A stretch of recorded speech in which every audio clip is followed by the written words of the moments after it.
Shoot, who wants to do recap?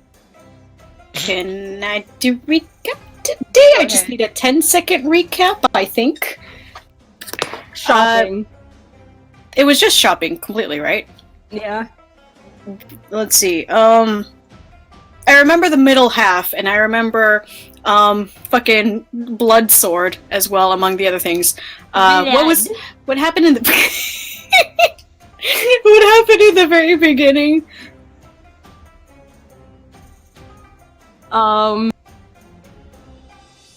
We arrived. We Pretty sure. Yeah. It was alright. I was right after the fight. Okay. You know, I didn't plan ahead for this, but I'm gonna fucking wing it. My character's dummy, anyways. This is only in character. Okay. Alright. Trying to remember what had happened. So last we left off, we had finished the bar fight, and we rested, and we all decided to go together to visit the shops and, I don't know, maybe find something. If the bar pitman had a special ring, who knows what other treasures we could find, I suppose. Among other things, change of clothes. Looks over to Varric. For some people, multiple changes. We had found a weapons stall. There's a spear that I really want, because it could be helpful in the future. And, well, you know, other things. And it looks like Eric got a monster sword. It speaks. It's kind of creepy, but it's kind of funny, to be honest. But I don't know. It's strange. This one is strange. What else?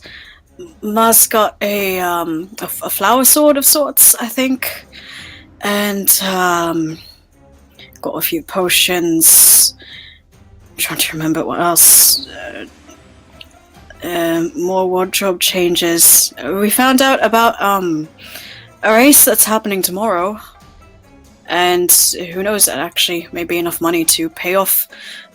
Right, we couldn't afford everything, so we're hoping to maybe do some jobs, and definitely this race, at least I'm hoping, to do this race tomorrow, and get one of the prizes. And we're about to head back to the inn and discuss some things. Wick had gone off to do some research, and he found some interesting things. So, all that mystery to be revealed as we play. So, thanks for listening, and see you there. And that's a wrap! Time to end the game, guys. Alright, so the three of you had returned to the inn. By the time that all of your shopping had finished, it is early evening as you make your way in through the doors. During this time, Eric and Ghost, have you guys been chilling upstairs the whole time?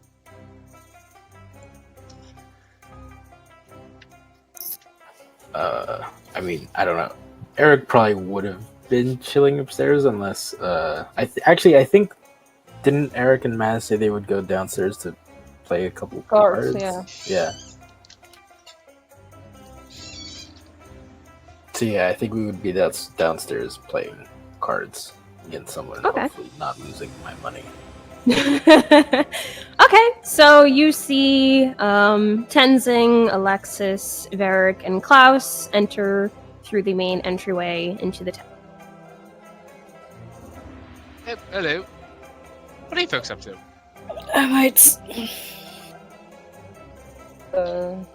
Just in here, like, show cards. Right? I was shopping. Oh, it was amazing. Oh wait, no, you already saw this, didn't you? And I'll just change my outfit to look more regal. You shouldn't have asked. You really shouldn't have. I will not ask again. But I can do this all day long. He also has 2 giant eyes now? 3, actually. He has 3 literal giant's eyes. What's a giant? Yep, fire giants. Oh, Wick, that reminds me. Is Wick around? He is not. He would still be at the library at this moment. Alright. But, yes, no, I procured some very, interesting things. Sounds disgusting. More so than I would like to admit. From a very shady old woman. Yep, and that's enough of that. Yes, enough. Okay, so what's the plan now? Well, apparently there's a big race that's going to be happening with some fair coin to be won. I think that while we're in town, might as well partake in the customs. We might be able to raise enough money to buy all the weapons that we were looking at that are put on hold. Which is, your thing, right? We got the rest. How much money do you have, Tenzing? Nees looks through. He pats himself and looks around. Let's see. I have about,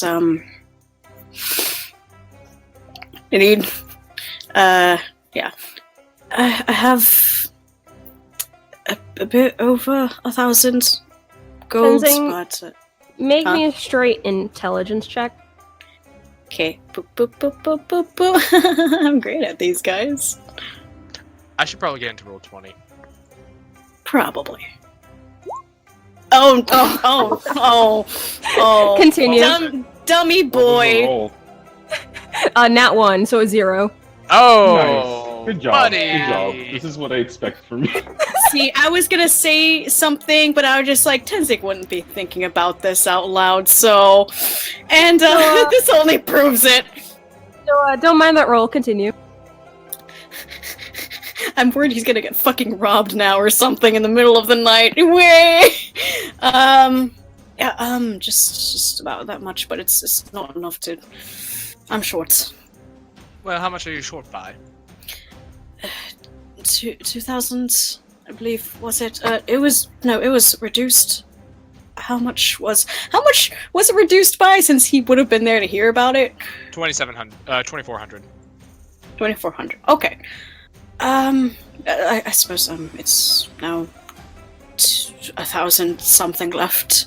So I could contribute 500, but that actually I could contribute about to 600, but that'd be about all my money. yeah, But I don't want to. But for you, I'd be willing to do this. Oh, mate, I don't want to make you broke. I mean, It's just money. I'll get more. Besides, what good is coin if you don't spend it? How about we focus on the actual, price before we start talking about... It's Well, true, we we're didn't- going to get our hands on a lot more coin, potentially, if we can win this race.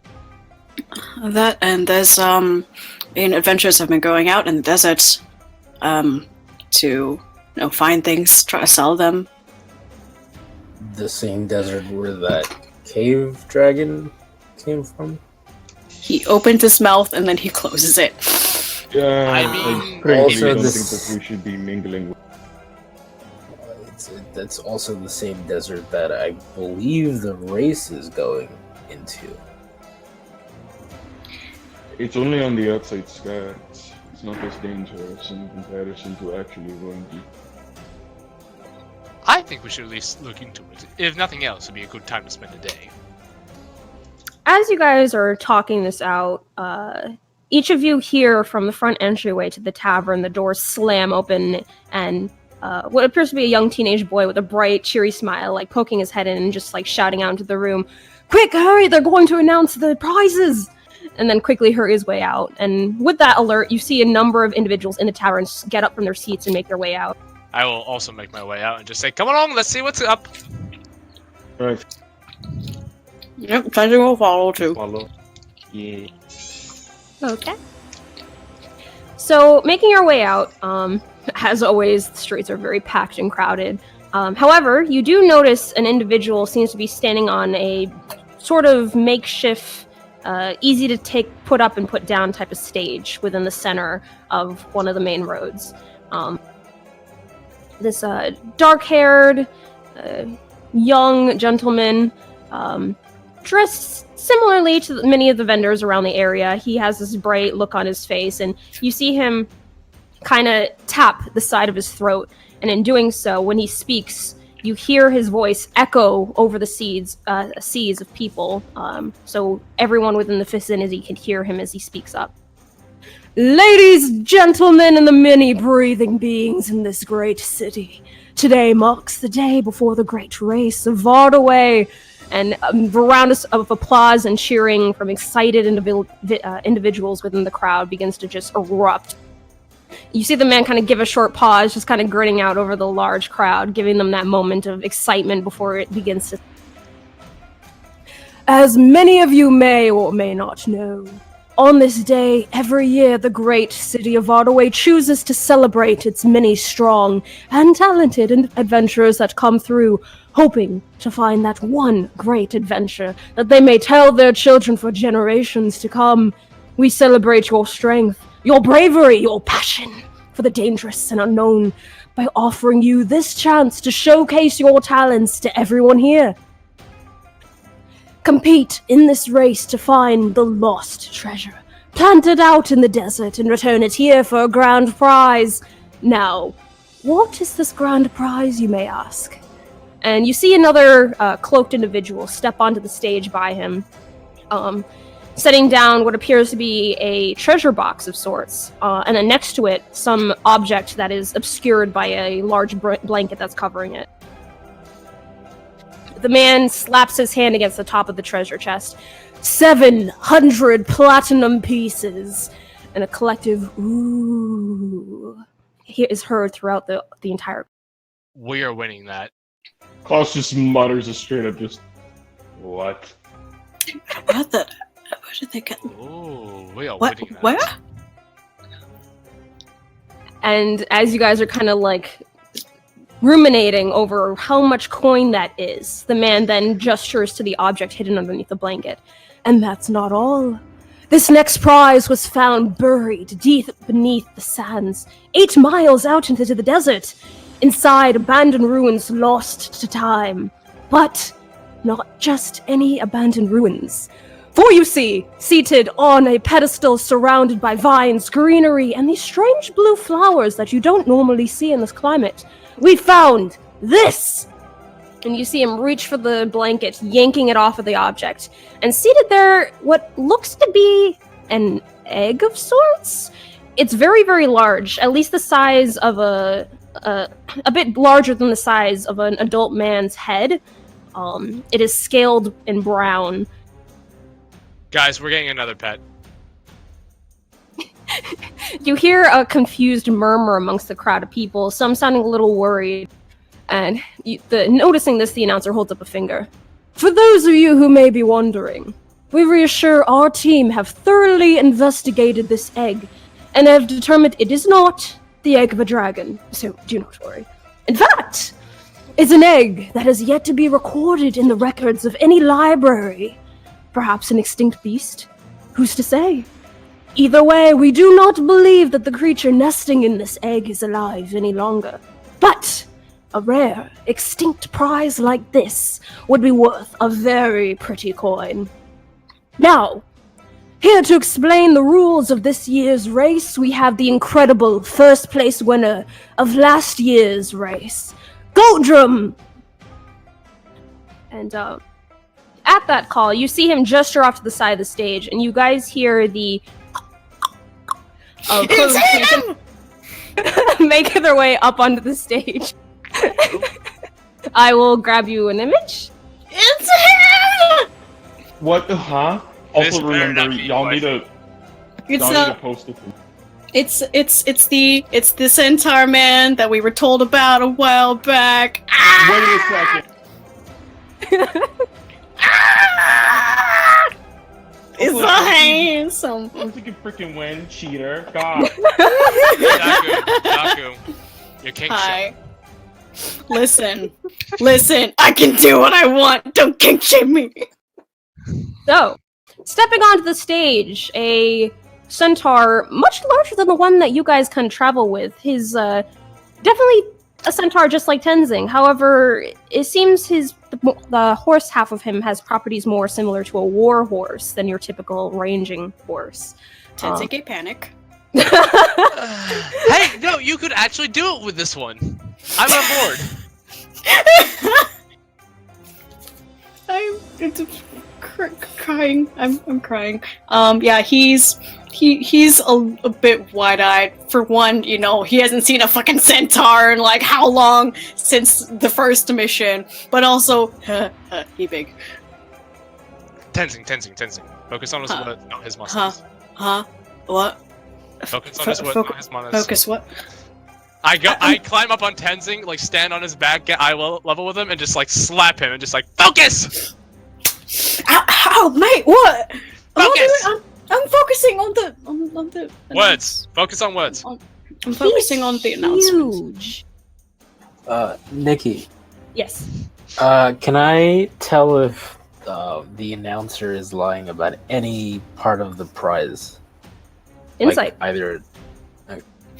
You know, I was gonna ask that, and then fucking Centaur Man happened, so... Man, not bad. You don't get any sort of feeling that he's lying about anything he said. Okay. Um, Eric just curses in Elvish under his breath. You could buy so many cigarettes with that shit. Never run out of cigarettes ever again. To whatever Eric said, Klaus just slightly nods and agrees.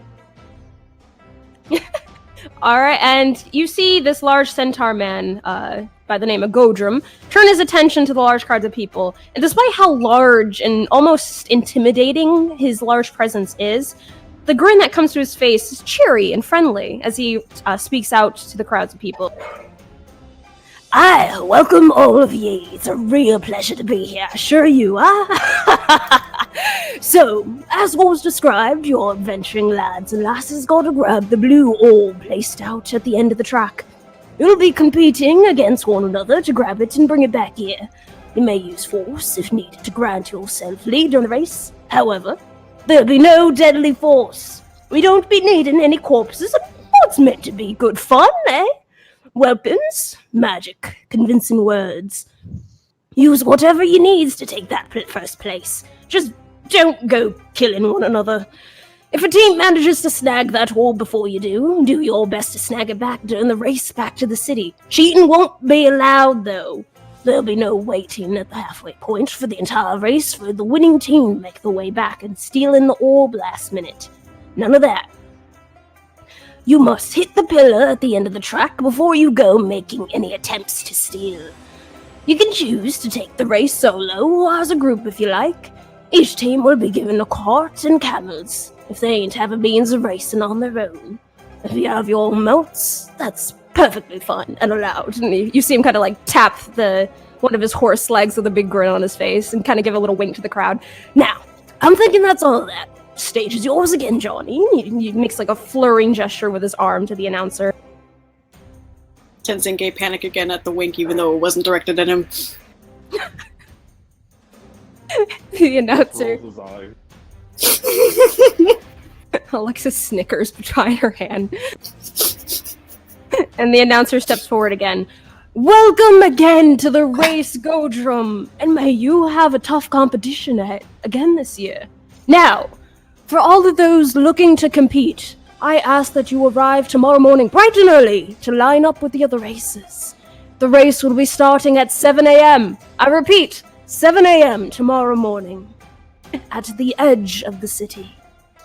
And he gives this large flourishing bow to the crowd that then erupts in a chorus of cheers and cheering, just people excited to either watch the race or participate themselves.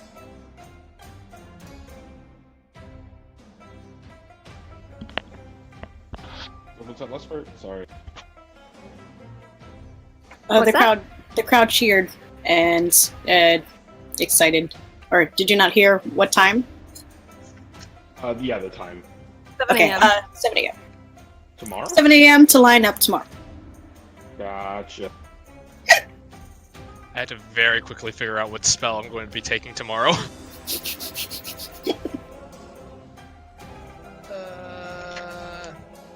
Guys, what sounds better, charm person or suggestion?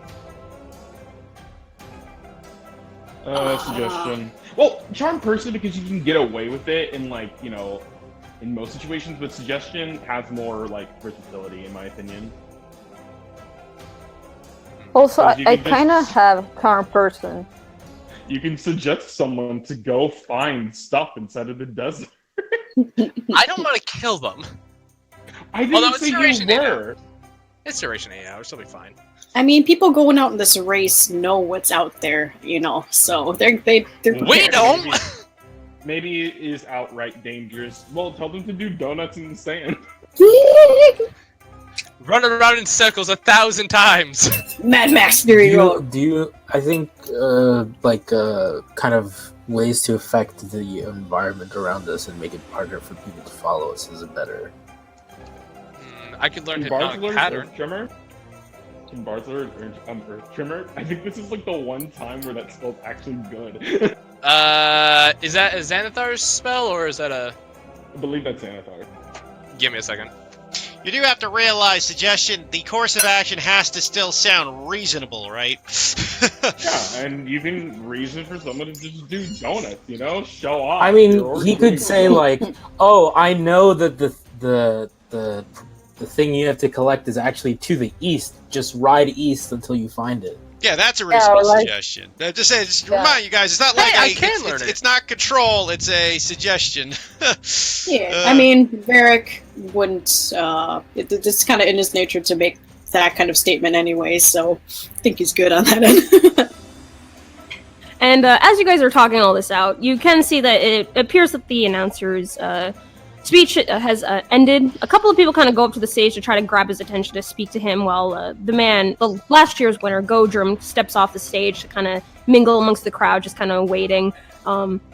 His head very much sticks out from the crowd of more smaller creatures, but it seems for the most part, most people have begun to disperse, like excitedly talking amongst themselves how they're going to approach the race and where to get the best seat to view it.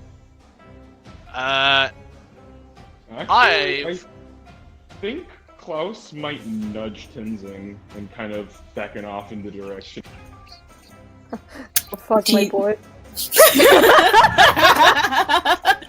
He is like he has kind of unconsciously been watching him. Now more in awe of like this man. I'm actually curious, how tall is he? 1 second. Taller than Tenzing. That's Yeah. Yeah. Wait, guys, do you think I could actually get used to out of Skyrite here? No, Like, no one's gonna listen to No, Skyrite. yeah. You Oh, guys, I totally found it. It's to the west. No one's gonna. looking at the distance, you get the sense possibly about a foot or two taller than you, Tenzing. So 8'4", 8'8" or something along those. So Nikki, do I notice Tenzing looking at this guy with like lust in his eyes? It's a mix. It's not lust. It's just more of like, one, holy shit, a centaur. It's been 84 years. Two, holy shit, how is he this big? He's bigger than someone that I know. And three, just like also muscle because he's dummy like that. Would we be considered fighting a creature during a competition like this? And he said weapons and magic. So Yeah. Yes. Okay. Probably not turn person then. But Basically, to yeah. summarize the grand announcement that he gave, you will be going against a number of other competitors, and you can use whatever means necessary, so long as it is not deadly force, to try to interfere with them getting in front of you or making them. Basically, Hunger Games. Yeah. Define Alright. deadly force. Yeah, I was about to say, like, are we talking like a cantrip is fine, but if I'm like saying using lightning bolt, that's kind of not allowed? Or Can I punch someone in the face? the thing, right, is that we're 6th level adventurers. Not everyone in the race is. I mean, maybe everyone in the race is 6th level adventurers. I don't know. But not everyone in the world is a 6th level adventurer, you know? I guess it's also just like, are Can we I allowed punch to? someone in the face? Can we punch someone in the face? Like, can we affect their hit points until they're like, we don't want to leave them unconscious, because you leave someone out unconscious in the desert, they're probably gonna get fucked. But can we like lower them so then they slow down, or does that still count as deadly force? Because we are allowed to use our weapons, but Also, like, if we kill them, who's gonna know? We're in the middle of the desert. I'm pretty sure like the race administrators who are watching this are gonna be like, Why are they gonna be watching this, huh? Yeah, we want Magic? cameras. We live in a world of magic. I'm sure they got something. Are they gonna be casting scrying on every single one of us constantly? I don't think they have that Yeah, spell slot. Maybe. Say as an example, if you're fighting with a sword, let's say, Eric, and you're fighting against another individual with a sword, yes, and if you say to disarm them, you tried chopping off their hand, that's deadly force. But if you try to maybe knock your blade against them hard enough that it knocks out of their grasp and onto the ground, that's fine. Or if you want to like slice your sword across maybe, I don't know, the button of their trousers so that they drop and they have to fumble to pick it up or something. Safe face. So Wait, I'll how just be about, saying non-lethal damage and then be hitting them with the flat end of the blade. That is fine. Okay. how about bestow curse? That could be useful. How about we just go into this shit instead of planning so much? I need to buy. We're just trying not to get accidentally disqualified. Like we're trying to figure out They're never what. gonna know. Oh, we freaking bet. One of the rules was that you can't slow people down, right? You can slow people down. Oh, okay. I need to buy like 1 million bags of caltrips then. God. I mean, yeah. Okay. Cow trips are great, but you guys are in a desert sand scenario. No, Heath. Eric has his intelligence. Let him do what he wants. I will say though, at Klaus's nudge, and we can probably discuss this like in character too, because people are going up to the announcer, right? So we can ask him extra questions. But yeah, at the nudge, he doesn't realize he's nudging him at first.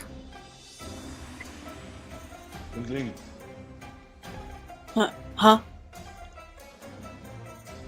You obviously want to talk to it. No, I'm Come on, It just- Tenzing, do this. I It's don't. almost like you haven't seen another centaur for how long? I grab Tenzing's face. I look him dead in the eyes and say, You are too short. "No, I'm on his back. Remember?" If you're on, okay, you have to grab his face, and then he has to like contort himself a bit. Yeah. No, I do that. And I'm just like, Tenzing. You have almost gotten us killed on like 3 occasions because you need a good fuck. Go take care of shit. I like Wait, give him what? a pat on the cheek and just like jump off and say, "Go!" Varric, that's not. That's not. Entertain him. I don't even know what to even say. Just like, hey, you're a centaur. I'm a centaur. You Hello. are overthinking You it. need some help. Have you Alright. forgotten how to simply say hi? Him, No. follow my lead, and Varric will walk forward with confidence. Don't let him get there before you. He's walking behind him because he trusts in this boy, unfortunately. You have made a And mistake. he's like looking. He is looking behind. He's looking behind at the others and just kind of like pleading face, but also looking at Varric and just kind of like, "Mate, you're not gonna. It's not. It's not like that. I just want. All right, Varric, you approach. This is gonna be awful. You see the man kind of like give like a surprised look and kind of look around, trying to figure out where that sound come from, and then looks Down down here. and kind of gives a he gives a grin. He's like, "Hola there." Hi! You're big. And you're small. I've been told that many a time. You see him bend over and reach down with his hand to offer. I go and I shake his hand heartily with my weak little 7 strength. His entire hand, even not like your hand, the entire size of it doesn't even fit like the size of his. I expect as much. But even so, even though this guy is a muscled giant, his grip, while still firm, is careful of your size. So, I hear you were the champion of last year. Do you have any tips for us newcomers? And I gesture to myself and Tenzing. Walking up behind him very meekly. Owen, how rude of me not to introduce him. How rude of me to forget to introduce myself. My name is Varric Nako, Gnomic Bard Extraordinaire and proud member of the Painters Guild, and this is my friend Tenzing. Hi. And he just kind of dips his head down a bit and does the teeniest, saddest little wave. You see Gojun's eyes kind of drift up to meet yours, Tenzing, and then the cheery, friendly look in his eyes immediately brightens to a look of pleasant surprise as he strains himself up and. Hello there. It's not often that I go meeting other centaur that aren't gods. It's a pleasure to meet you. And he offers his hand. Yeah, you as well. And he's going to slowly but surely make his way to shake his hand and meets his grip. Again, another look of pleasant surprise that you have a bit of, because with your strength, you got a bit of a grip to you, Tenzing. And he returns it, still being careful with his giant hands, but gives it a firm return, showing the strength that's in his arms as well. His grin brightens even. She holding in a bit of gay panic, just a bit, but also he's, despite him being the way he is, he does seem happy, and brightens up a bit more at that. The last time I seen a centaur at all really was how long was it, Varric? 4 months ago, 5? Not that long. You're talking about the 2 gods we met, yeah? Yeah, the gods. I haven't seen others that aren't gods either. So. About 2.5 months ago, I would say. Has it? It feels like it's longer than that. I know. But yeah, we don't often see our folk around these parts. I got to say, your face is a very welcoming surprise this morning. And you see him glance up, kind of cock a brow. Well, evening. I'm gonna hop up on Tenzing's back so I can be a better part of this conversation. He's gonna sit down, noticing he's very used to Varric wanting to get up on his back now, so sits down and sits it back up. Thank you. Yeah. Have you seen? Centaur clearly aren't around here, but have you seen others that aren't gods? I can't say I have, my friend. Like I mentioned, you're the first face I've seen that's not a god in quite a long while. Are you from the south, or? Oh, yeah. He kind of makes a bit of a face. Ex-god myself. It's not really my cup of tea. I like doing this sort of thing. And he gestures to the announcer, who's wildly and flamboyantly gesturing to the people as he explains and answers their questions. Fan of performances, I see. Performances, fighting, got a bit of experience with weapons, if you might notice. And he gestures to his horse half, where you can see a variety of different weapons rested on his. All of them very large. Well, my friend Tenzing here is also quite the man of steel. I'm I just have this just gestures at his glaive and this crossbow. Not so much the wind chime sets that you have. Sorry, my name is Tenzing. Tenzing. Well, as I introduced myself before, my name is Goldrum. I'd just like to go just by that.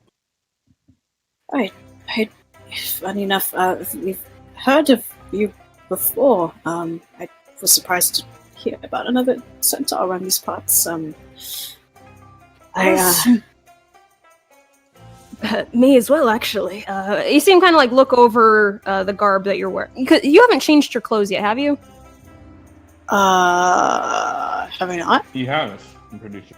So he did change his clothes then. Yeah, he did, because we went shopping. That was to make sure that he changed. Okay, got it. Scratch that small thing then. But he still holds eye contact while talking to you. There's very much a clear, bright-eyed look in his face at meeting you, Tenzing, as he speaks with you.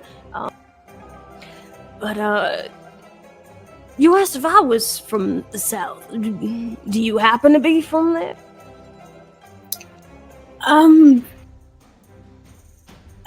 No, actually, I'm just from the mountains up north. Oh, God, hold on, I've got it. And you seem like pinch his brows, like press a finger between them, like poking his head, thinking really hard. The Mongeni. Nope, I got this. Hold on. Immediately at that, like, he gets excited for the fact that he recognizes it, but then his face immediately kind of goes to just harried concern. Just Varric will interject and say, "By the way, Mr. What was his name again? Godrum. Mr. Goldrim. Mm-hmm. I have a question for you. Perhaps I have an answer. So, you seem like you're competing in the race tomorrow. Are you going at it alone, or do you plan on teaming up with someone?" I always go alone. Not many can keep up with This, and you seem like give a hearty pat to the very muscled horse leg. Well, I'm sure that my good friend, I'll get Tenzing a pat on the shoulder, could probably keep up with you. Why not join us? Well, he seemed cross his arms, look at you contemplatively. It'd be fun. I'm sure you two don't get the opportunity to talk to other centaurs too often, so this could be a very unique opportunity for you both. Well, actually, I'm kind of more interested to compete against you. I'm curious to see what you're capable of, Tenzing. Right. I mean, I'd be, I suppose, fine either way. It's just,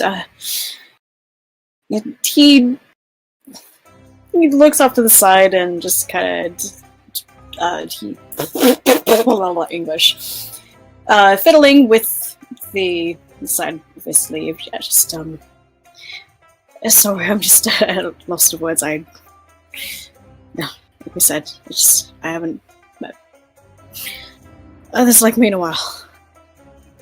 So, I mean, if anything, if you'd be willing to, chat more, so just sort of, I don't know, just centaur things. You see him chuckle at that, and then kind of give you more of a crooked smile at that, as he kind of looks at you questioning. Correct me if I'm wrong. You're asking for a conversation. Continue a conversation. I know a good bar. Well, I'm always in the mood for a drink, sure. If anything, I just hope that you found living quarters that actually fit you. I was actually gonna ask. He makes a bit of a face at that. He makes an understanding face on all too well. He kind of shakes his head at that. I sort of either choose to sleep outside or find a spot on the floor somewhere. Don't let yourself burn, mate. Please. Just Well, stay in the you won't- corner You somewhere. won't burn in the desert nights. You're more likely to freeze, but No, Or that. ways of keeping warm. But there's got to be some place I could accommodate folks of your size. Hold on, there's a crowd of people. Is there? Please. Varric will just very quickly just start asking and see if he can't find a place that would accommodate centaurs. You did this earlier. Looks at Godrum. Is there really no other place here that I can actually, that's not a stable? Did we try to find a place for centaurs specifically, or did we just? Not specifically for centaurs. No, you try to see if there was one that'd be work best, but as you were looking around for inns, like most of them are crowded and. At what you said, Tenzing. Sorry, repeat what you said. Is there really no place that can, fit us around here? You'd be lucky to find them.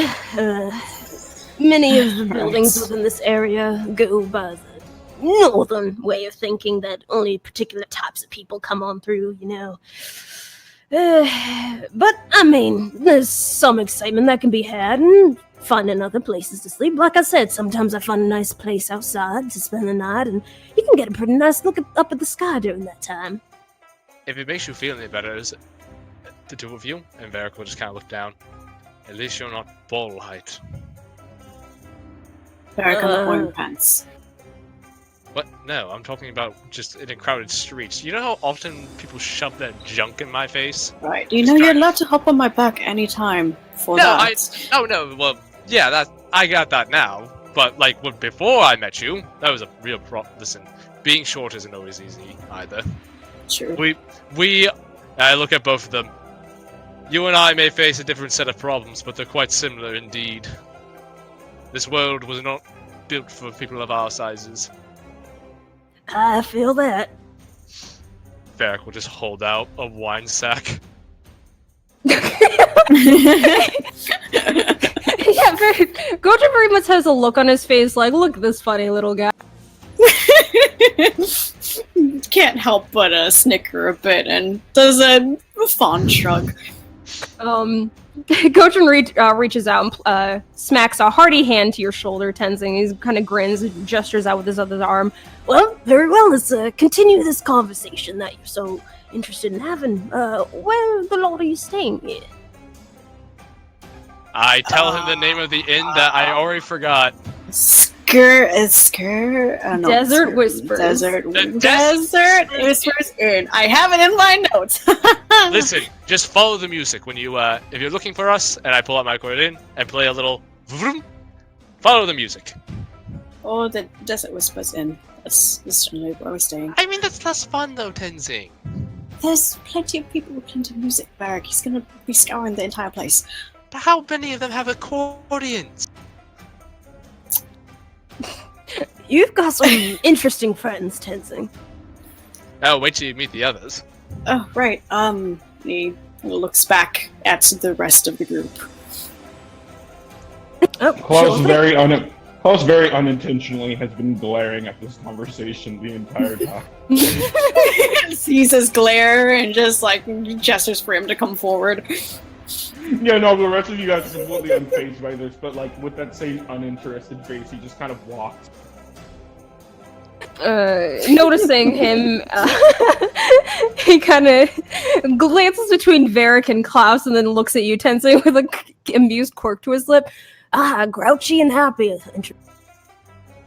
Well, I mean, I changed my clothes to look like Klaus. I can be grouchy too. Promise you wouldn't do that again.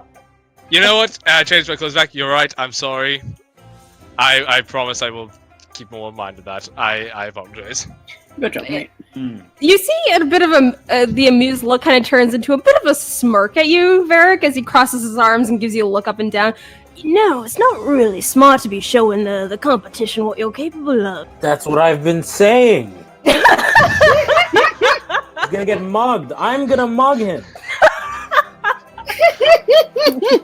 Eric, you are continuously a ball of sunshine. I know it's Brian yelling, but I'm just laughing because these are just some very loud thoughts that happen in Eric's. This is inner Eric just screeching. Eric's thoughts are always louder than his words. Not outer Eric screeching. Was it? I think Eric said that in canon, didn't he? Yes, that was. Yeah. Oh my god. Okay. You are a real ball of sunshine, you know? And I just give him a quick pat on the shoulder. Sorry, I'm excited. It's a new place. I'm very giddy. I'm excited as well. Much more excited now to meet you and the lot of you. I like this guy. He's fun. You're fun. You remind me of a friend, so it's nice to meet you. He glances at you, tensing a grin again, once again returning to his face, but the way his brows raise, it's kind of less in a cheery, happy-go-lucky kind of look, and more like a, oh really kind of look to it. A good friend? Can I insight? What does that grin mean? Go ahead. Because he doesn't know. I'm just like eyes emoji, but also just like, ha. Can I also make an insight check? Go ahead. I cannot do it myself. Alright, let me do that. Insight.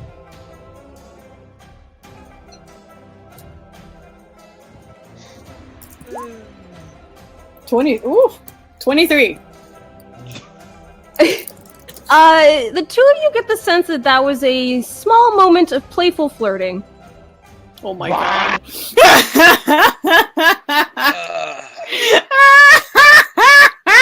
By the way, Charles kind of looks between the both of them almost like searchingly, and kind of seeing that this conversation is turning this particular way, he kind of like slowly looks towards Alexis to see. She has a shit-eating grin on her face. Oh my god. Alexis, please! A Tenzing. small snort comes from his nose, but he doesn't say anything or do it. God, he is it takes him a moment, but once the brain gears click, then his eyes widen and immediately like the flush on his face that's already there starts going a bit more red. A childhood friend, and it's just like you, just cheery and big and. Merrick just whispers into Tenzing's ear. You're fucking this up. Shut up. Actually, wait, technically, couldn't you? You can't reach ears, but I know that you can just use message. I'm not wasting a third level spell. God. Message is a cantrip. I don't have message. Oh. If anything, just No, looking Moonstone has unfair. message. I have mending. At the flustered look on your face, Tenzing, the momentary flirtiness kind of falls back into a cheerful grin as he kind of gives your back a hearty pat. She's like, I'm sorry, I can't help myself. I didn't mean to make you uncomfortable. No, it's fine. I'm just like this. Remind me of an old friend. So it's nice to meet someone like you. So, and you're cheery and such, and it's nice. Oh, I feel like you two are becoming great friends already. And, sir, and I hand him my business card. If you're ever in the need of a painter, give me a call. You see him take it, again, a very amused quirk to his brow. You are definitely a very particular sort of person. I've not met in a good. I am a very fun type of person, I'd like to think. There's no one else like him. Oh, sorry, I haven't really had the chance to meet you. Name is Godrum, and he offers a hand to you, Cloud. Well, and he'll. It's funny because the way that he's doing this again, it's very much straight-faced, unintentional glare and everything. But he's just like reaches out to raise the to shake the hand. It's just. And what? It's a pleasure. Pleasure as well. And he looks towards the rest of the group, his attention falling to the person who had kind of walked up beside you, which is Alexis, as he looks down at her. He's just like, And it's a pleasure to meet you as well. and Alexis kind of squints at him. Every bone in my body is saying to fight you. I don't know why. He tilts his head a bit at that. That's a good thing. That means she thinks you're strong and wants to actually fight you. Ah, a warrior at heart. I like you, girly. And you too? He looks over at you, Eric, and I'm Eric. And he would hold his hand out to shake Gold. By the way, I have a question about Yes. the rules. Is it against the rules to kill whatever the person is riding? That is slowing them down. They are not unable to move. they do not want deadly force on their offered ride either. Otherwise, they'd be losing quite a bit of coin having to replace them every year. What if it's like an accident? If you're willing to risk it. Okay. Side-eyeing Eric. Side-eyeing Brian. Well, I mean, I already know what I'm riding into battle, and I just like lean up against Klaus. I'm gonna ride us back to battle. Klaus kind of like an eyebrow raise at that as he kind of looks towards Varric. And still, since he was writing the previous context of the flirtatious situation, he kind of looks towards Varric and just kind of squints at him to like see what he means. Alexis is cracking up. We'll be like one of those little whatchamacall them, little mamushka doll. No, that's not what they're called. You know those little dolls where you can like put one inside the other, and I pull out Urkel from my backpack. I sit in your backpack and he sits in mine. God damn it. Varric has the biggest grin on his face, by the way. Yeah, no, because he can tell He's that also- he never intended anything other than that, but that's immediately where his mind went. So he kind of just opens his mouth, like exhales a breath, and it's just, yeah.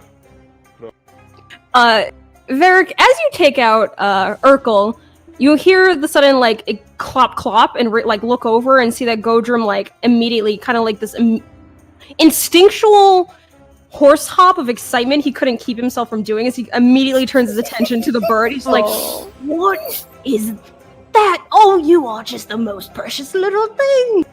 Oh, his name's Urkel. He's my baby little boy. And I kind of like show him. I told him a trick. Watch it. Hold him. Oh, hold on. Wait. I told him a trick. Ready for this? I'll sit him on the ground. I'll set him on the ground. I'll say, sit. there again, you are in a very crowded area. Is there not? All right. I have 2 centaurs flanking me. Is there not enough room? Okay, that's fair. Alright. You set Urkel down, and at the command, he sits. Huh? I'm also getting him to work on a new one. Ready for this? Lay. Animal handling. Yep. 7. You see Urkel tilt his head at you, stand up, and then scurry off into the crowd. No! I go and dive after him.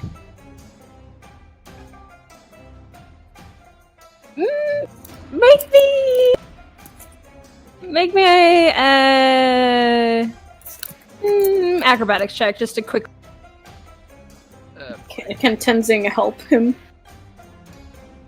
Seeing that he did dart off and was watching.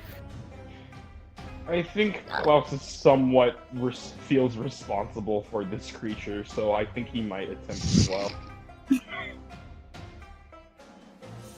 Make your check. Normal or advantage? Normal. I can't do it myself, Nikki. No, I meant for Varric first. Okay. Oh no.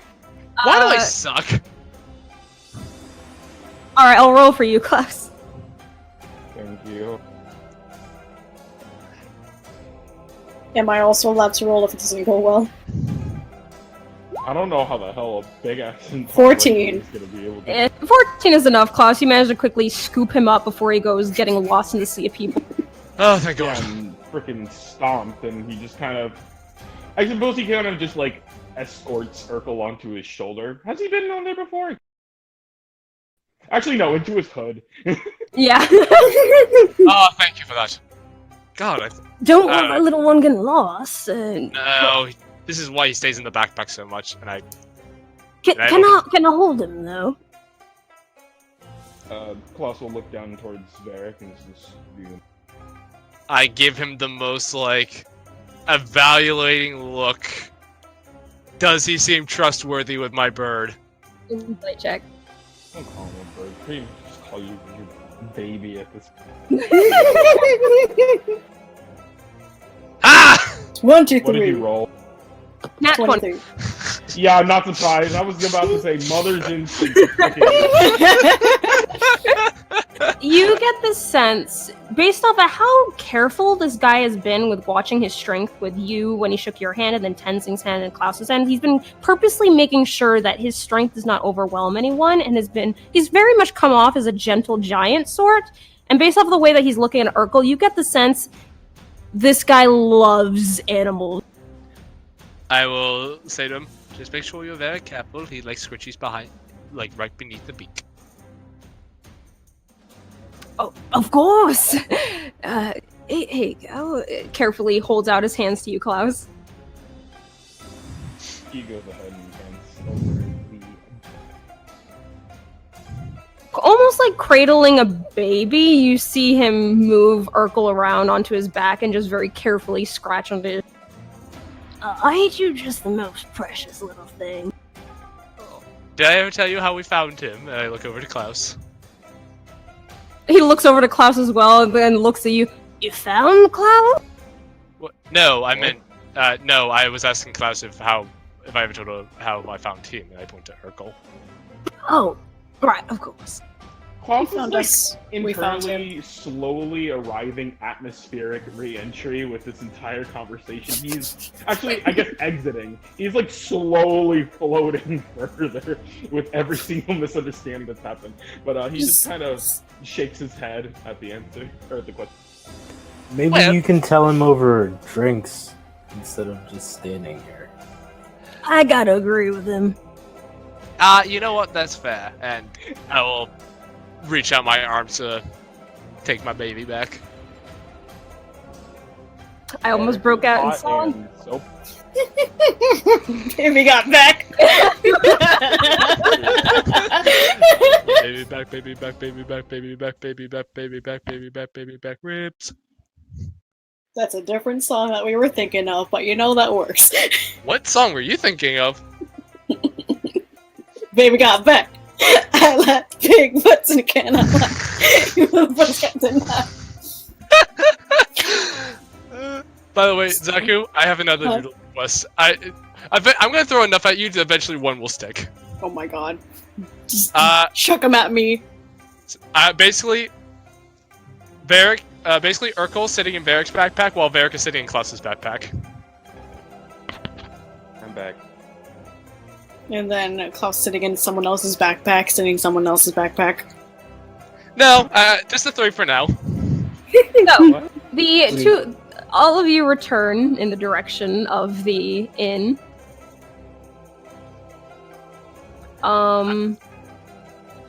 I just look at Urkel as we're walking back while he's in my hands. I'm just like, don't you run off again, alright? You had me worried sick.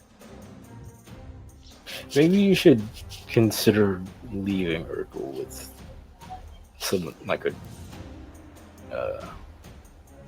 someone who knows how to take care of.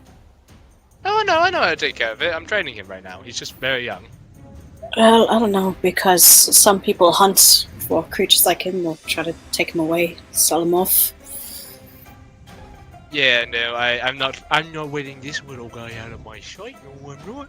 No, I'm not. Do I know if there's like the equivalent of like reserves for animals? Like, are there druids out there who like take care of magical creatures? Why are you trying to get rid of all of our pets? First the parrot, now this. Eric just wouldn't think that like any regular person would be capable of taking care of a creature that's gonna grow into a giant thing that can just fly off and No, like kill people at some point. No, Varric looks at him. He's like, no, I read a book on someone that someone wrote who actually trains Griffins for a living, and I'll hand him the book. Alright, so as each of you make your way into the inn, Ghost, you had stepped away from the group. What are you getting up to? Oh yeah. What are you getting up to? I'm just.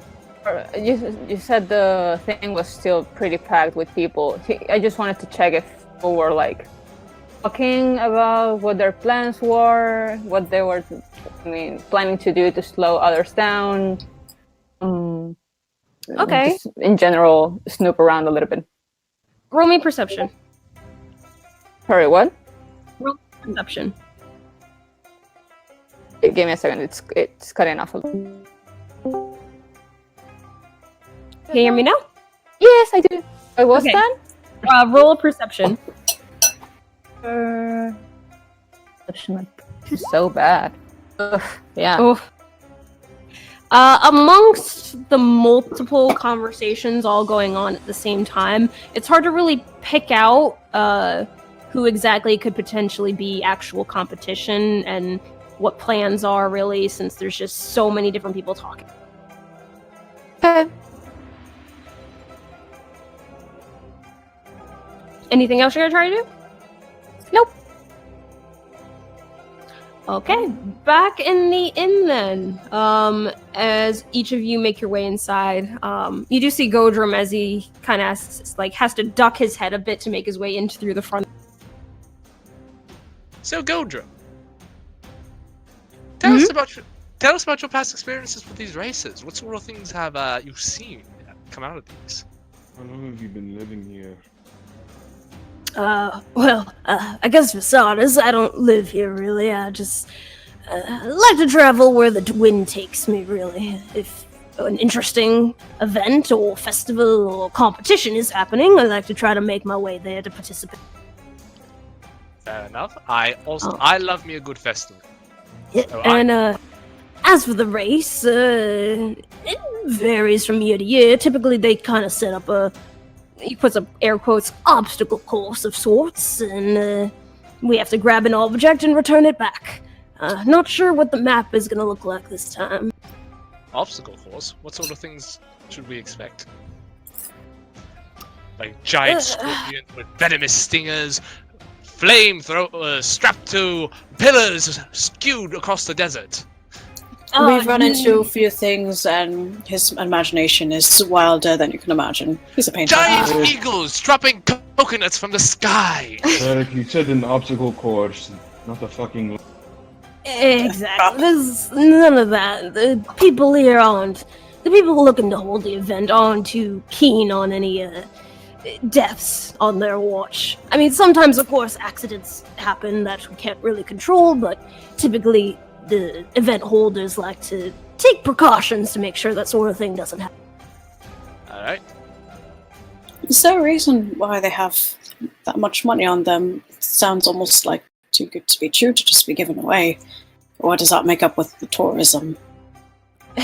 Well, that's sort of the collective amount that's slowly brought in over the course of the year from race to race each year. A number of different adventurers go traveling down to the desert and oh god, and you see him kind of like shake his head. There's all kinds of coin and treasure out there. Shake his head in like a exasperated way, or just like, oh, there's so much over there, kind of shaking. In disbelief of how much math it would probably take to count up all the coin that's out there. Out of curiosity, did we see the object we're supposed to retrieve or no? No. Okay. It's like a Like, blue tell orb us. though. Yeah, they said a blue orb. Okay. Alright then.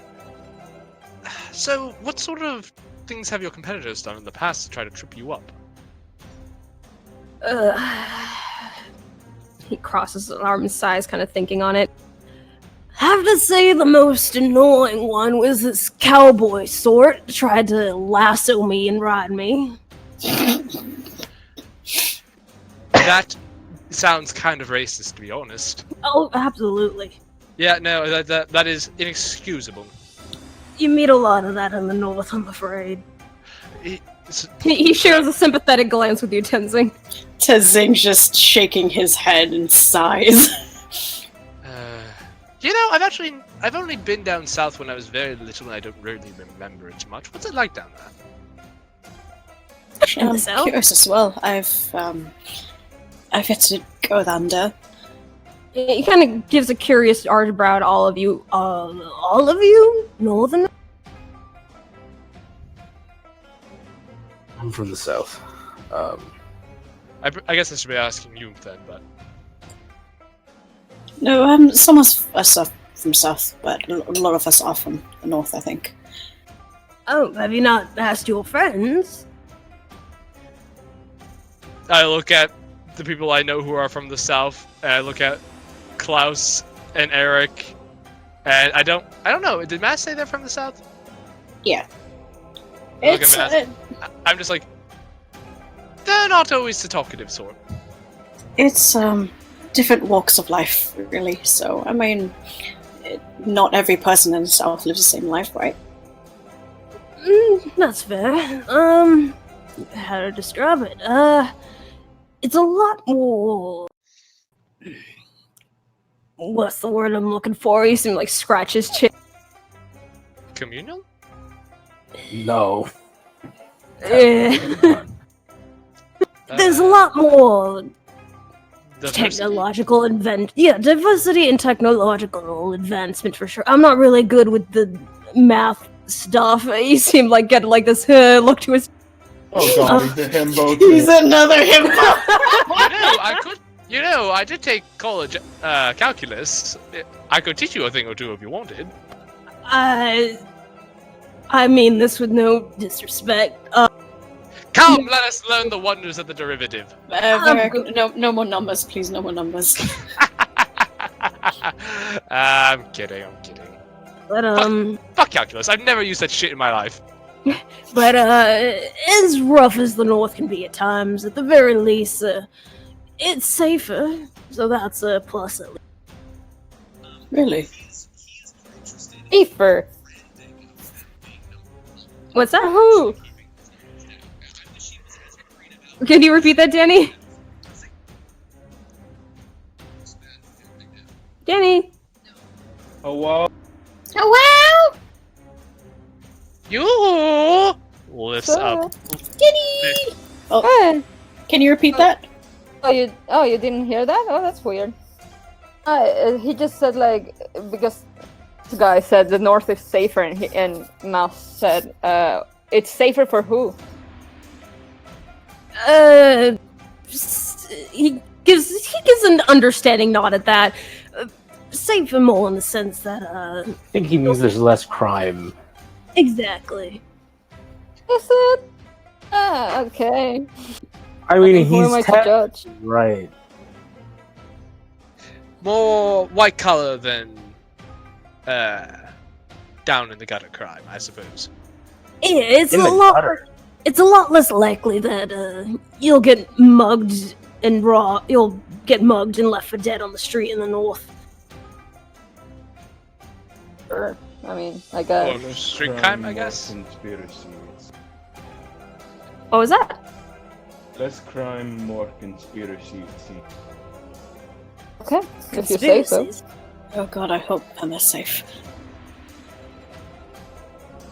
What? Oh, I have a cousin down there. Her name is Pema, and the one that lives with the dwarves. I think I told you about her before. Yes. No, you did. Yeah. You know, we Yes, should visit her at some point. You can't. I'll figure it out. Listen, I have connections. I could probably get into the south. A painter's gonna have connections on how to get through the border. You'd be surprised. Then I give him a smile. I hope you're not thinking about sneaking past the border. Oh God, no! Okay, What do you because take us for, criminal? He gives your shoulder a pat, just like, good, because honestly, I like your new friend, and I think it's better that your head stay where it is. Oh, I would never listen. From what I've heard, the South does not take any sort of bullshit when it comes to dealing with things. Klaus Kahn. I am just simply saying what I've heard. I don't know how true that is.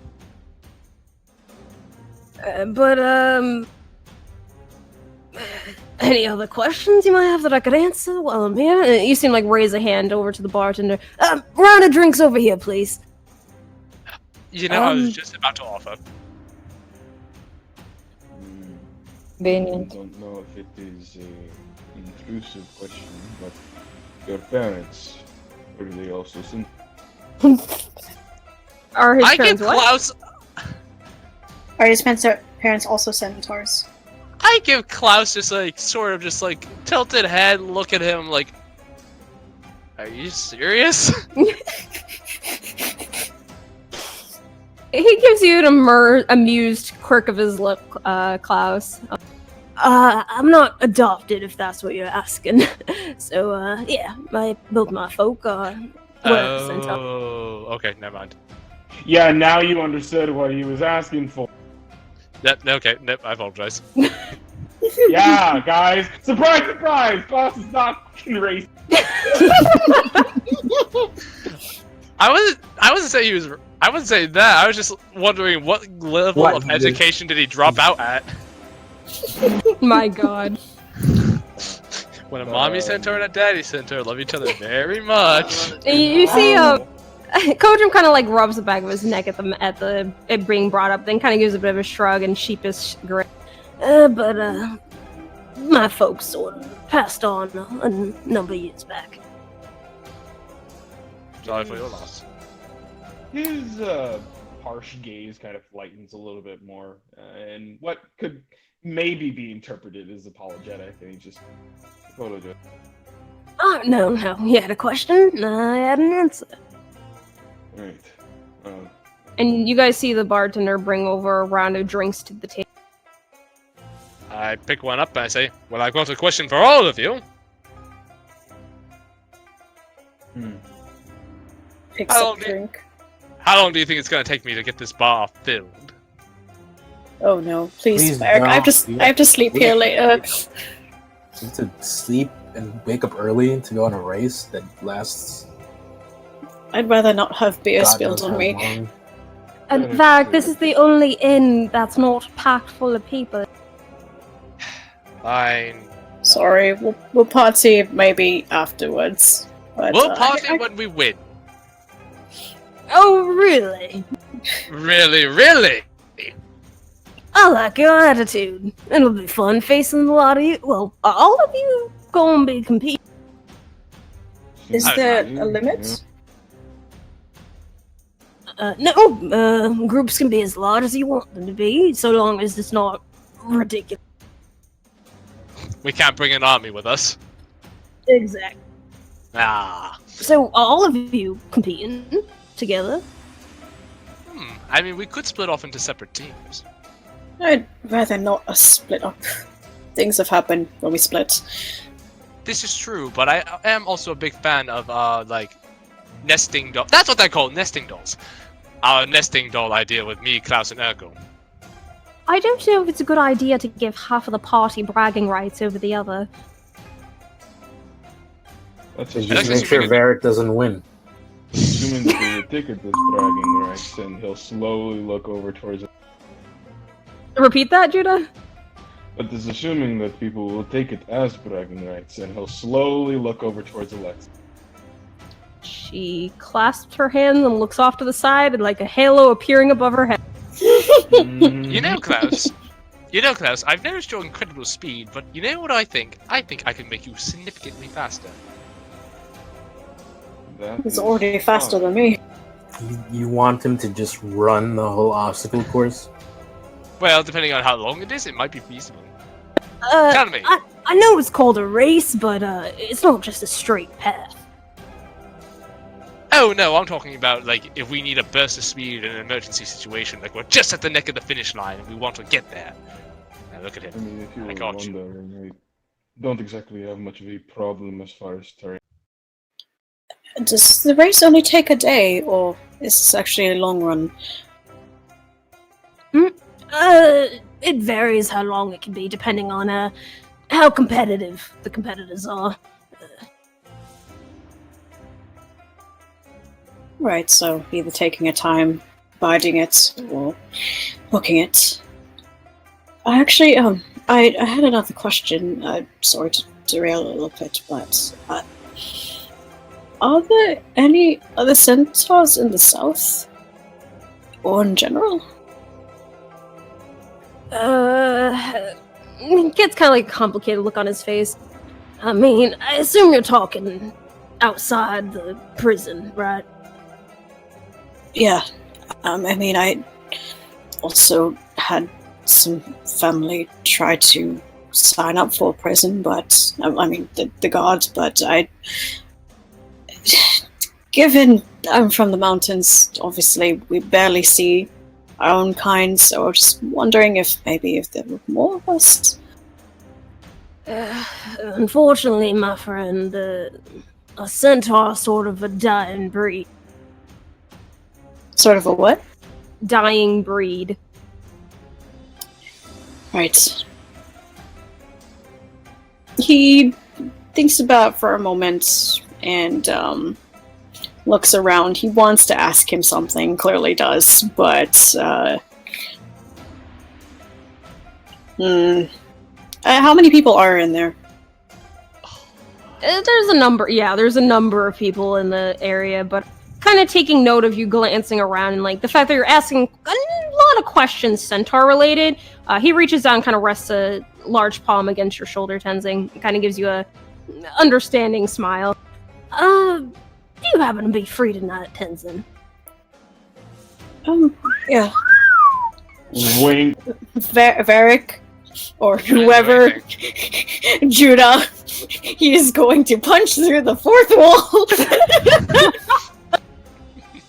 I like how Judah got blamed for it. Strangle me, I like. Yeah,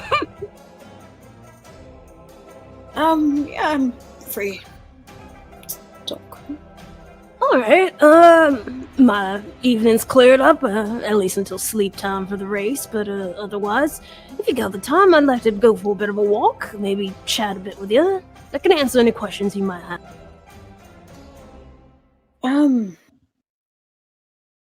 He looks at the rest of the party. No Alexis offense is to you. giving giant thumbs up. He just gives her just like the biggest, like, embarrassed scowl. Varric is giving a thumbs up with his left hand, but with his right hand, sort of, so it's hidden from Gonad the Barbarian over there. He just kind of gives the, where he presses his his pointer finger and his thumb together and has his other three fingers just pointing out. You know that thing? He is looking at them both now and just wants to go to kill you both. Klaus just looked straight, looks Tenzing straight in the eyes, looks between the both of them, and just rolls his eyes. I just sort of feign innocence and lean on Alexis and go, I dare say, what is he talking about? As I look back up to Alexis.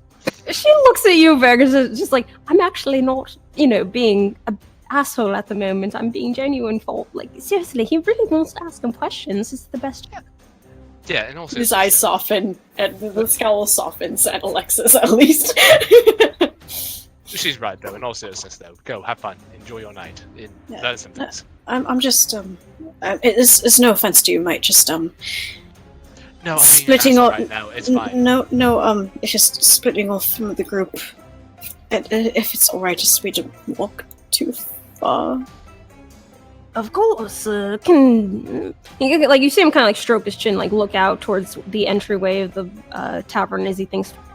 I think I know a relatively good path that's near here that I can sort of loop. And I actually had some business I need to take care of tonight anyway, so. Alright, I do have to talk with the rest of you and just sort of update for those who don't already know about things. And he looks at Varric. And also Maz and Eric. For Wait, what things? He's talking about the stuff that happened on the boat with the captain and stuff. So yeah, and then so he looks at them and then looks at the rest. I'll update on you that on later. Okay. But all right. Don't worry about it. But- Yeah, I'm free tonight. Otherwise, Good to hear. And he gives your shoulder like a companionable squeeze and then kind of lets go, reaching for his drink to chug it. he smiles at him and being understanding. Even though for a moment watches his Adam's apple bob, but that's besides the point. Goes back to looking at his drink and sips it. All right. Is there anything else the lot of us have to do before early morning waking? You and I, not tonight, but probably tomorrow, are going to get shit-faced and sing our hearts out. We have to be drunk for that. Well, we don't start off drunk, but as the night goes on, we get shit-faced. Quell's kind of a mix of faith. Lighten up, it's fun. She's gotta learn how to drink eventually. And what better way than in a safe environment with friends? But Varric, you've seen me drink before. Shh, shh, shh, shh. Alexis, if you were wondering, as long as you are responsible, you can just... It can be around that. Of course. I didn't have any intention to get drunk. It looks at you, Varric, with like a what? Kind of looked at her face. Speaking of Alexis... You will learn. You will learn very quickly. God. I didn't get the nickname The Party Midget for nothing. Party midgets. A nickname or an What was that, Brian? Depending on the day, either or. Erica's just gonna say, if she doesn't want to drink, it means don't keep insisting, Varric. Maybe you had a different nickname in college that you didn't know about. Oh, trust me, I accumulated quite a few nicknames. Either way, it'll just be a fun time, and we can celebrate in whatever way that we celebrate. Sorry, I know, I'm still very energetic and excited because we're in a new city. It's so much fun. I can feel you bouncing on my back. Actually, I am bouncing in my chair, IRL. Alexis lifts her fist. It's just like, we're totally going to win this race, and looks over towards Godrum, kind of cocks an eyebrow at her for that, and she kind of squints. She's like, did I stutter? She still wants to fight you. I love how much confidence you have nowadays. It's so much more fun. What do you mean nowadays? Well, she was so shy when we first met her. I think you mean incapable of speech. Exactly. Yeah, you also... To be fair, that is true. But you also did seem a bit more reserved. Anyway, Maybe we should rest. Have a good 8 hours. Yeah, we should probably. And speaking of Alexis, sounds like we'll have to move our plans again. With how that earlier conversation ended, she's got a bit of a look to her face, but kind of snaps out of it and looks at you. Oh, yes. Perhaps after the race? After the race. But, what face? A complicated look on her face. Yeah, I was gonna say, Klaus might want to insight. Go ahead. Can he also insight just ahead. the conversation? Please open the door for me, Nikki. I don't. Oh, right. Let me in! Let me in! While it's going on, Varric is gonna lean over to Eric and kind of whisper to him. I still want to meet you by the docks, though. We both got 20s. Hey! Wow. Yeah, Eric could just say, you can go if you want to. I'd rather not deal with the gods. And he would finish his drink and probably go upstairs. Before he does, Varric will say, I did not intend to bring gods. Eric's just gonna keep walking. Also, let me send a quick message to Tenzing and Cloud. Hee-hoo, hee-hoo, hee-hoo, hee-hoo, hee-hoo, hee-hoo. Varric is gonna slam his drink because damn is he having a good time tonight. He is big excite. He is very big excite. Oh, I should use this time to eat my noodles. Yes, I will allow this to be our 15-minute break.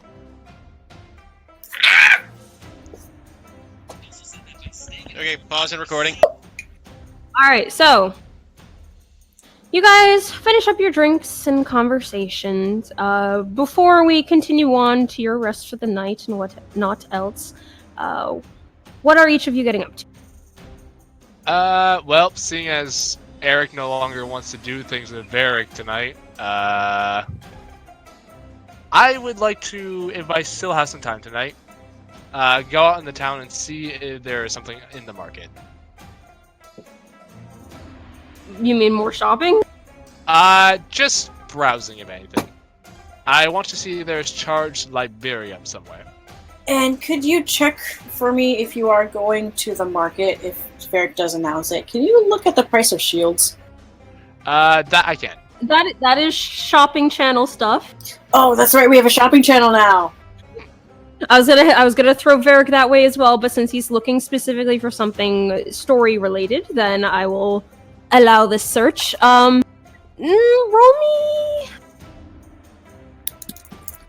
Well, I guess for starters, where are you gonna look? You know, I want to go see if I can't find that old lady we first met. The one you ran your fingers through her hair? No, God, no. No. Cookie. Cookie! No, God, no, not her. Fuck no. I'm talking about that, Giant ruby lady. For who? Giant ruby lady. Oh, at the very, very start? Yeah, I'm gonna see if I can't find her.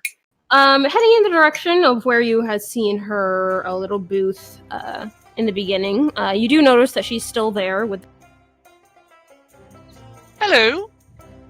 Oh, well, hello there. How are you today, ma'am? I am wonderful. How are you? I'm quite well. I'm sorry. I'm quite sorry we had to leave earlier. We had business to attend to, but I've come back to take a quick look at your wares. Oh, have you changed your mind about the ruby? Remind me again. What does it do? It's a ruby. None like it as this large. And she again gestures to the large one that's as big as a person's head. Just How much was it worth again? How much did you want for it? let me check that out.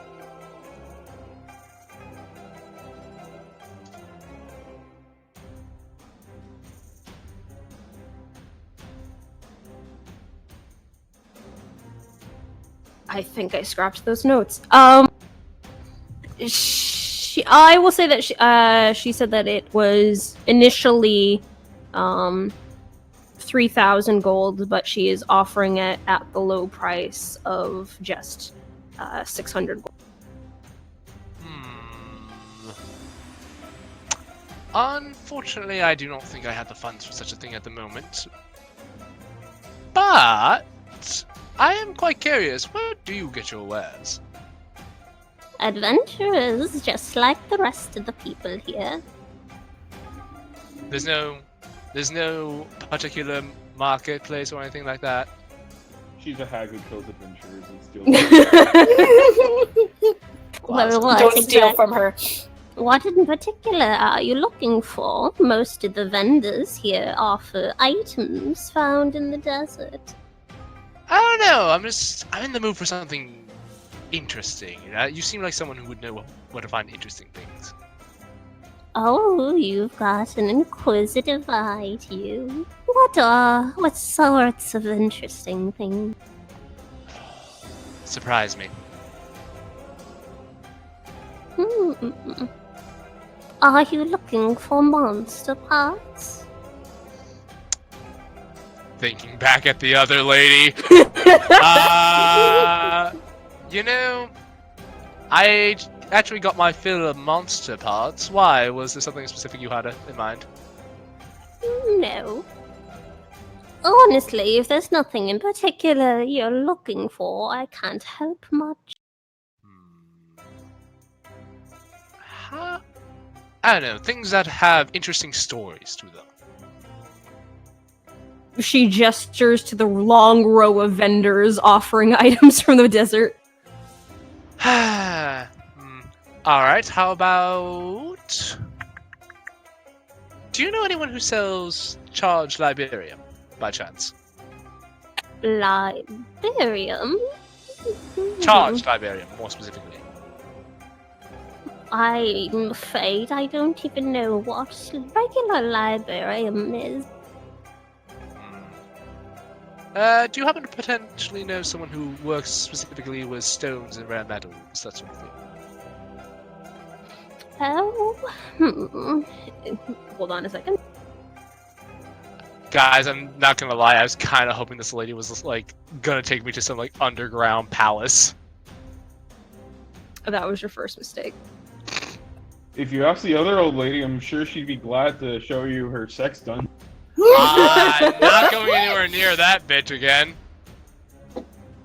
Okay. Well, there are some vendors that specifically look for gems and such. But seeing as how I'm not familiar with this particular gem, you're probably looking for a specialist. She raises a shaky hand and points a long finger down northward alleyway. I believe there's a shop over there that might be able to help. Does she look like she's being truthful? Insight. Okay. Yes. This woman would never lie. Alright. 5. Amazing. I'll give her 5 gold pieces and say, I appreciate your assistance. Of course. She'll take it and drag it across the table to put into her. Guys, I'm about to get mugged. Oh, Varric. Did she have anything else that was particularly interesting? I can't remember. The only thing you see that she's offering at her little setup is the large room. Got it. Alright. Alright, I think that'll about do it. Yep, I will... Oh, God. You said I trust her, right? Yep. Fuck me. I will go check out the alley she suggested. All right. Walking down the alley, it's a bit dark.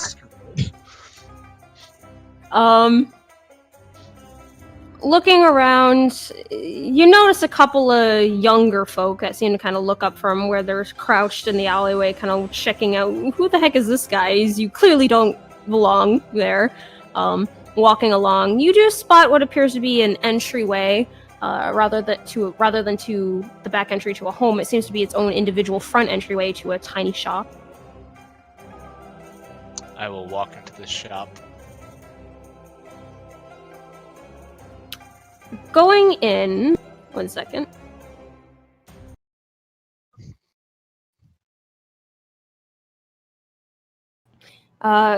Going in, you're hit with this very musty, burning scent.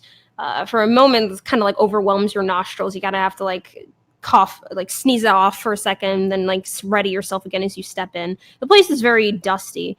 However, you do know what appears to be a variety of swords, metal swords, shields, and a variety, a couple gems.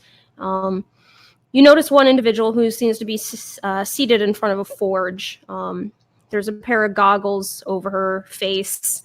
From behind, you see what appears to be a variety of braids and dreads of this black hair that sort of dyes a more whiter color at the tips. She appears to be working on something at the moment, and upon your entryway, she doesn't really seem to respond. Hello. What do you want?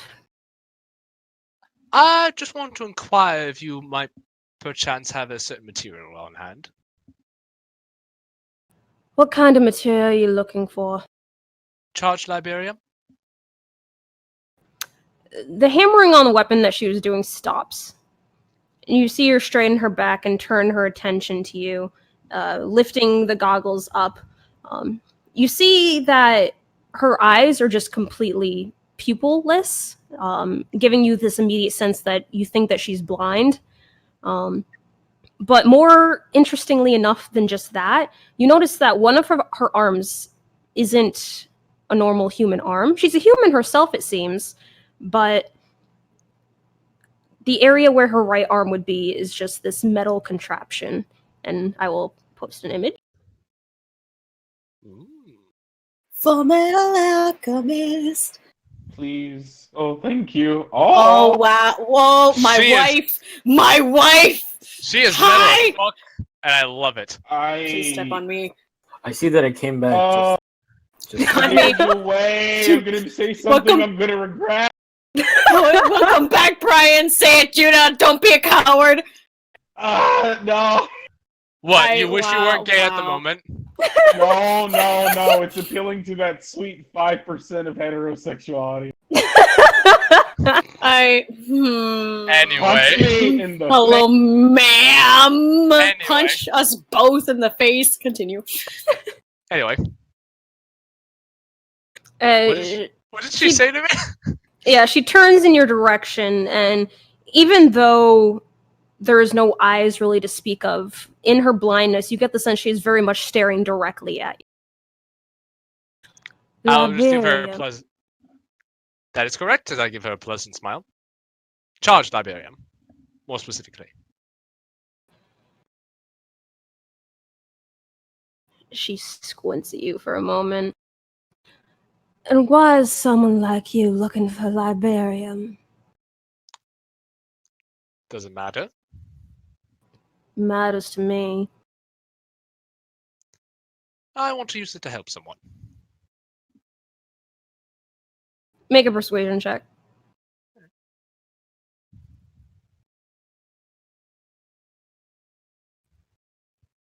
Nice. And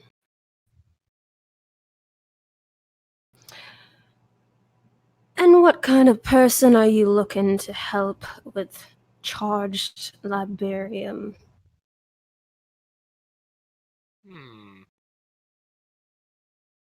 Do I get the sense that she's a shady motherfucker, but like in a good shady way?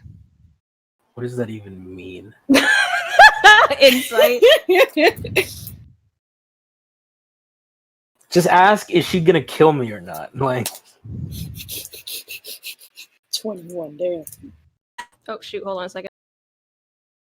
Okay.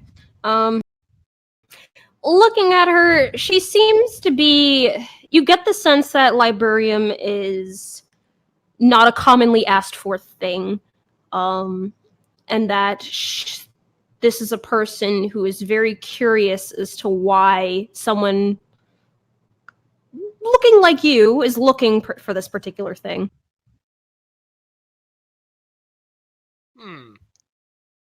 I'll reach into the bag of holding and pull out the broken power core. Just looking to save someone a lot of trouble.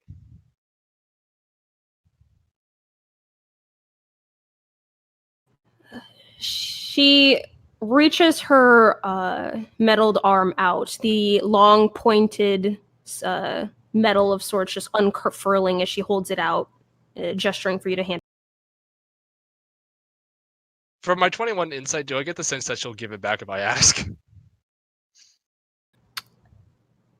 I'll give it to you that yes, you get the sense that she's just looking to get a better feel. I'll hand it to her. As soon as it rests there, you see her toss it into her human hand as she feels it out. Not looking directly at it, her eyes more just this unseeing look, stare at the floor as she feels. Well, would you look at that? That is librarian.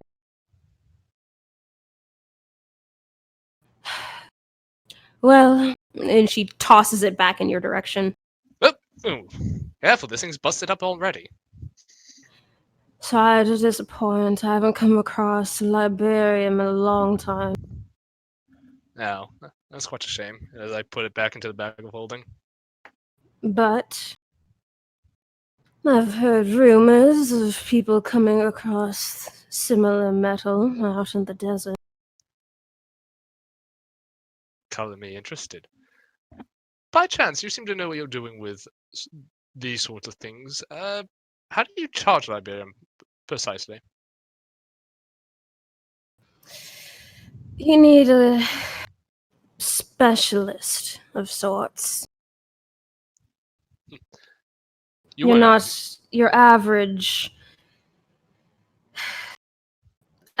person that might be well studied in magic and gems would not be able to help. I don't take it by chance that you happen to be one of these specialists, would you? You see her toss one leg over the other and like lean back on her hands on the bench that she was on. Lucky you found one. Ah! Alrighty then. Out of curiosity, how much would that cost if I brought you some Librithium?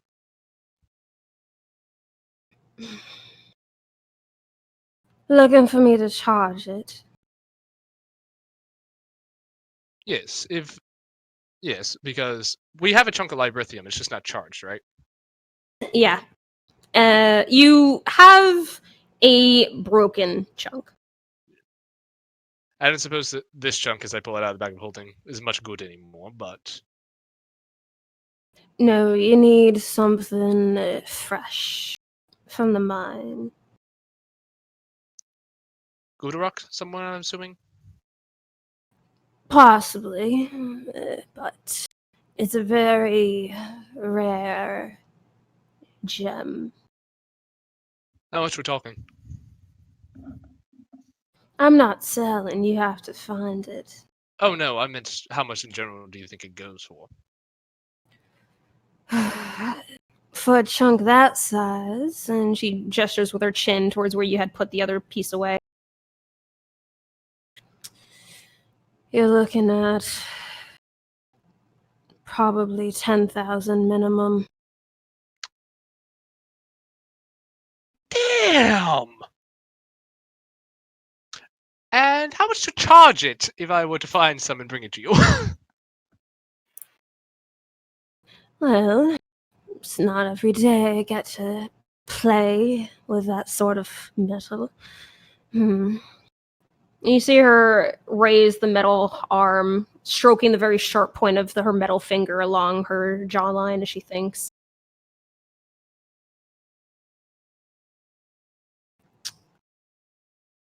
Tell you what, either you bring along an extra chunk of it for me to keep, or I'd be willing to do it for,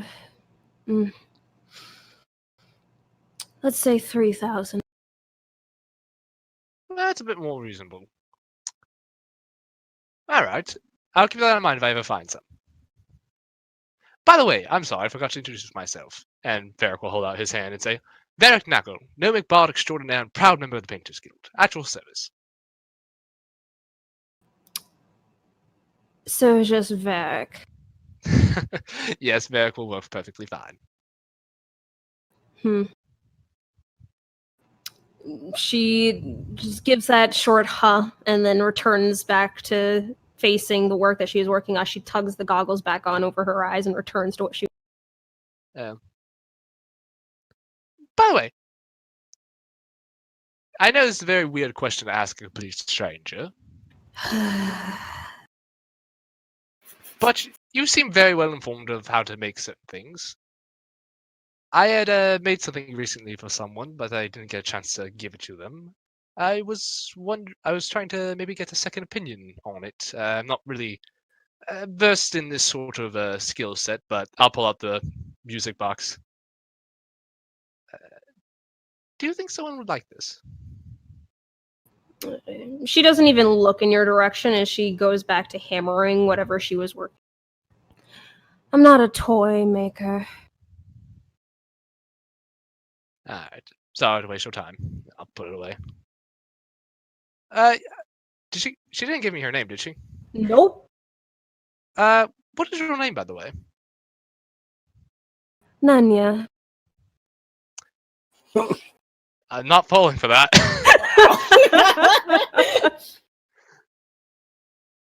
Ma'am, that is the oldest trick in the book. I wrote that one. I'm surprised you caught on. Apparently you're not very good at reading the room. I have been told that a couple of times. It's not so much that I'm not good at reading the room, it's just I can't hold back my force of personality. I think you should start.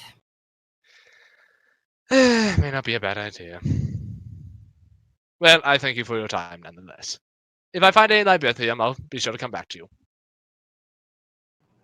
Be sure to only come back if you have some. You like one of my friends. You two would definitely get along. Sounds like an asshole. A little bit, yeah.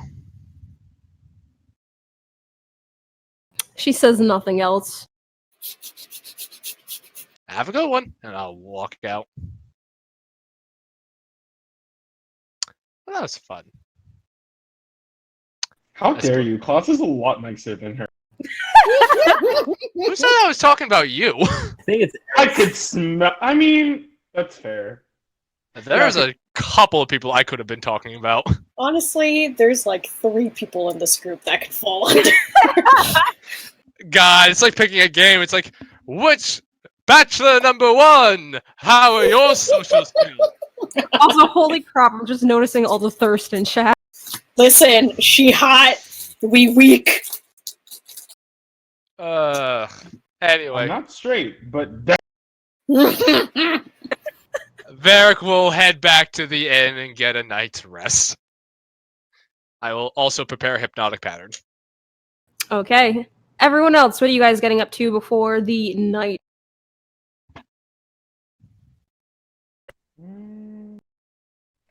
I suppose in this particular case, Klaus might actually invite Alexis to some meditation.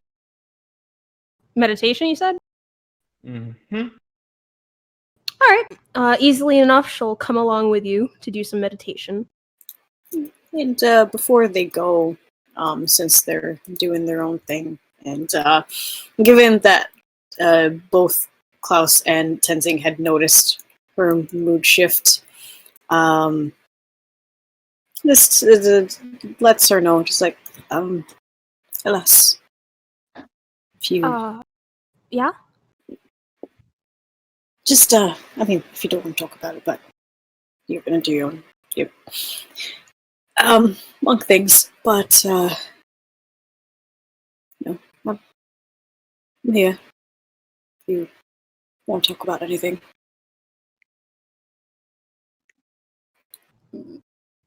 Gives you a bit of a confused look. Right. Basically, you had made a face earlier, when we were making conversation, about your, confidence and whatnot, and just want to make sure you're alright. Oh, yeah, I'm alright. I mean, it's a small thing, Tenzing. It's not going to beat me up. Even so. Fair. Actually, I was going to bring that up. She gives like a little puff of air that kind of makes the hair draped over her forehead kind of like flip. It was just a comment, guys. Yeah, comments can piss you off at times. It happens to everyone.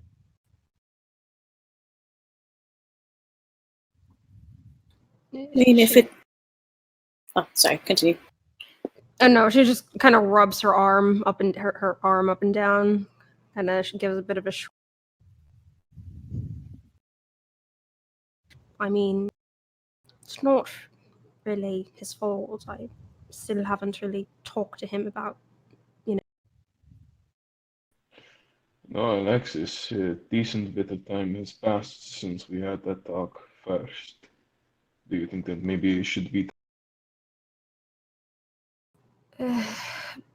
But everyone's been so stressed and downed, and we're finally getting a bit of a break from all of it. I don't want to, be responsible for bringing things down again. You're not really Technically, responsible. Sorry, keep technically, going. we will never make a full recovery if you continue to hold something. Yeah. I mean, there's still plenty of things that are still under the rug, right? I mean, for And example, chances are, sorry, go. just like, for example, our friend still passed and we've yet to really properly grieve. You still have your things with Varric, and it's hard to just pretend like it's not there. Even with he looks off to where Godrum is, wherever he is, probably hanging out or something. Even I have my things.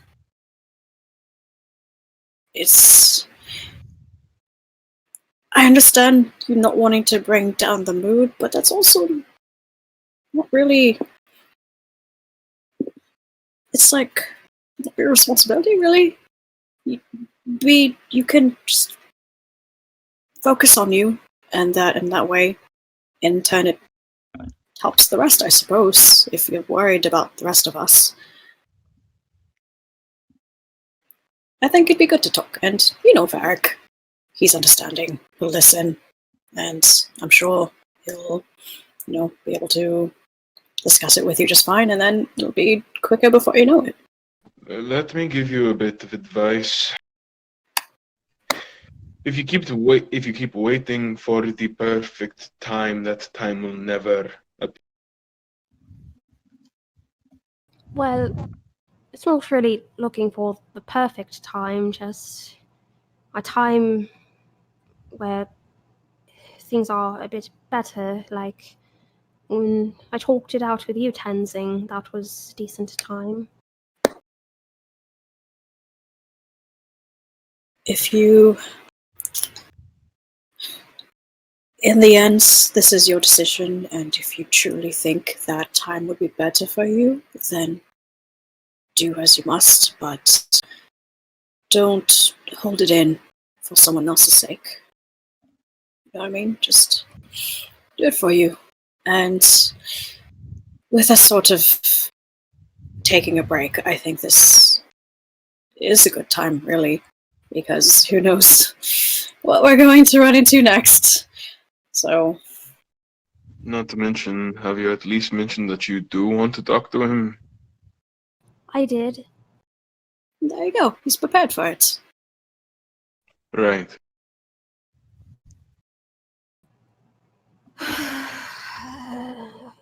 All right. It smiles. We'll be fine. Probably not tonight, but I'll bring it up with him after the race. Alright, sounds good. Are you sure you're not going to delay it because he plans on partying after? Makes a bit of a face at remembering that. I'll pull him away from the party for a bit to talk. Are you sure that's not going to become an excuse as to not wanting to ruin the celebration?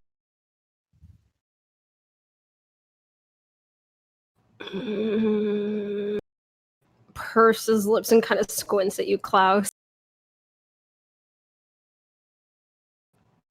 It's a little annoying that you're actually able to look into my head better than I am. It's a gift.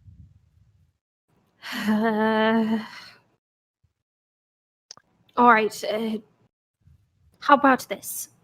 I'll set it to talk to him then, and if it looks like I'm going to back out, I'll put my trust in the two of you to tell me to suck it up and go take care of things.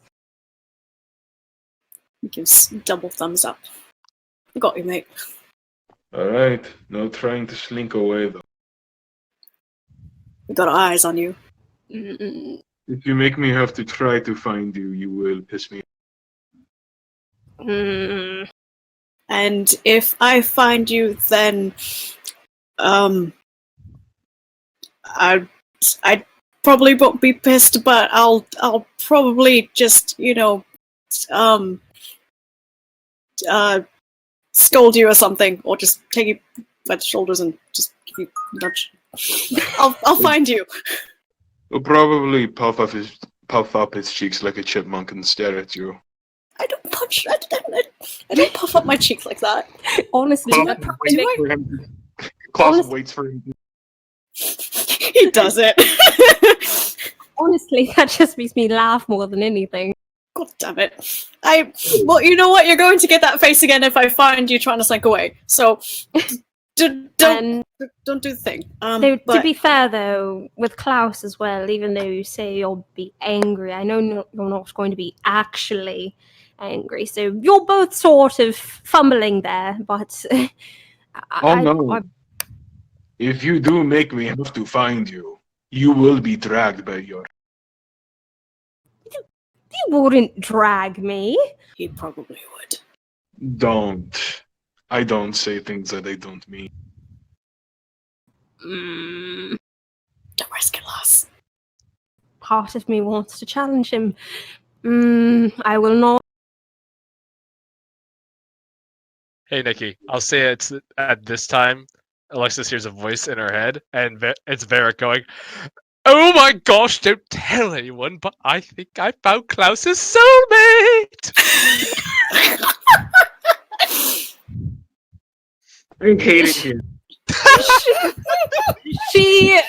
The squinting look on her face turns into a look of bewilderment, and she's just, "Speak of the devil." Klaus... Totally worth my third level spell slot. Is she gonna respond? Oh my god. Klaus, apparently Varric has found your soulmate. What was it? I said don't say anything! Why don't you listen? Klaus just stares, and then just kind of... I like to imagine Varric heard that because I like to imagine she forgot that she sends 25 words back. She knows. You just hear Varric on the other side of town going, "Son of a bitch!" No, she didn't say that into the response to the spell. She's saying this to Klaus. Yeah, again, Klaus will just kind of be like, what honestly is there else to expect? He really wants to matchmake somebody. He really wants to matchmake with somebody. To be completely honest, could one say that that's kind of a projection? A little bit. Maybe a lot. He's going to live vicariously through us one way or the other. I think that's the case. I think we should really get him a different interest. Won't he act the same but to a different person? Yes, but at least he won't be trying to buy fucking fire giant eyeballs. That is fair. That was both disgusting but kind of amusing, but also really gross. That's because you weren't the one who was asked to fucking comb the hair of someone. That's true. I'm saying from a bystander I'm going to change topics and I'm thinking about it now. Yeah. Screw you guys, by the way. Well, actually, I need to ask. Well, no, I can't ask him right now, but I'll probably. Have you two seen Brian? Not Brian. Have you two seen Eric? Looks at Brian through the fourth wall. Have I seen you before? Brian, what did Eric get up to during this time? He went to bed. Oh yeah, he did go to bed. Ah, shit. Okay, I'll We'll just If he kind of was- say that he went to bed. oh shit. All right. I'm sure it's fine. You can wake him up. I mean, even if I wanted to, and he just kind of looks down at himself, looks at the doors across from the building where the rooms are. What do you want from him? It's kind of You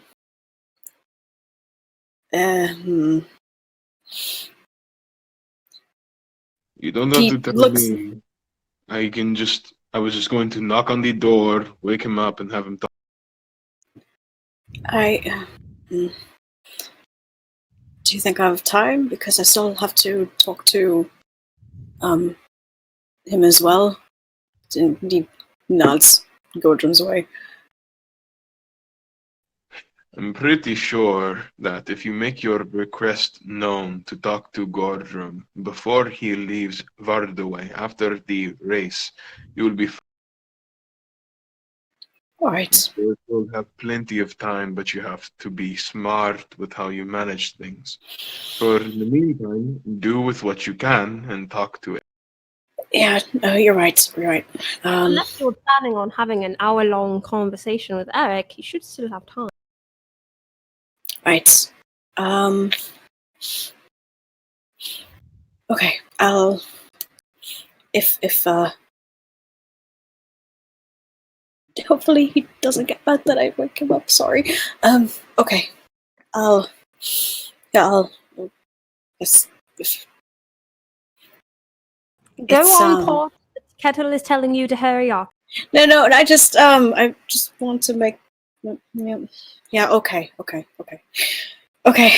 Yeah, Klaus okay. will walk over and knock on. You said Klaus is going upstairs to knock on the door? Yeah. Okay, so Tenzing and Galexis just see him walk off. Tenzing That's just kinda- exactly what he said he was gonna do, and no one objected. Oh, we didn't hear you. No, Oh. he did. Oh, I didn't hear you. Oh, I heard. And Tenzing can't fucking fit through this area, so Literally Well, I has guess to yeah, he has to like inch his way forward, right? Because he said it's like half speed. If he's yeah, so he kind of has to wait. Oh, once there though, Alexis is gonna kind of give a little light tug to your wrist, Klaus, to kind of have you move a bit out of the way from the door frame, so Tenzing can be there and kind of gives you a look. It's just we do have to sort of let him learn to do these things on his own. Oh, I was just, he has difficulty walking pretty much anywhere.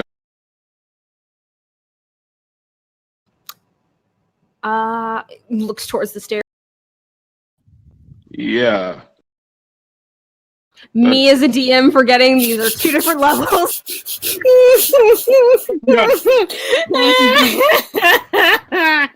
Klaus is just like, since when do I ever try to spare anybody of this shit? Yeah.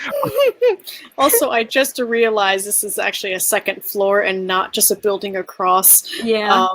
Me dummy. But yeah, even so, stairs. Fucking By the way, Nikki, did you see my DM? Yep.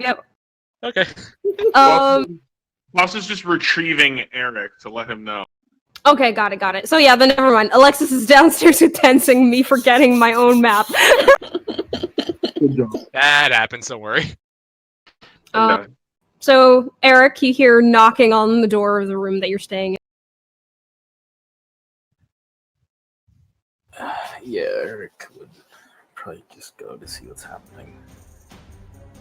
You see Klaus leaning against the door frame and just like waiting, and then kind of, I guess, do you open? Yeah, he would.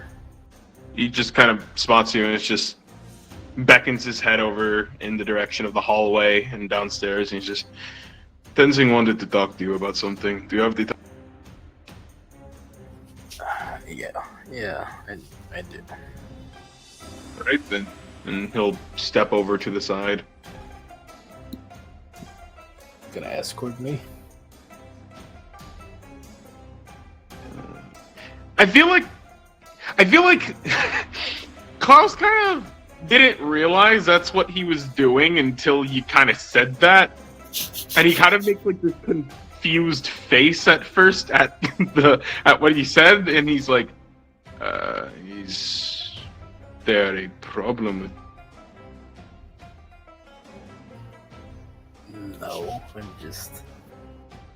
I know my way downstairs. Right. Never mind. I don't even know why I even bothered. And he just kind of walks ahead. Those two are the most awkward motherfuckers. Yeah, as Klaus walks off, Eric, you hear off to your side, that was awkward.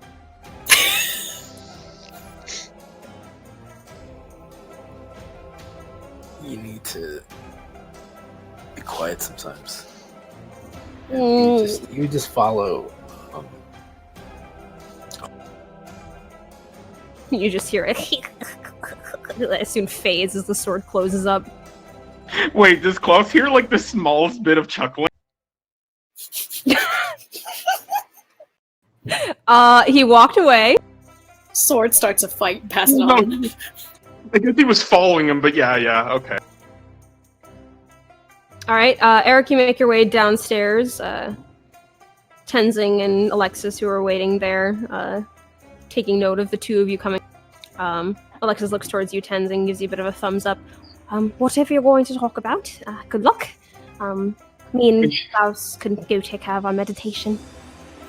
Right. I should mention Tenzing and Alexis, when you see him come back downstairs, he just has this very puzzled look on his. He looks at Klaus, looks at Alexis, and just like, and looks like he's confused again. Alexis has a bit of a mused quirk to her lip and gestures Klaus over. Ready to get going?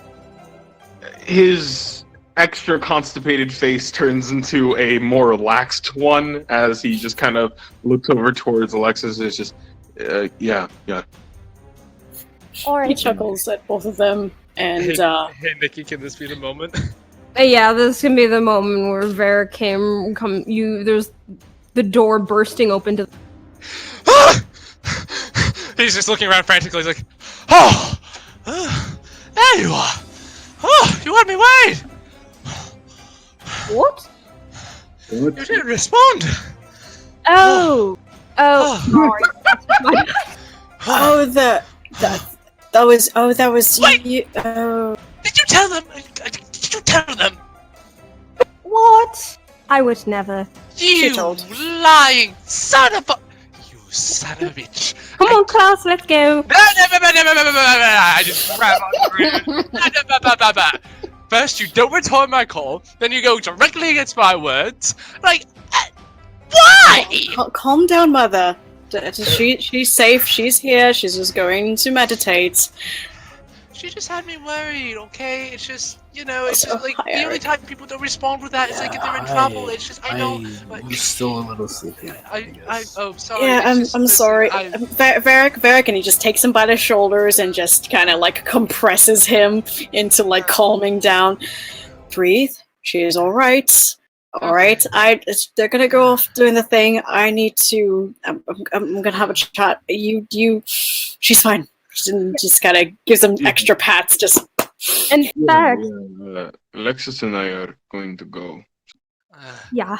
Just promise me. Okay, just promise me from now on. Like, and this applies to any of you. If I send you a message, at least send me a response. Just so I know you're okay. Otherwise, I assume the worst because I get worried because I like all of you. And that was my bad because I got distracted by many things.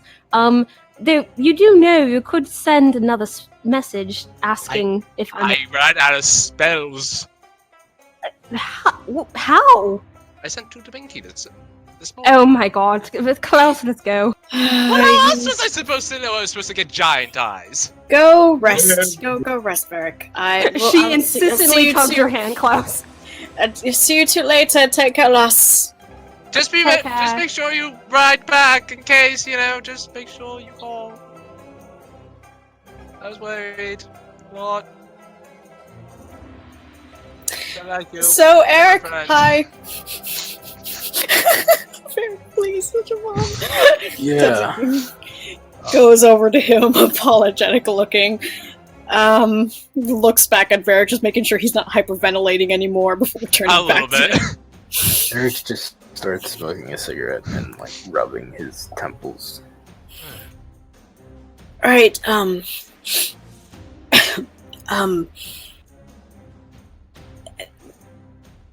sorry, is it alright if you put that, he kind of points at the cig. Oh, yeah. Sorry, I'm not really used to it.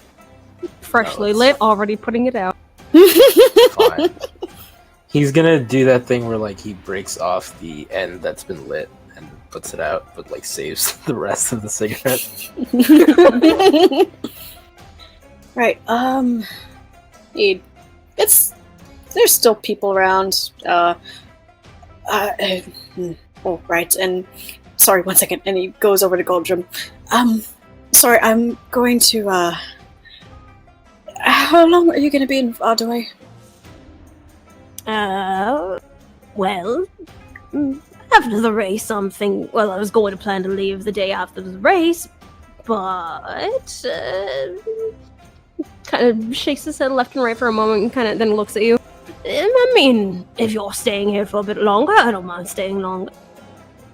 Good, I'm sorry, I'm not sure how, I realized I had something to do, and, I didn't want to just keep you waiting, because I didn't know how long it was going to be, and... You're not keeping me waiting, I'm drinking. Alright, yeah, if I don't see you here again, could we maybe reschedule to... Sure, it's a date. Opens mouth, closes it. Right, I'll... After the race, we'll talk. I kind of looks over to the side, gives a little wave, and yeah, I'll see you later. He gives you this amused look and like glances over at Eric in the back end, like, you gonna go back? As soon as Eric and Tenzing leave, Varric will go up to him and just be like, "So." I think Eric guys hears do- that because he has a 19%. I wait till you guys leave. I wait for a second and then I go up to him. God, Tenzing But you guys- goes back to Eric. You guys do your thing first. I just want to be know Varric is chatting with this guy while they're alone. Oh no. Oh god, yeah, Tenzing is gonna ask us, the topic's actually a little, a bit sensitive. Is it alright if we go for a walk, or just somewhere close by that's not crowded and people? Sure. Yeah. Why? And walk off for a bit, and Tenzing, already nervous, being this flighty disaster gay, is now fiddling with the sash around his waist. And as they walk off to somewhere a bit quieter, sorry to wake you up. I just figured, we're going to be busy, and I've actually been meaning to ask you this since the week off that we had, but it didn't. It ended up not finding you, and well, I guess you were looking for me. Feel free to shut me down with any of these questions if it's a little too personal and such, but I remember back then you were talking about the 7 uses and whatnot, and there's something about, I think you mentioned, did he mention smuggling before? Like, just generally about them? Because he was looking for them, but I'm trying to remember exactly what he said. Yeah, I mentioned that there were smugglers. Okay. Yeah, that so... they might, he also mentioned that they might have started moving into other things, and that's why he should, like, that might be a lead for you to follow. Okay. Okay, then perfect. So, I remember you talking about them and, them smuggling and such, being a lead and all. I was wondering if, I don't think it would come to this, but I don't know what other options are out there, so I'm really just curious, and sensing being more paranoid and looking around. Is there anybody listening in? Or Make looking perception check. interested? Eric could probably look around and see the attendants would. Should I do advantage? I will allow an advantage roll. Bless you. Mr. 19 perception.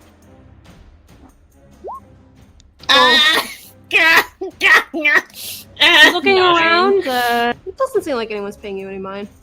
Welcome to my world when it comes to doing anything with with Urkel.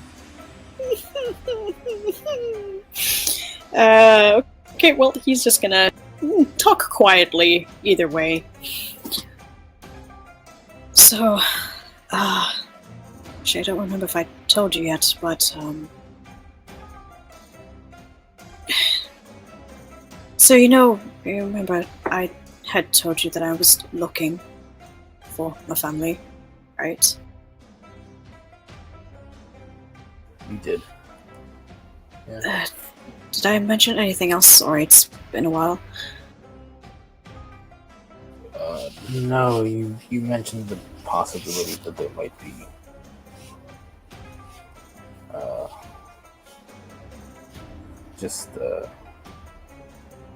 I mean, from what I recall, it just seemed like you weren't sure exactly where they were. Yeah. I guess I really haven't told too much. You've been with us for a while, and seeing your views on slavery and such, I guess I don't feel much need to worry. So, I am from the North Mountains, but from a specific island right above the capital that has recently been claimed. Basically, my community had been raided, and some of them have been taken in as slaves, as far as I know, and the rest were killed off. So I'm looking for who's left. Just recently, with the general, she had given me a lead. My childhood friend is alive, and is, as far as I know, is currently a slave to a very prominent family in Vatal Roc. And if I were to go over there, I'm pretty sure I'd be taken in because I am not a god from Darkador. And any move I try to make, I need to be careful. I don't want to get arrested. I don't want to be taken into slavery. I don't want to get killed. And this question I'm going to ask is one of those dumb ideas. I was just curious if... Would you know anything about centaurs being smuggled? My biggest thing is that even if I do find somebody, then they're just going to be on the run. If I do manage to get Gumbald out of there, then what? We're going to be wanted in the north, at least he is, and can't go to the south. There's barely any centaurs over there. and I don't know what to. I don't know what to put my family when I find them, if I find any more. So it's a stretch, but because you know a little bit of something, I figured maybe I have something.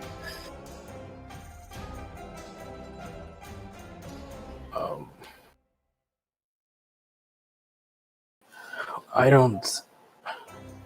I mean, I've heard a bit about groups that have tried to help people from the north escape to the south. The group I was looking for definitely did not do that. But I think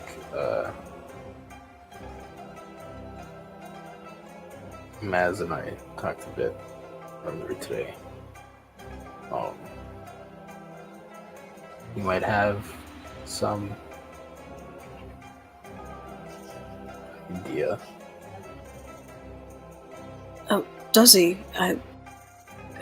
What kind of, at least context? What kind of, does it have to do with smuggling, or is it just general, I suppose, exiled people, whatever it's called? Yeah, I mean, Maz and I feel very similar about slaves and slavery. He mentioned that he used some like vague information about people who helped people like that, but we didn't really go much more into it. So I would ask him. Denzing, his eyebrows raise a bit. The little twinkle of hope, and nods his head. Right. Ask him. Is he also sleeping, or do you know where he is? Do you think it'd be a good time to talk to him, or maybe late? What time? Sorry. Yeah, sorry, DM. What time is it right now? Evening. Evening? Just like 8 o'clock or something evening, or like 10, 11 o'clock evening, or later? It's 7 p.m. 7. Okay. Right. Oh, that's alright, yeah, that's good.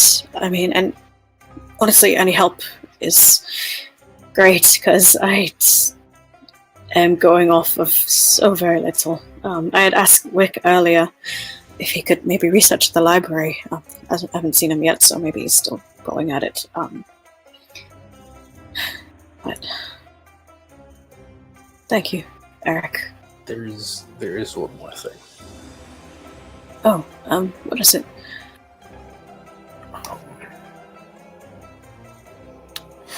What do you call it?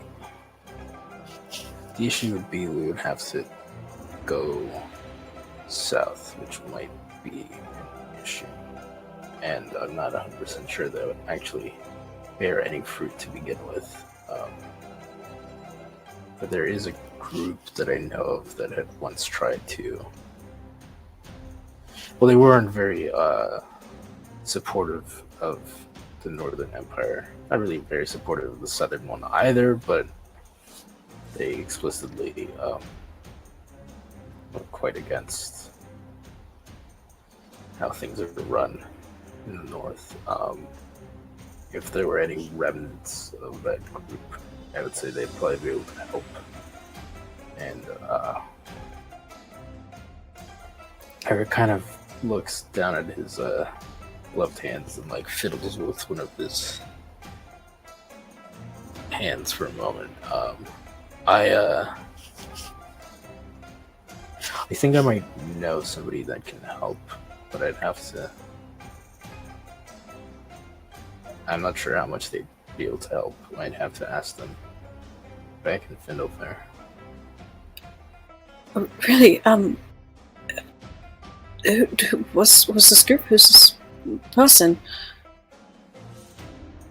Well, the group is, before he says anything, Eric would look around this time himself to check. Make a perception check.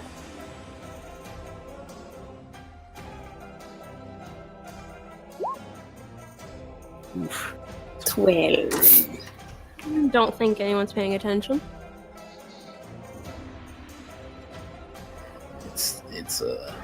There's this group called,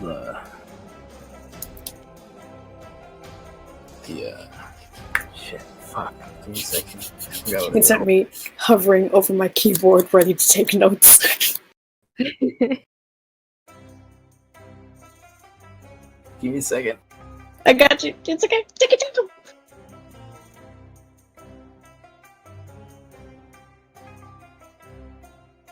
And this new noise filter, though, it's so cool. I can just... You can't hear a thing. Wait, can you? Shit. A little bit. Fuck. Well, it lowers it. Wait, you got a noise filter? Yeah, Discord has a thingy. It's right next to the go live button and the disconnect. There's a noise suppression. Powered by Crisp. It noise suppresses, but it drops your quality. Yeah, so... Okay, I found the name. What do you call it? It's called the I mean, it used to be called the Shattered Crown. Now it's just kind of a symbol that people have that's against the Empire, but it was a group at some point. So that group, if there's remnants of that group, they'd probably be willing to help.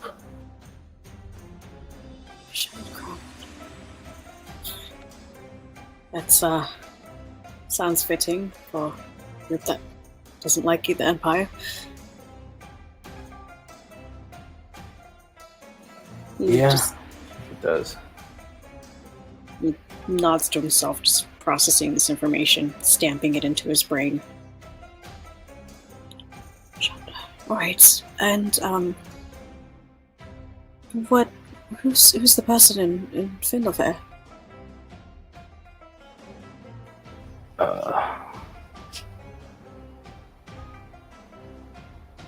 It's just someone I met. I'm not sure how much they'd actually be able to help, but when we get back, I'll ask them.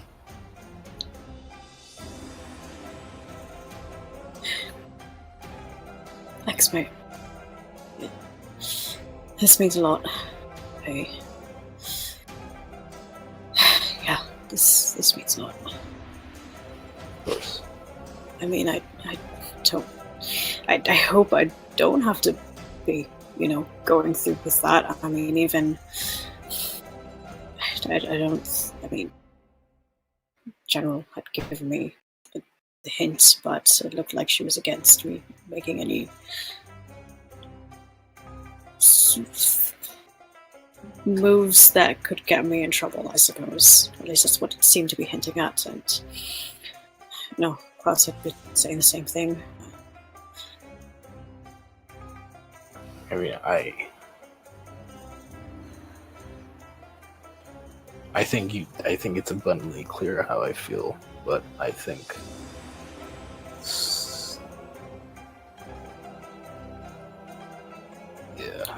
Yeah, I very understand. passionate about it. Yeah, I understand where you're coming from, but I think slower, smarter moves will help more. Yeah, I'm not the best strategist, so I mean, if I could get your input, the rest input, just so then I don't step on mine. Yeah. Do you want me to go get Maz for you? Actually, yeah, if you don't mind. Though I have a... Just out of curiosity, really, and again, feel free to shut me down, but, you know, I was just... I mean, we all come from walks of life, and I don't even know, if... Hell... And... I guess, How do you know about these things? Did you just hear people on the street, or? I'm worked as a bounty hunter, so. Alright.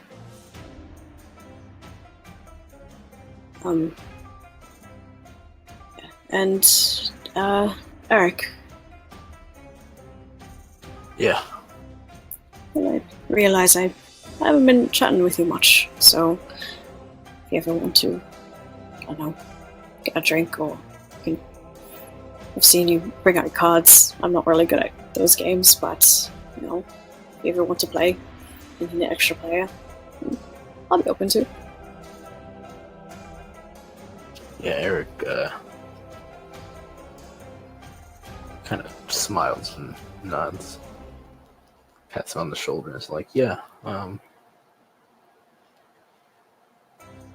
worry about it. I'll go get Maz now. He smiles I'll be right back. back at him companionably and gratefully. Thanks, mate. If I could walk these stairs myself, I would. Of course, no. Anyway, Eric heads off and rushes to go get Maz. So, how's my conversation going? As you were talking, yeah, so as soon as they're gone, Varric would have walked up to Godrum.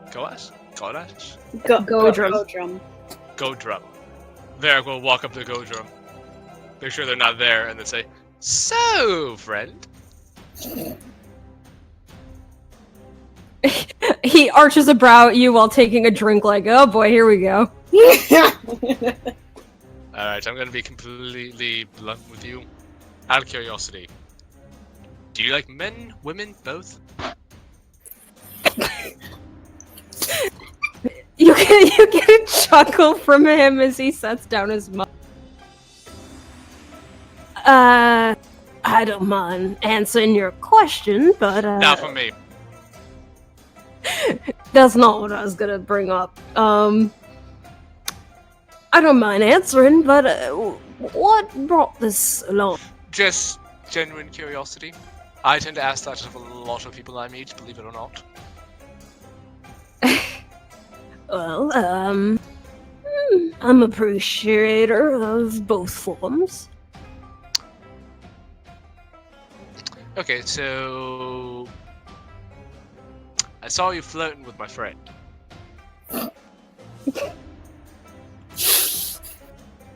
Takes a drink while looking at you like, uh-huh.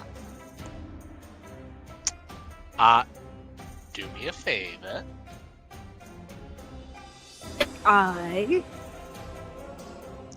If you two hit it off, and you want to show him a good time, you're gonna give you a little advice, friend. You're going to have to be a little blunt with him.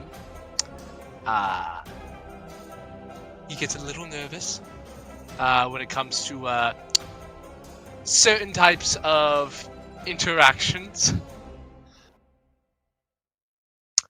I'm not sure if you've noticed.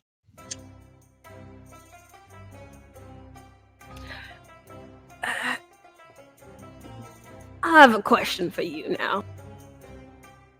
I feel that's fair. Are you always like this? I'm in a particularly excitable mood because we're in a new city. And he glances off towards in the distant direction where Tenzing is, and then back. What's your relationship with him? He is one of, if not my best friend. Ah, so you're trying to give me the rundown, is that it? I'm trying to set him up for success. You see him take another long drink. This is everything I wanted out of this conversation, by the way. And then set it down. You see him kind of like pound his fist against his chest for a moment, clearing his throat, and then looking at you. There's a mixture of like amusement at what you're talking about, but also a bit of embarrassment. Alright, listen, I'm gonna be completely honest. You seem like a kind of guy who goes after what he wants. I'm just kind of giving you the rundown that you two might want the same thing. You're probably gonna have to be a little bit more blunt about it. Very good.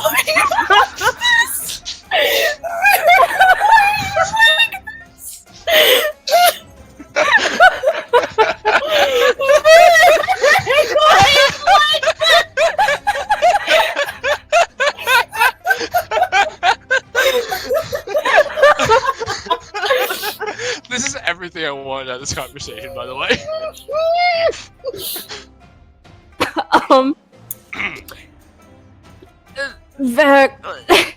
Let me offer you a piece of advice. I hope you Yes, don't don't mind. be blunt, speak for my friends, blah blah blah. I know, just listen, he wants, just show him a good time. That's all I'm saying. I don't think he'd be opposed to it. I'm a certain sort of fellow where I'm not gonna let other people thoughts and feelings really interfere with something that I want to try. But others might not be the same. So as a piece of advice, you might not want to do this rundown with most people. No, trust me, listen. I don't. I honestly don't. You're the first person I've done this with. For him, at least. Why is that? Because I could just see a certain look in his eyes that I have not seen before, at least in someone I approved of. And you seem like a very fine gentleman. His brows raise really high at that as he glances off towards where Tenzing is standing, then back at you. Oh, really? Wait. Let's just say, I saw a look in his eyes when he first saw you. You can interpret that any way you want.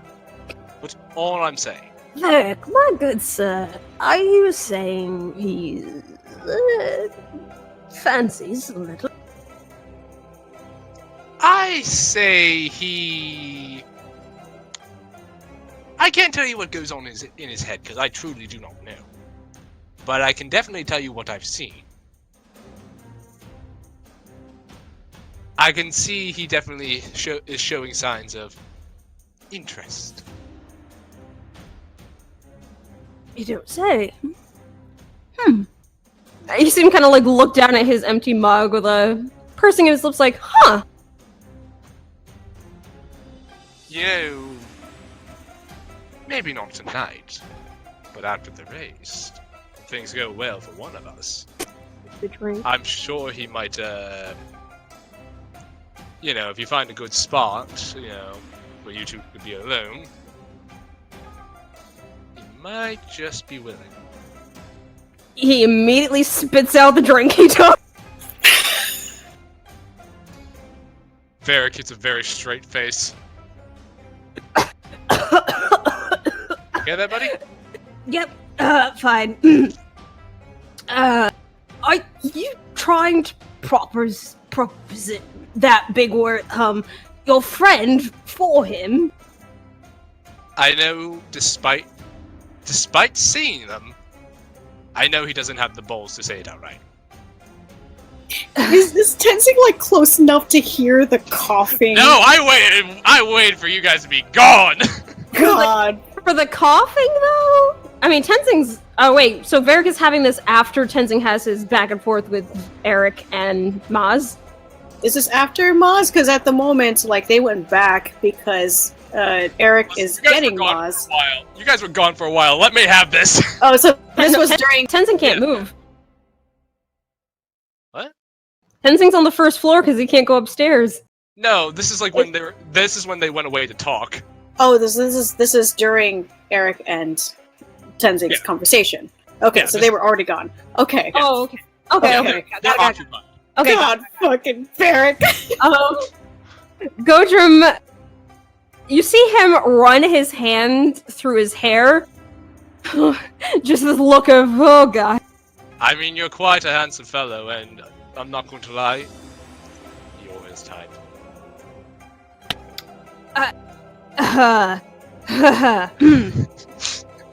For such a big, strong, like, boisterous guy, you get the sense that you talking like this is making him nervous. I see I may have been mistaken in what you are seeking, so if you wish to drop the conversation, we can discuss other matters, but... No, I mean... I'm not blind, but, I mean... Tenzing's a, Takes another drink. Nice looking feller. I am setting you up, you better not drop the shit! but, I mean, I'm not really the, how do I put this? He is a big, strong warrior, a centaur.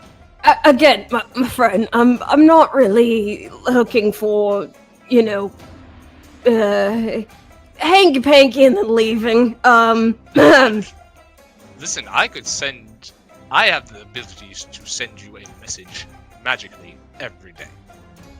You two can keep in touch, or you could travel along with us.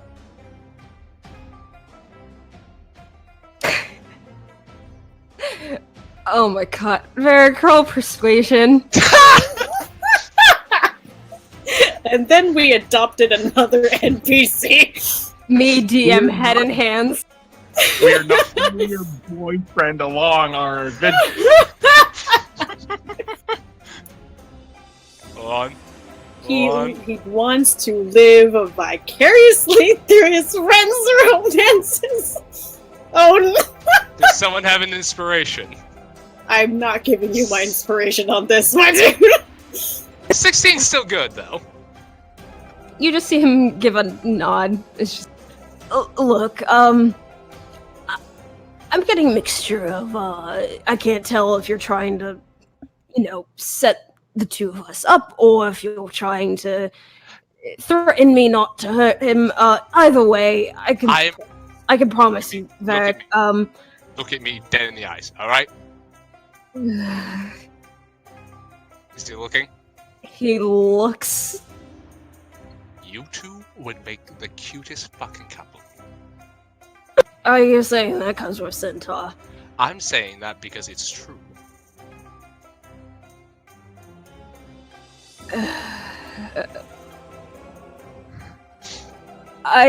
Look, I admire that you're such a good friend, Varric. I do. But Thank you. You really shouldn't probably go about things like this. Listen, why don't you maybe, you know, when you two have a talk, why don't you sort of run a couple things by him, see how he responds, you know, that sort of thing, see how you two hit it off, and think about it.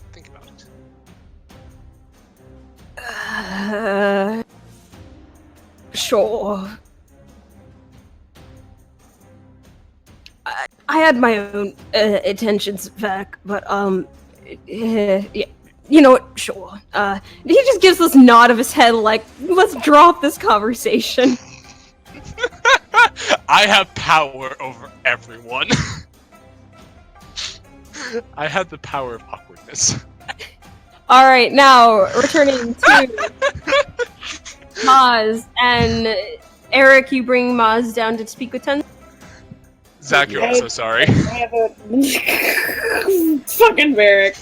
But I do have a quick question since I am looking at the chat. Would you like to? I'm asking as a player. Would you like to postpone this conversation so that they have it after the race? That way we kind of like get going through it. Because I don't mind. What? I mean, you're talking to me? You're asking me? I'm okay. Because you got to go in 25 minutes, Oh, and fine. it's true. Like it's been 3 days, so Yeah. So yeah. let's do it. So would you like to talk, or should I have? No, let's do it. Okay.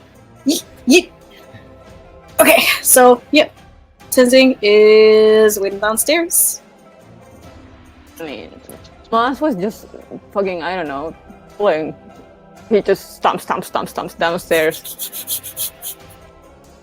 Very like Probably I see. just in time. Trying to walk over to Tenzing and say like, yo, so did you already fuck the centaur or like what? Instantly sputters. Not you too. God. Oh, It's fine, kid. Like, just have fun. What do you want? no. That's This is not... how the bond. Whatever. This... What do you want? Just joking. No, it's fine.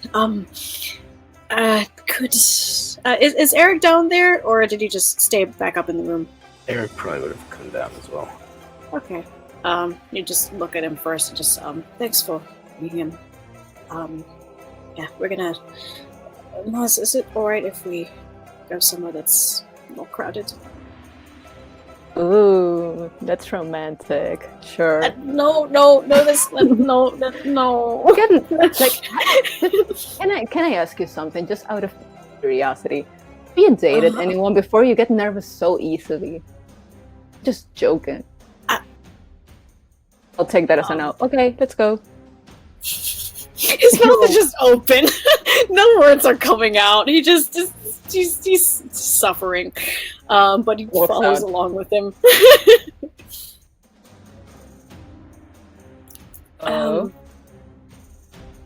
Right, so I had a talk with Eric about my situation, and he had mentioned that you also, I mean, on the boat I could already tell your feelings about the, Racist Yeah. bitch, you mean? Yeah. That and well, my entire any mothers apparently able to portray it and such. Basically, and he'll tell Maz the same thing that he had told Eric about, the raid and who he's looking for and the lead that he has in not Babylon. What's it fucking called? What are you talking about? The town that Gumbold is in. Oh, Or yes. the estates. 1 second. I know I have it. somewhere. Babaleth. Babaleth, yeah.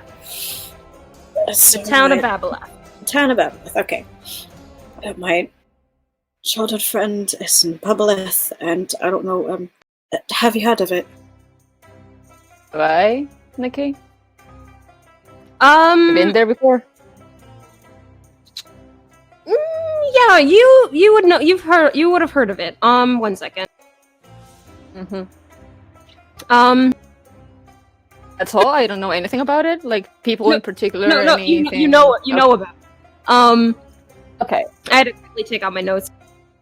So, you're not super familiar specifically with each, like, the 10 royal noble families of the Northern Empire, but you are familiar at least specifically with the Babaleth family, which is a family of prestige nobles, specifically in the area of slave trade. Roll me a history check. I believe in you. Wait, roll you I what? believe in you. History. History. My history is so bad. I believe in you. Okay. Oh, that was really good. Woo! You know, with what Tenzing seems to be saying about his friend being in Babalath and his friend potentially being a centaur as well, you get the sense that there's a big chance that he was probably either taken in or is under the watch of the eldest son of the family. There's a variety of people within the Babalath family. However, the one who typically leads the trade of more exotic creatures is Cathundral, who is the eldest son of the family. Okay. With the 19, you would know that Cathundral is a very prideful man and very.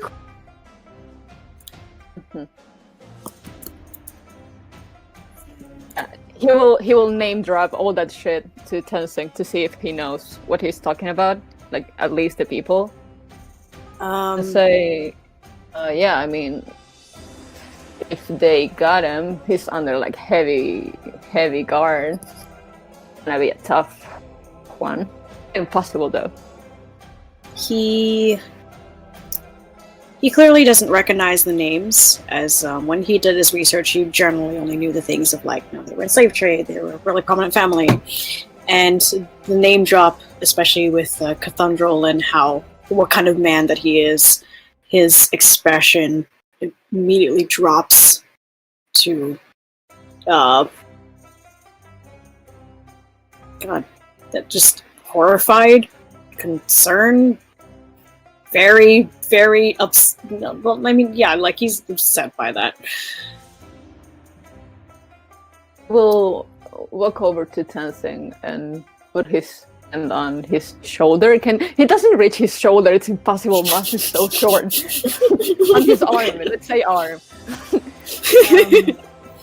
And say, look, I know what it's like to lose people to these motherfuckers. So, first of all, Eric has such a big mouth. Like, I told him this shit like an hour ago. How dare he? Anyway. Oh. It's fucking just no secrets in this group. The thing is, I'm sorry. No, it's okay. I don't mind. I mean, it's not like I'm super secretive either. Listen, I work with this organization. The North, they try to be slaves, and I smuggle them back to the South.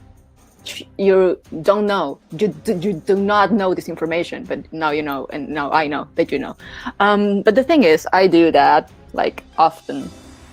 I do not know how to contact them. They usually contact me when they have something, so next time they do, I ask them about your friend. Maybe they must have got some information, and we can work with that to free him, get him out of that.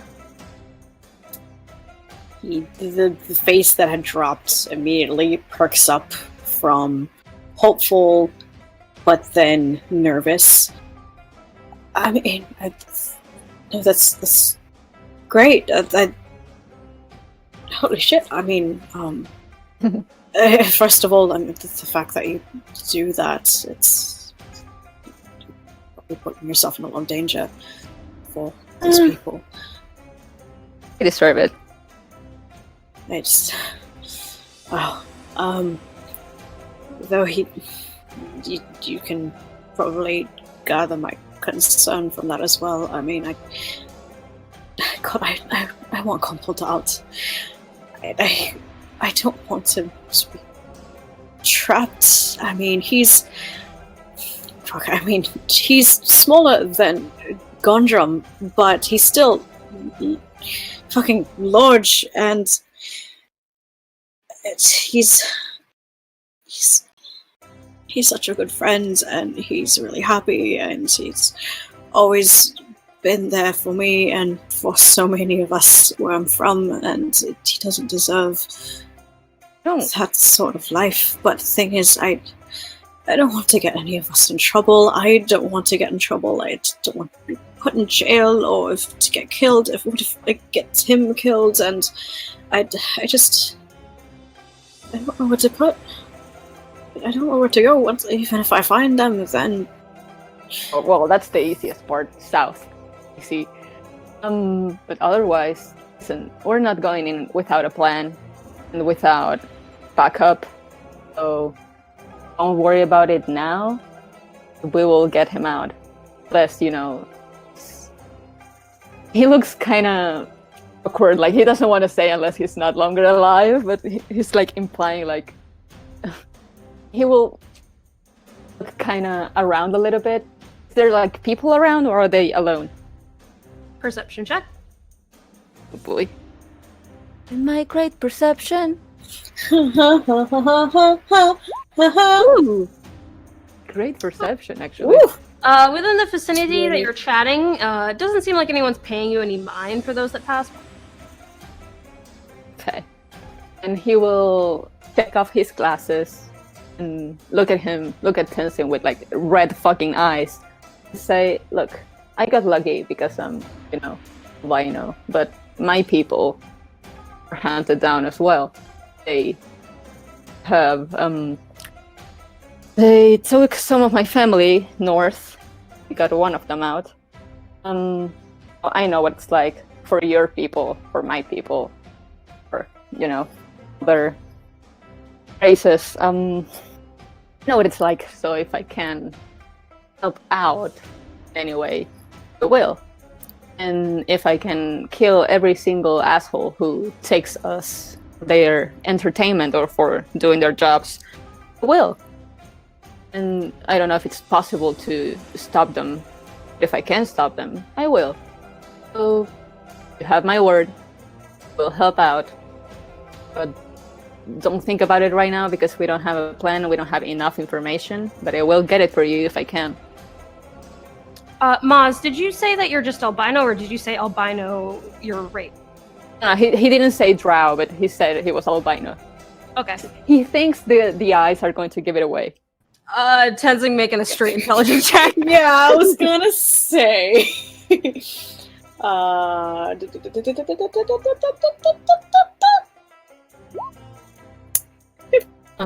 Nice. Okay.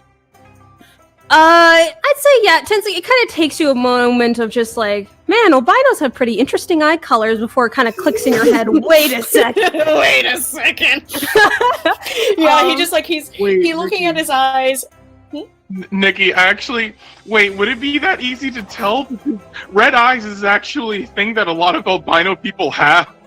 Yeah, it's more connecting that and then the pointy ears. It's the talk, yeah. Yeah, so Tenzing was fucking islander farm boy, fucking Yeah. sheep looking So- motherfucker. Tenzing, now I want you to roll me history now. Okay. Oh boy, another thing I'm great at. All these intelligence rolls, man. Okay. Oh, 18. You know that drow in the north were once part of the list of races that were deemed necessary to kill on sight.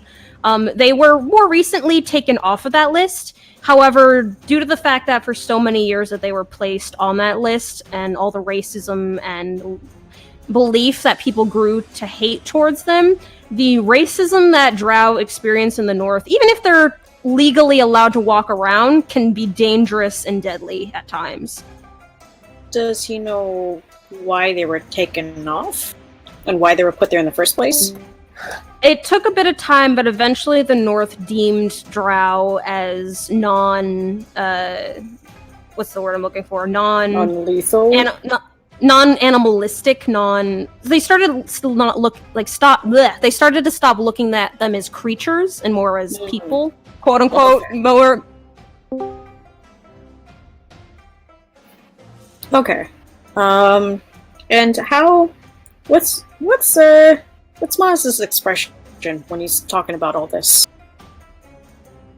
It's kind of conflicted, kind of like nostalgic, but also pissed off, like so pissed off, and like like when you miss someone and you're pissed off that they're gone, but you're also like super sad about it, like confused but like determined. Yeah. Like I will do this shit for you. Don't worry about it. When Maz starts talking about his situation, and after staring at his eyes, just like, wow, that's a really interesting color. Wait a minute, and then the fucking just slow ass brain cogs click. His expressions, there's a sadness to it, an understanding, but it definitely droops at his composure, and just mutters, "So sorry." It's okay. Go through that as well. I'm old. Okay. I've gotten over it. How old are you again? Like over 200, honey. Oh God! Wow. I'm like a middle-aged man in my race, so I'm. Wow. Even so, 200 years isn't a race. That sort of pain, just like that. So, I guess that makes sense why I'm so passionate about it. And hell, in my lifetime, I'm already frustrated with how little I've gotten until now. I mean, what more with how long you've been around, and you said you managed to get one friend out at least, which I'm really glad. But either way, though, I really appreciate it that you want to help me, because I've been alone on this for a long time. And as much as I would love to just gung-ho and go right in and snatch him out and, just live life as if there are absolutely no consequences, you're right. I don't plan to do anything right now, because I have no plans. And if anything, Comfort will be safe for a while. It's not time sensitive per se. He's safe It as far as I kinda is. know. I mean, that shit is hell. Well, yeah. Yeah, so it kind of is time sensitive, but I don't think we can do much now. Oh, listen, you're young, you're inexperienced in fucking everything incredibly. How about you just let me worry about this? Just continue on, I will see what I can do. Keep me updated. Of course. And if we manage to get this information, I will ask that you trust me to handle it, because I don't think smuggling 2 centaurs will be easy. Maybe 1, but 2.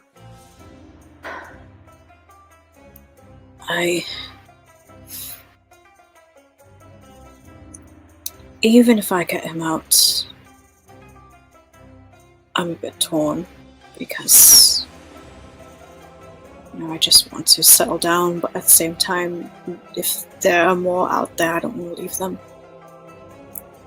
Who knows who else could be out there searching. As far as I know, I'm maybe one of the only people doing that. So, is it only him you're looking for? I'm looking for whoever's left. Okay. I know that he was taken. I don't think everybody was, but quite honestly, I'm not sure. I left before I could see more. But I'm pretty sure I saw someone going on ships and whatnot, so I, of course, would like the best case scenario in which, there's no big illegal activity that could get us in trouble, but, I guess I can't control that much. Right, I'll just, yeah, I'm not good at these things. You've been doing this for a long time, so I trust in you. If you need help with, I don't know, anything on that end, I'll do my best. You're adorable. Really cute. For, a child. You're really cute. You get flustered a lot. Thanks. You kind of mixed feelings about that sentence, but this guy's doing a lot, so just okay. Oh, pat his arm. I was about to say shoulder again. God damn it. His arm. Say, very good kid. That thing. Live a little. Relax. It's gonna be fine. And you don't get that lens, you will fucking pop your balls off because that ring was so good, so delicious. Opens his mouth, closes it, looks off to the side, just kind of like a nervous dog that's just been caught doing something bad. Right, I'm going to get that spear because I don't want to lose someone again if I have to throw it. Also, it is your people's, so yeah, which is. Get it. I mean, I knew we were around, but I didn't think we were around that long. Ancient times in ruins of all things, thousands. Before the erasure. That's well. Anyways, I guess I'll ask Wick about that more when he gets back. Oh yeah, I need to talk to him actually. He's at the library. Last time I checked, I don't know if he's still there or not. Nerd. Sure, right. Okay. Around. Don't worry about it. The centaur. Get the lance. Goodbye. He will. Oh, and he will walk a few steps and turn back and say, "Can you please just don't tell the others about me being a drow because some of them are from the north and." Yeah. Don't worry. I won't say. I mean, honestly, it took me a moment. I mean, it's probably I'm just so like that. No, I won't tell anyone, and I won't talk about what you had told me unless you bring it up yourself. So it's safe with me. Don't worry. Okay. He will put down the glasses, finger gun, and go back. And he just stands there for a moment processing fucking everything and just shakes his head, literally just kind of shake off the shock of everything and walks back to the inn. It's an experience, okay? Maz is an experience and I love him. Oh my god. Alright, anything else you guys individually are going to get up to before the nighttime? And just as a note, I'm thinking that I will allow you guys free range time because it's probably that we're just gonna have next session start up as the day of. Gotta go. Bye. Oh, bye. Yeah, bye. Bye, Danny. Bye. Good game. Hey, Danny. good job making the centaurs feel awkward. Oh my Says god. you. It literally didn't, so goodbye. You made it a little bit. That's just Tenzing being Tenzing. You, on the other hand. Listen, that was hilarious, and you know it. Alright, anything else you guys are getting up to? Bear did want to see Eric. Just passing by and just say, "Are you sure?" So you head up to the room he's in? Yeah, if he's still awake, then. Roll me perception check. Oh boy. 7. Okay. You open the door. Eric, you hear a person approaching. Well, I fast knocked enough that you're- first. Yeah, but hearing a person approaching, you're able to kind of get yourself set, and you hear Varric. Eric. May I come in, my friend? Oh, yeah, sure. I walk in. Hey! I just want to... I know you already said no, but I just want to offer this again if you wanted to head down to the docks. I wasn't really gonna go unless you were also going. I'm feeling pretty tired, actually, so... Okay. Maybe another night?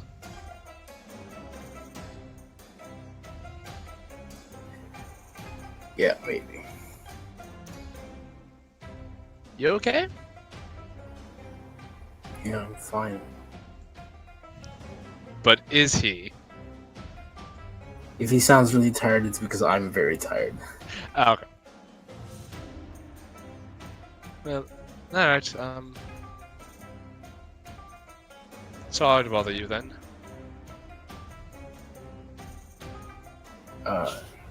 Sure, it's fine. Just well. get ready for bed, anyway. Alright, well, you have a good night then.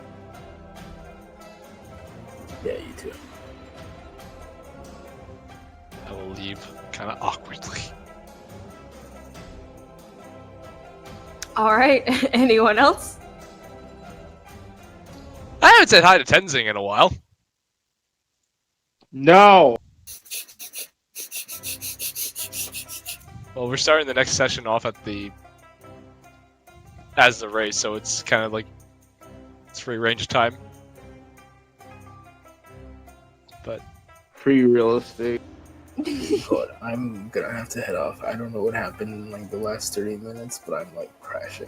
Oh no. nah, that's happened to me before. You're good. Yeah, I Don't guess worry, everyone Brian. was... See you next week, man. See ya. Take care. Actually, Bye. Fucking love Eric! Goodbye. actually, And also as a note, I was going to bring this up with you, Zaki.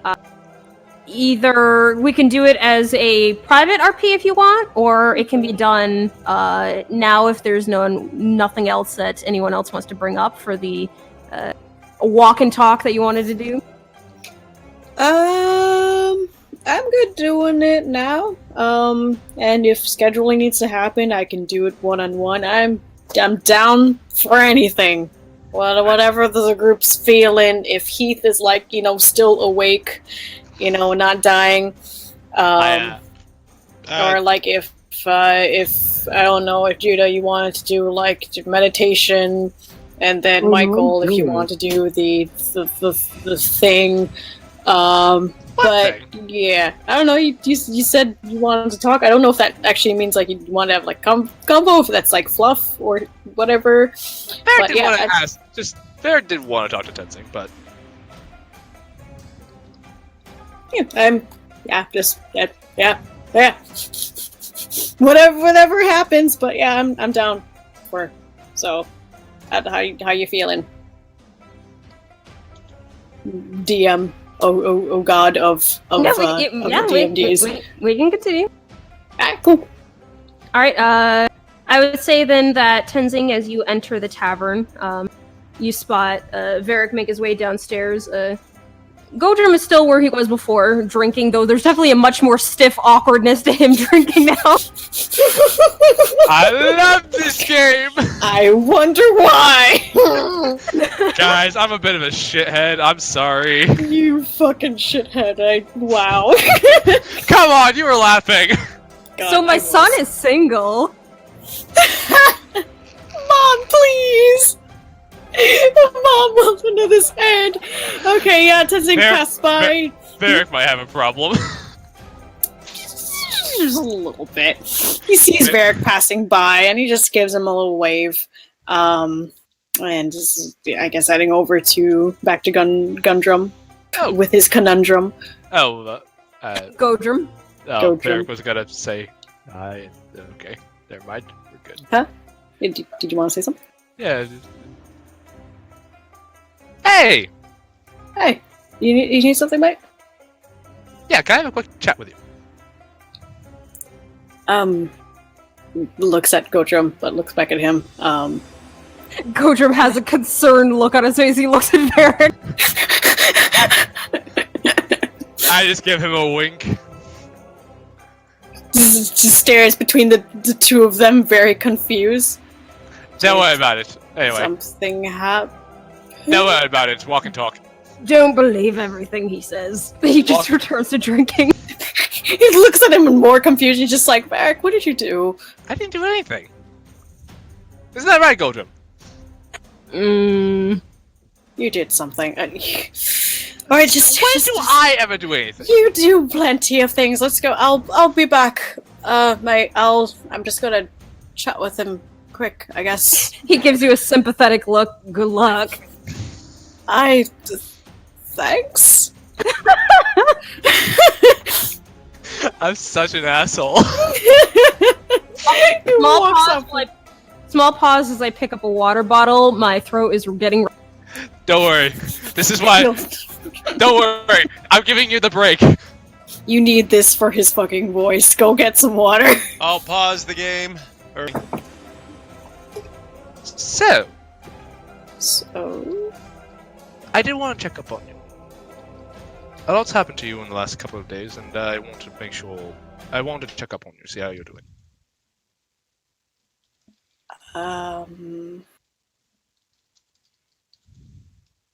he like when you mention it now. I mean, just with everything that's been happening with the talk with both Varric and Maz, and like meeting a centaur after 84 years.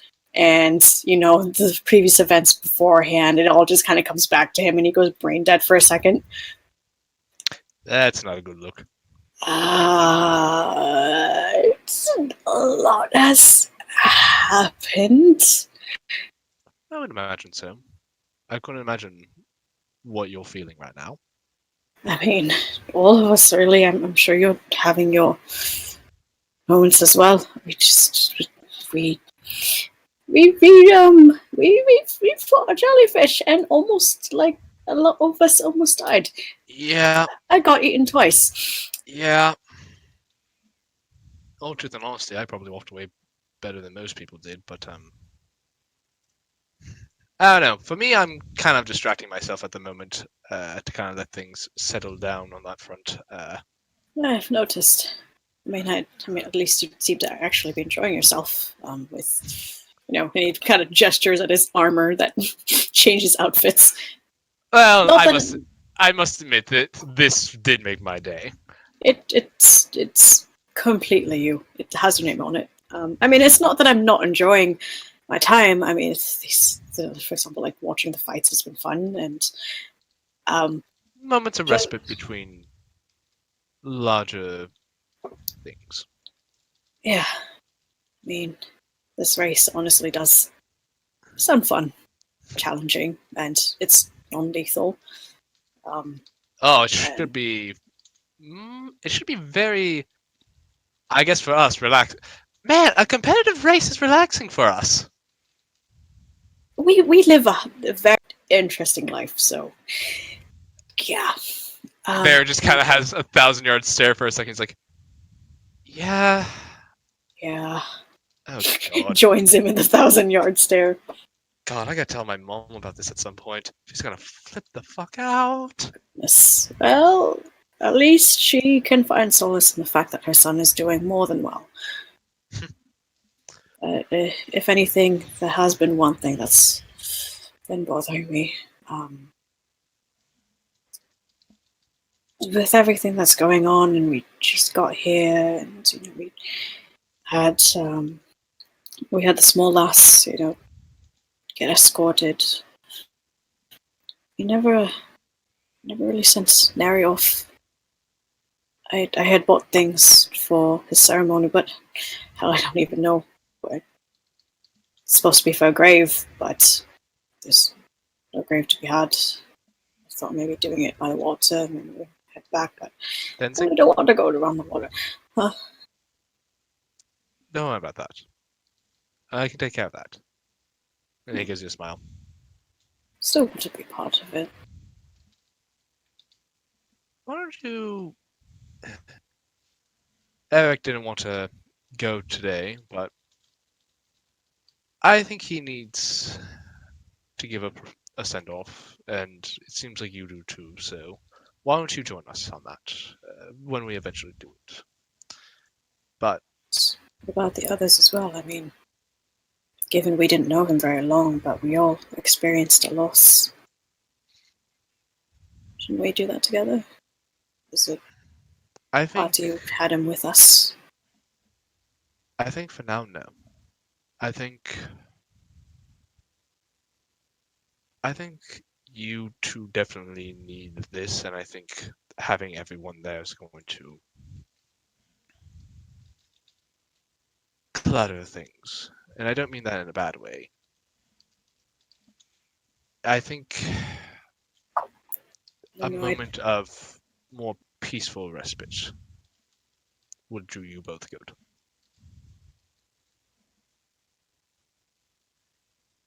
So, how about this? I plan to say my goodbyes. I invited Eric along. Why don't you tag along and we'll make it a thing for the three of us? I think if everyone were there, you'd... I think it'd be harder for you to... I don't know, it's hard to explain. But do you get what I'm trying to say? Just... It might be better to have a moment of quiet reflection rather than a moment of sorrowful grieving. You know. I feel like it's going to happen regardless. Grieving. No, it will, but I think it's just we're not going to be bouncing off as many people's emotions. I think it will help keep things level. I think for now, you and Eric are who I'm worried about most, if I'm to be honest.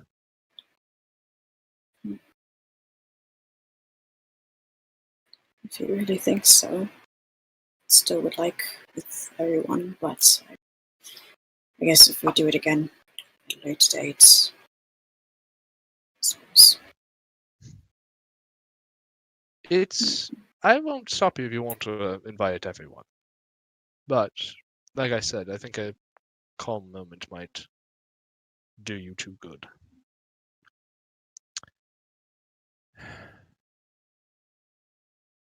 I am sorry I can't be more help to you. Oh dear. Trust me, mate, you're doing quite a lot. Thank you for watching out for us. Watching out for me. Of course. Listen, you're my best. You're like one of my best friends, if not the best friend. You and I have been through everything since the beginning. It's true. Yeah. Everyone who met in Glexford that day, you and I are the only ones still here.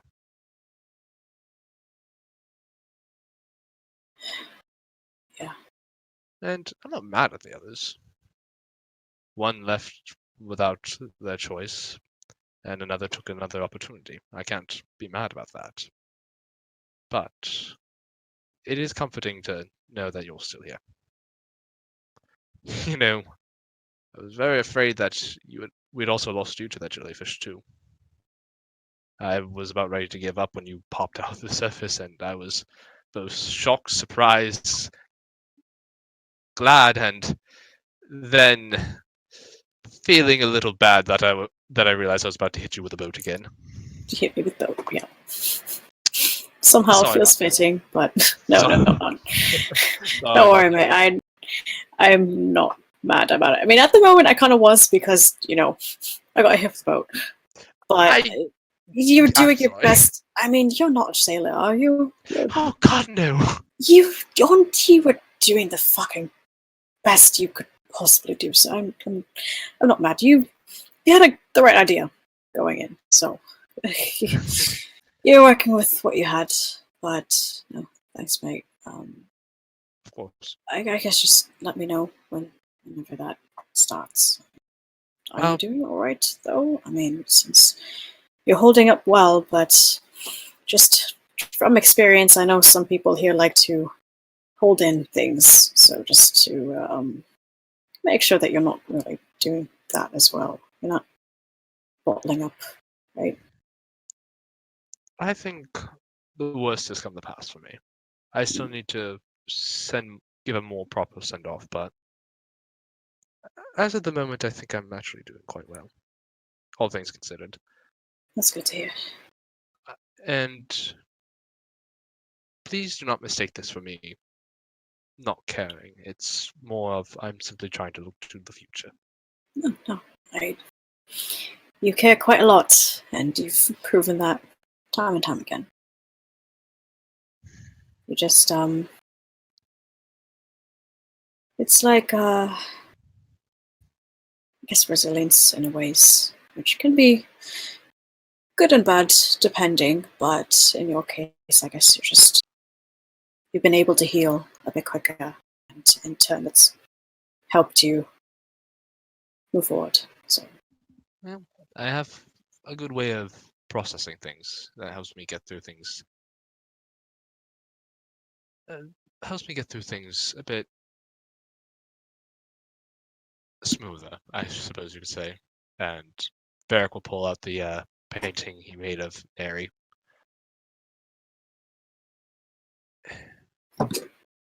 It's amazing what deep concentration can do for you, how much you can work through in an instant when forced to look at something for a little while. Yeah. But what's important about this, as he kind of like taps the painting, is that I don't just see the bad when I do this. Via my profession, I have to see the good. So, taking the good and the bad. You see beauty in everything. It's a great thing about art. I'm still making my ways, but I like to think I'm somewhere along with you. Well, and Vera kind of pulls out his violin. When we get some time, you and I can help you learn how to do this, and maybe that could be a good way for you to do what I do. Yeah, we do have to start those lessons, don't we? Oh yeah. I tend to keep busy, don't I? You have many a hobby, and There's so many things I want to do, Tenzing. So many. Well, you live a lot longer than I do, so you've got that time. Enjoy it. Now you made me sad. Don't worry about it, mate. Just keep yeah, going. I mean, you're fine with it, but I'm not. I'm gonna lose one of my best friends. Well, not really lose me. Yeah. I mean, it feels awful when you do physically lose them, but, you know. As long as our memories are with you, right? Then it's just like Kovacs, right? I still think about him a lot, and he's made quite the impact. So, as far as I'm concerned, he's not dying. He's not really dead. I have a question for you. Yeah.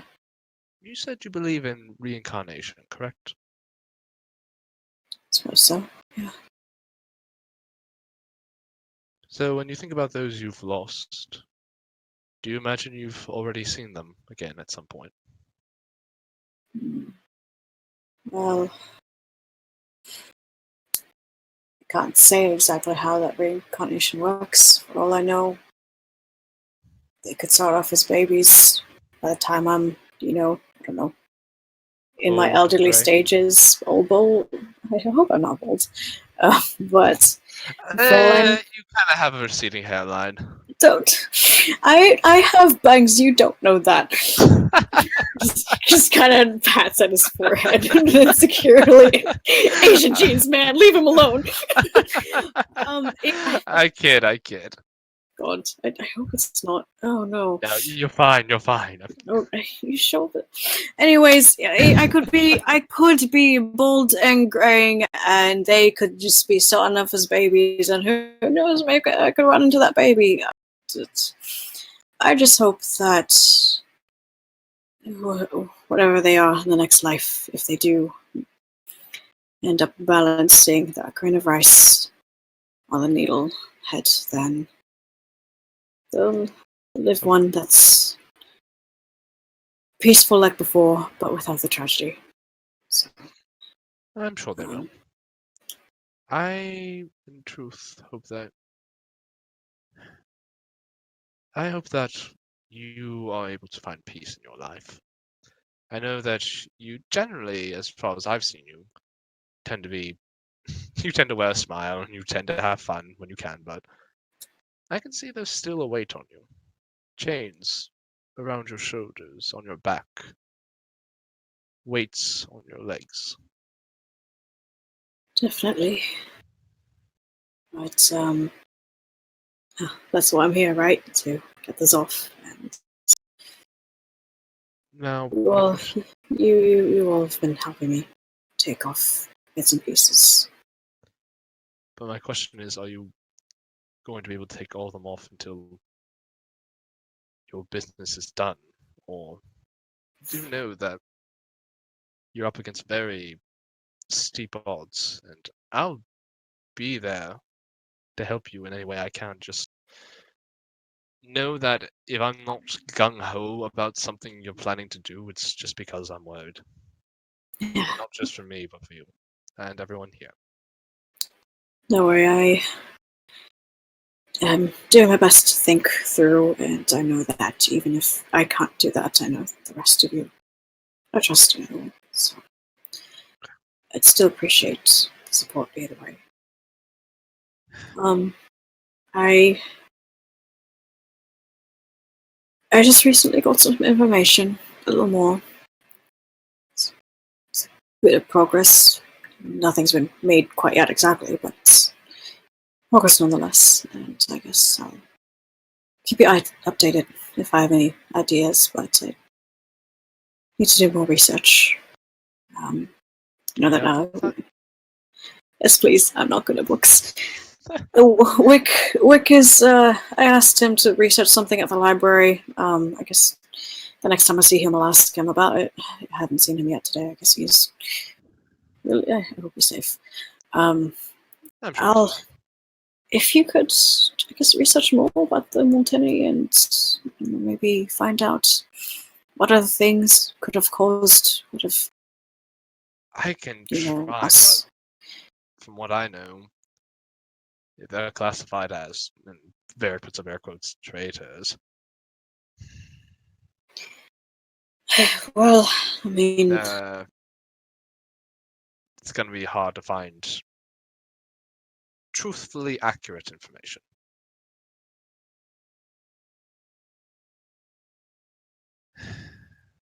You're going to be better off. We're going to probably find it easier to find information via.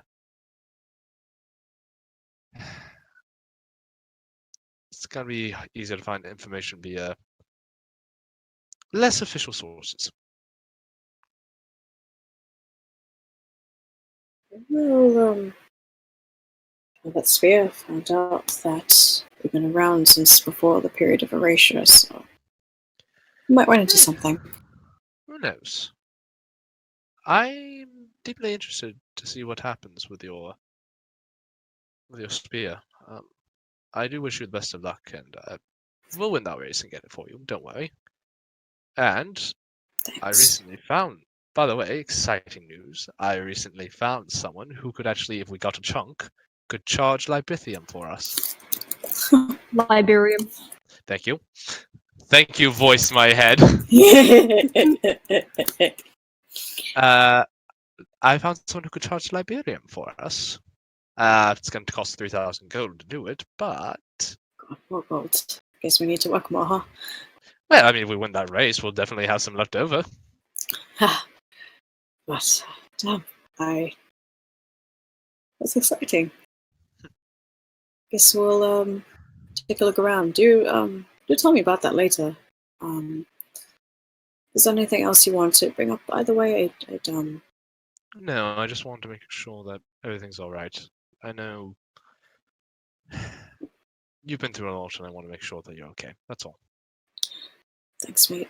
I really appreciate it. And now, as you have, if you have anything on your mind as well, let me know. We haven't hung out in a while, so We haven't. We gotta get back to the Chaos Crew. Chaos Crew. Still got my beans, so I don't know. At some point we'll do that. But I'm glad.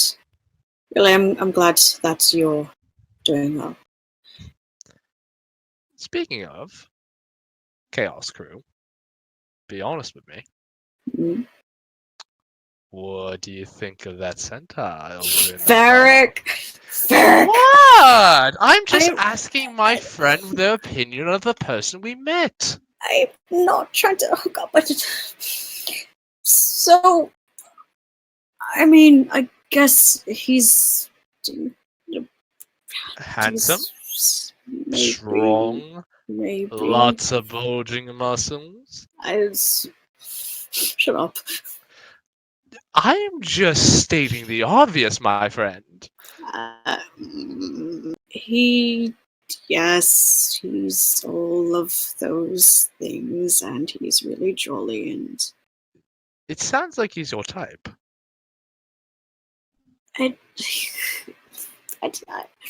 my standards aren't very high, to be honest. I mean, considering the people you've already.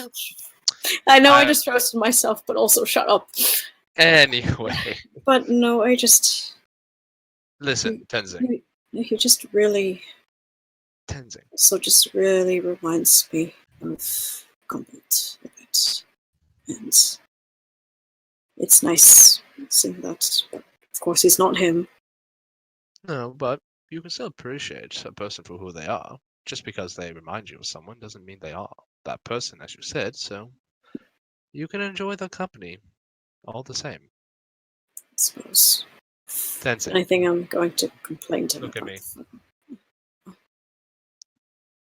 If you see a chance for happiness, go and take it. The only thing that you will get by not is only regret. And Varric will smile at you. So go on. Ask him out. Say something nice. Maybe get a drink. Maybe do something nice. Be a little more confident in yourself and a little more forward. When he talks about, taking happiness, he does pause and really consider those words. Right, take this one. Oh, it's here. But then as he mentions, ask him out on a date and, go as just have a little talk, he gets a kind of a conflicted look on his face as well. Or take it small steps at a time. But all I'm saying is you exist in this moment only. The you who exists 10 seconds from now is not the you who you are in this moment, and you are not the same person as you were yesterday or the day before that. So live for this moment. Live for what will make you Tenzing, the Tenzing of now. Maybe do something that'll make you a little happy. So I guess if anything, I'm happy to have met him. Seeing a centaur, actually being friendly, and not a god that just wants to pass me by. see, you're getting there. You'll listen.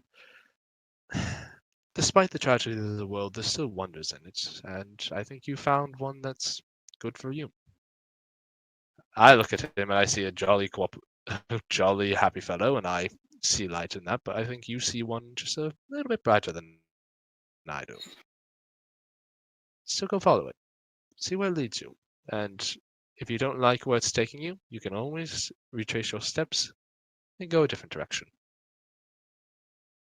The future is not set in stone, my dear friend. It's yours to carve out. You know, he reminds me of someone. Those words. Vatal Roc. I've told you about her, right? Your cousin, yes? Or no, your master. Nope. Woman at the docks. After I had escaped, I met this old woman, and She trained you, yeah? no, well, no ways. She trained me to remember to look at life, enjoy it, because Well, it's kind of like remember when he first met Klaus, and given he's still making his way on his own, but he's getting better. he is getting better. I mean, he got into a fight today. Did you see that? He's having fun. But I used to also walk around with a lot of anger brooding in me alone. But No, it's easy to let it sneak up on you if you're alone. That's Yeah. why you got me. that's what I got you. But I just she, as well as you, has reminded me to keep looking up. So continue to do that. But yeah, I'm sorry to cut you off, mate. But I do need to talk to him. But Yes, go talk to your friend. I thank you for that. He just bends down, opens up his arms, Yeah, come here, and Varric will give you a hug. gives him a hug, gives him a squeeze, not to actually crush him, of course. Maybe a little bit. Oh, okay. Yeah, and Okay. Varric will just put his hand on top of his head, kind of lay it down, and gives him a kiss on the forehead, and say, "You'll do fine, my brother. You're stronger and more than just your physical strength. You have a will that's definitely resilient, refuses to be broken. I think you should let it guide you.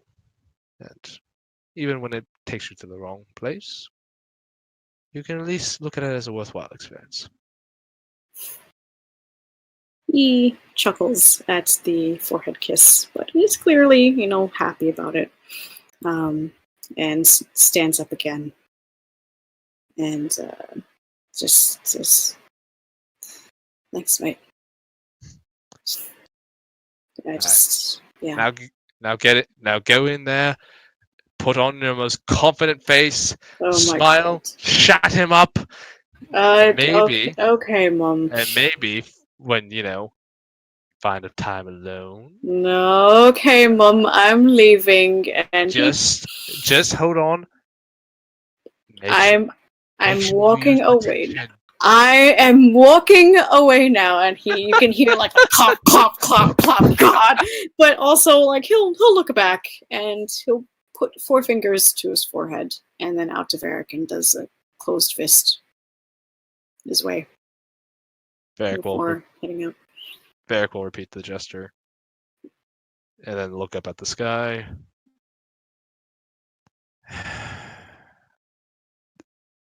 And he'll take out a wooden box, open it up, and take out a cigar and just look up at the sky.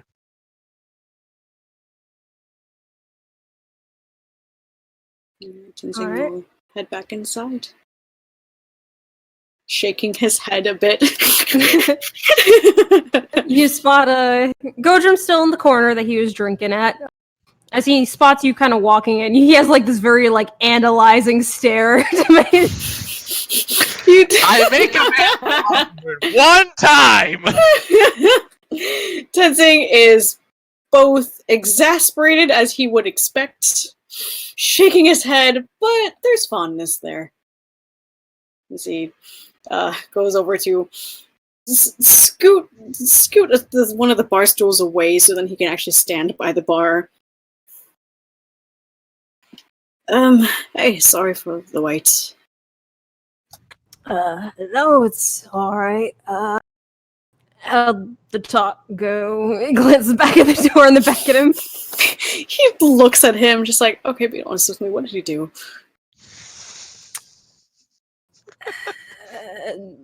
I didn't know. Generally, something about matchmaking, probably. Wow. Makes a yeah look. Assumptions. He just sighs and puts a hand to his forehead. He's like, oh my god, very quiet. He means well, but I'm also, I'm sorry. I'm so sorry. No, it's fine. You see him like kind of rub the back of his neck and kind of turn his head side to side to kind of crack his neck and look off to the side. Definitely the first time that sort of thing has happened. But So I was his first. I mean, he had some interesting things to say. Interest. Do I want him to know? Probably not. Yeah. Anyway, wanna do that walk if you're not busy? Yeah. I done with your drink, I suppose. He looks down the mug, immediately chugs it down, and then puts it down and gives you a bright grin. Now I am. Opens mouth, closes it. Right. Well, that was quick. All right, let's walk. Yeah. He chuckles, and the two of you make your way out of the inn. City streets are still pretty packed, but it's now easing up a bit with it getting later in the day. So it's a little easier for the two of you to kind of walk. He leads you more to like an alleyway type area that veers off the main road, but is still within the vicinity of the inn, just so that there's a bit more privacy while the two of you walk. Guys, I'm gonna get mugged in an alleyway. Hey, welcome to my world from 2 hours ago. God. So, what sort of questions did you have? Well, first of all, not a question, but holy shit, I've only visited one inn that actually could hold a centaur, and it got burned down, and I'm really sad about it. There's literally no other place to go. Even if I asked for a mattress, there was one. That's one more than I found. Damn. And it's gone. It was so nice. There was an elevator, and there was like the mattress on was like a good height, and then I could actually lay down on it and not lay on the floor and not having to ask every time if I could like have a cot and not be led to a stable. And then He sometimes crosses his arms and nods his head sympathetically. like Nice. it only occurred. Well, it didn't even occur to me. The one who he's not actually grouchy. He just has one of those resting faces that look like he wants to kill you. I mean, sometimes he does actually want to kill you. But The human or the half elf? Human. Got it. Klaus, right? So, like, he suggested to me, once I just asked for a mattress, and I could just lay on that. But sometimes even inns won't even let me have that, and they just want me in the corner.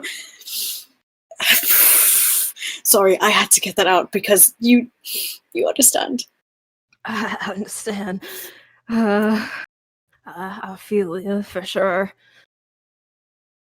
He gives an exhausted sigh. And God, I can't even imagine. I mean, you're just much larger than me, so that's probably. I mean, you have to duck your head when you're walking in. Yeah, sorry, Yeah. I just had to put that out there. No, it's fine. Honestly, if it weren't you, it'd be me. Yeah, but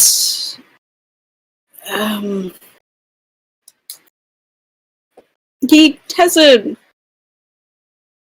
he has a mixed expression. He's kind of, his lips are tight while he thinks about looking around.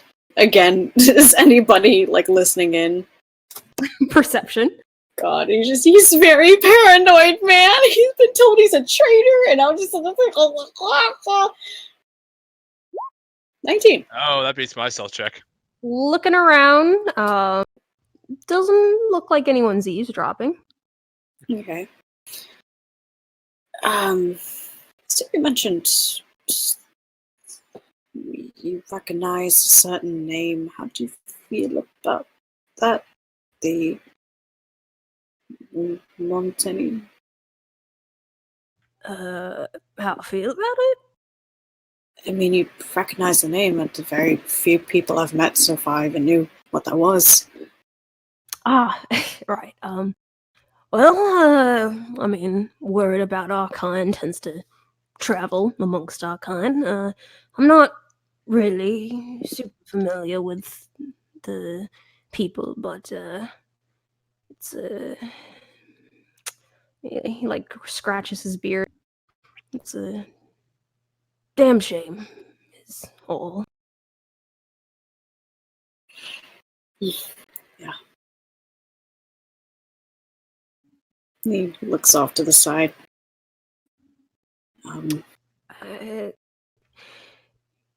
Excuse me if it's a bit forward, but are you perhaps mixed in with those at all? He looks at him, and then looks back off to the side again.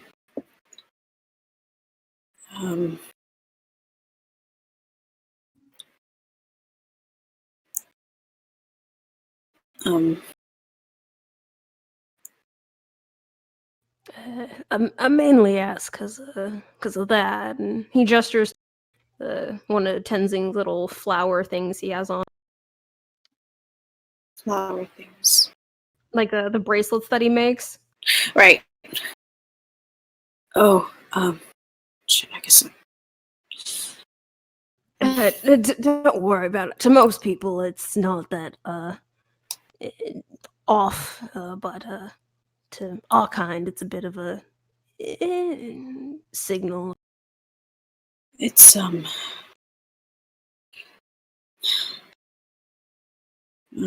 you know what we're seen as, right? In this empire. I know what rumors say. Yeah. But So that's what. But rumors are rumors. well, there's rumors, and then there's what's law, which I just found out recently. So as you can imagine, you can imagine that I have to be careful now.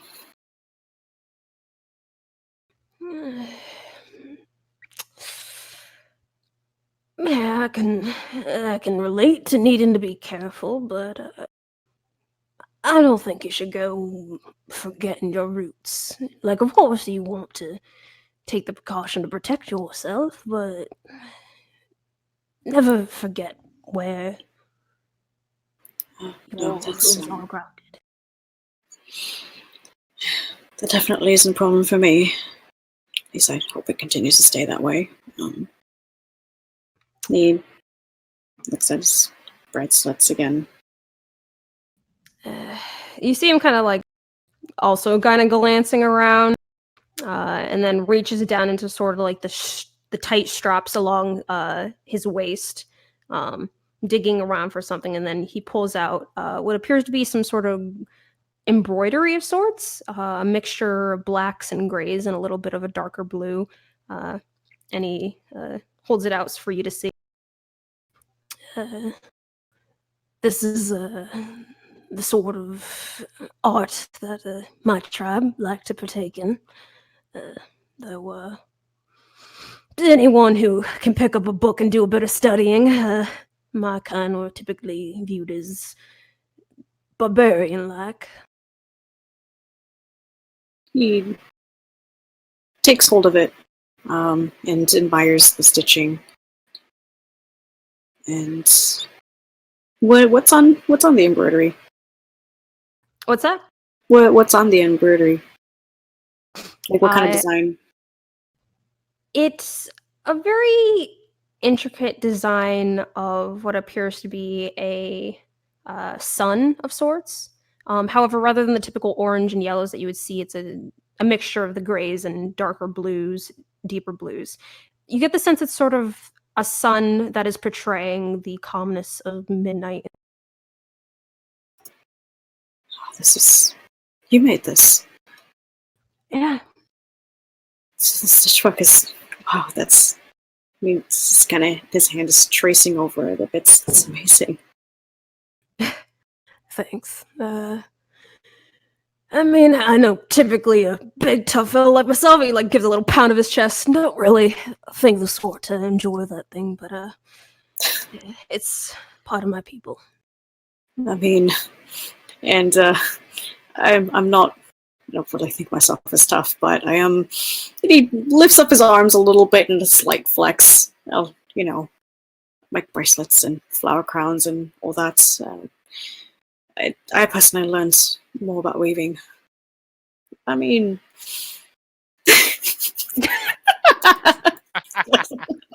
shut up! Dude, Witcherol. Fuck off! Wow, I thought I killed the mood.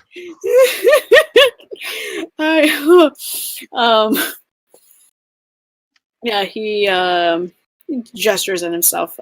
I mean, I guess my personality sort of betrays my look, but people like us who fight and then doing something small like this. But all the more skill sets, I suppose. Always that don't hurt people.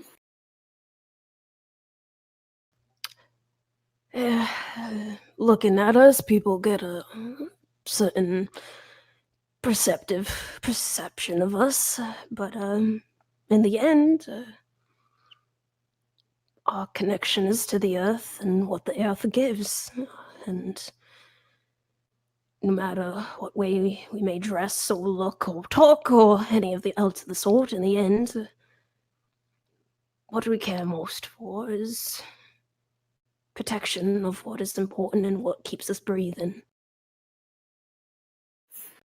Yeah. We're all, I suppose, trying to go for similar things. Whether we have four legs or not. Speaking of, you said your tribe. Are you also Montanil? Or are you? No, as I said, southern born. Right. It's a smaller tribe called the Korok. The Koroks? Here, I will type it out. Guys, he's a Korok. Listen to his leaves jingle. Oh, Zaku, no.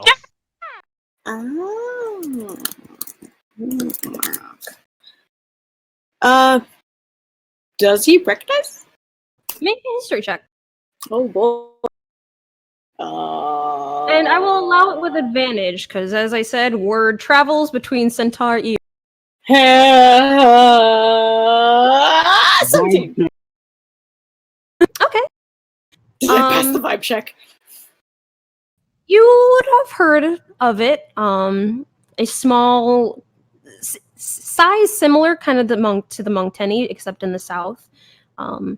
They were a tribe believed to be filled primarily of warriors and barbaric centaurs who mingled with orcs and ogres of the.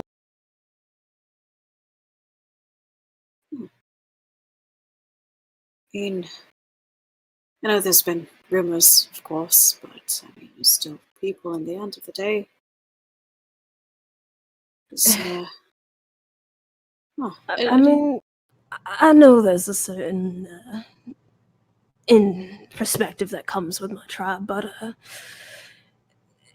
not all orcs and ogres, monstrous, blood-spilling creatures. We trade recipes, we have dances, we mingle and converse like any other people.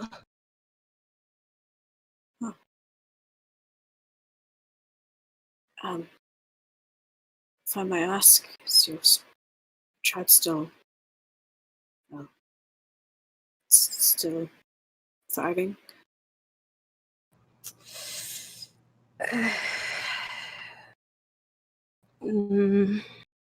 It's general knowledge, right? Like the orcs and stuff are like not. Not what? Like they're seen as monsters because you said like the list of races. Oh yeah, that are in the north they're kill on sight. Yeah. Okay. Sorry. Continue. An orc tribe that didn't entirely agree with the tribe of orcs that we conversed and mingled with.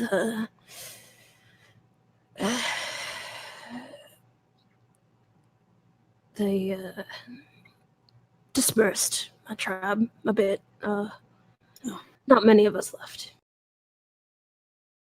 So we're the same, I suppose. I suppose. But on one case, the South can sometimes be a place where it's be killed. With the North, it's those meant to protect didn't for you. No. There's no protection. Only self-interest as far as I'm aware. You know, I recently found out that the Montini have been around since before. No. Have you ever heard of the thing called like the? It was like a time before our time.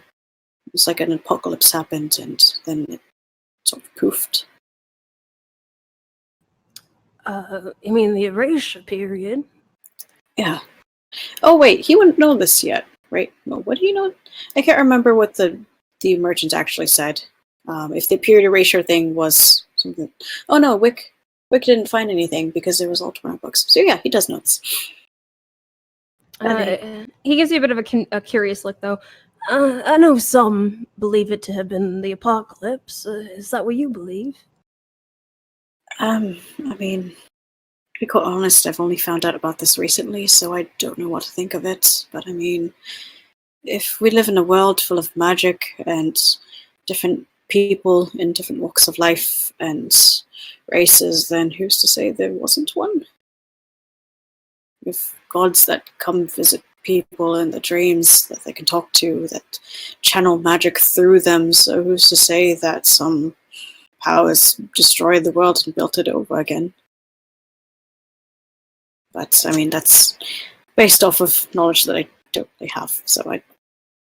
That's a bit of a scary thought. If they can do that, what's to stop them from doing it again? It's true, and it's not great to think about, but recently I found out that Montini have been around for thousands of years, and maybe before then. Which is, I mean, I knew we had history, but I didn't think it was that far back.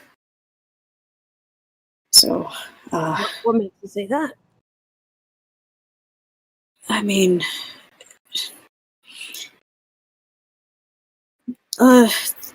there's stories and legends, and we pass down legends and myths through tapestry and stories of heroes of the past and spirits who guide us, things about the earth.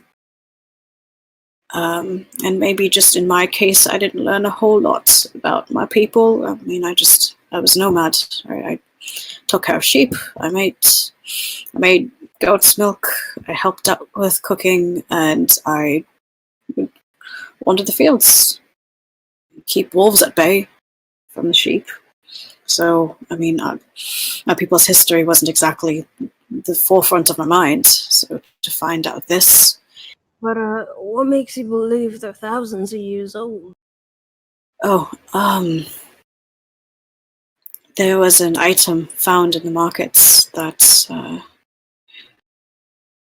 I'm hoping to get. It was found in the ruins, and the person who was selling it said that from the looks of the condition and where it was from, that estimate the time there. And you're sure it's Montaigne? It's the woodworking. It's very similar to what I've seen in the past.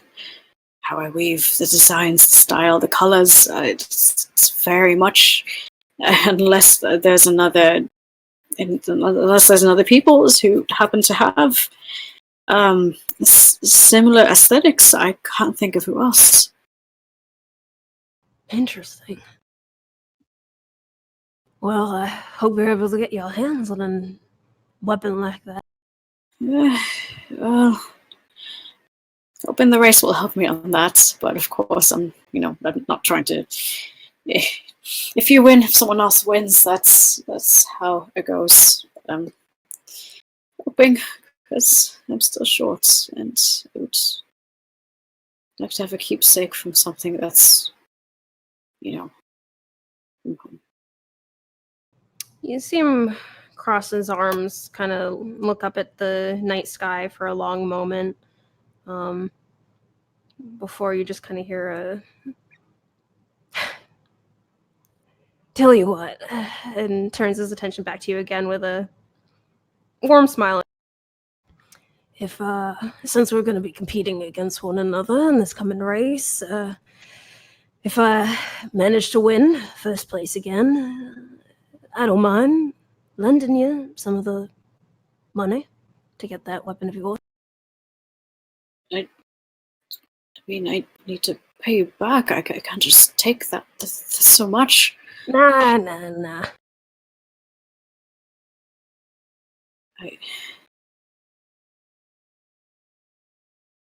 I mean, I suppose I can't tell you what to do with your money, but I'm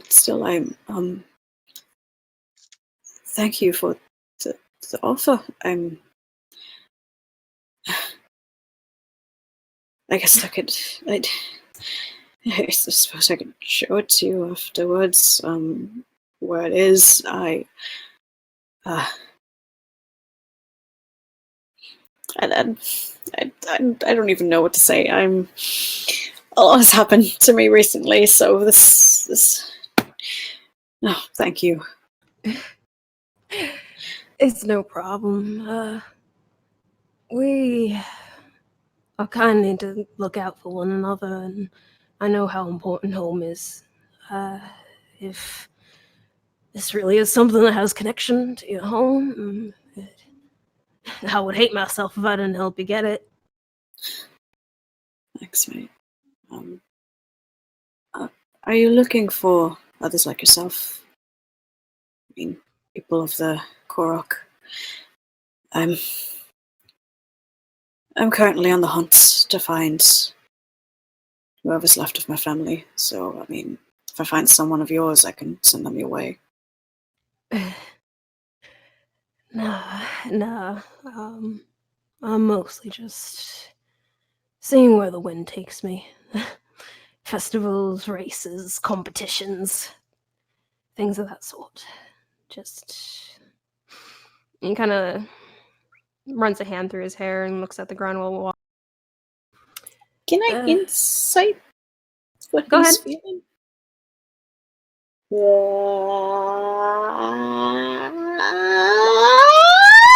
Damn.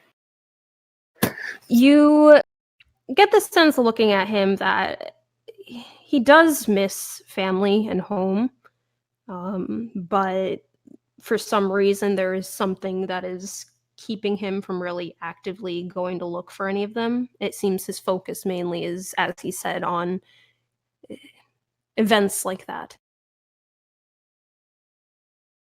He considers this for a moment. Are you trying to get stronger for something?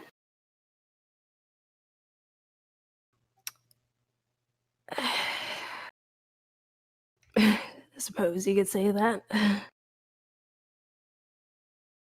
just ask because I guess I sort of relate if it is the case. I mean, I trained a little bit back home.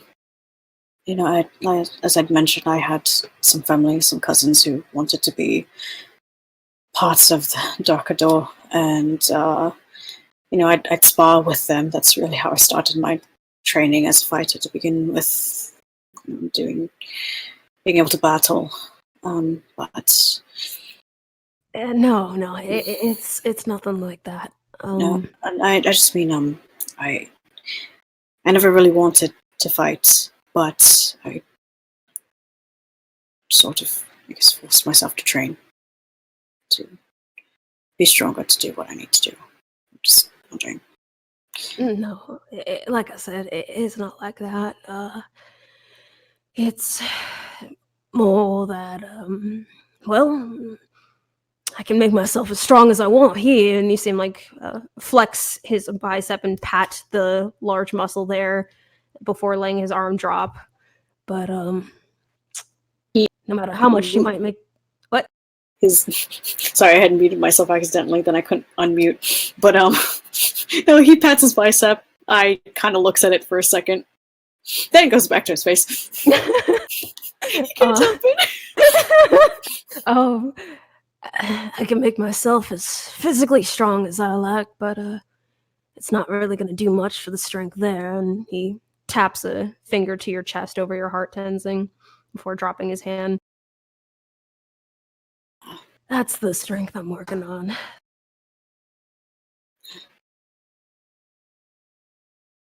I guess I've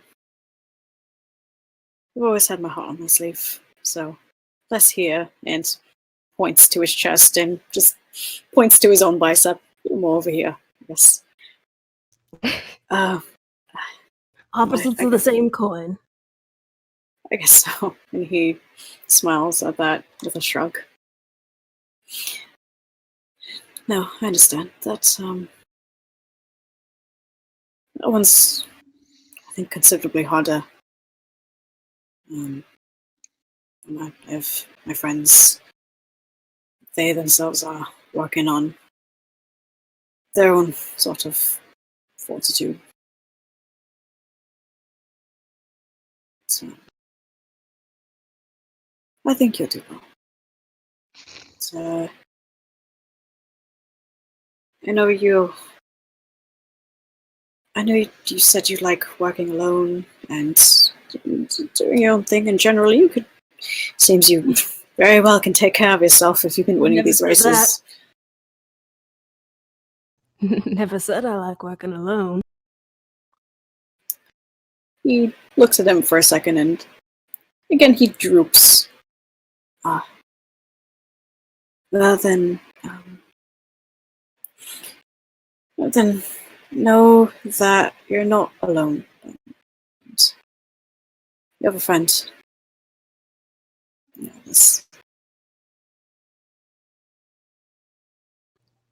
Yeah, I mean, don't get me wrong. With all my traveling, I've made a good number of friends. Valerie, there's Valerie, Damien, now you, and the rest of you. Oh, right. Speaking of, Damien.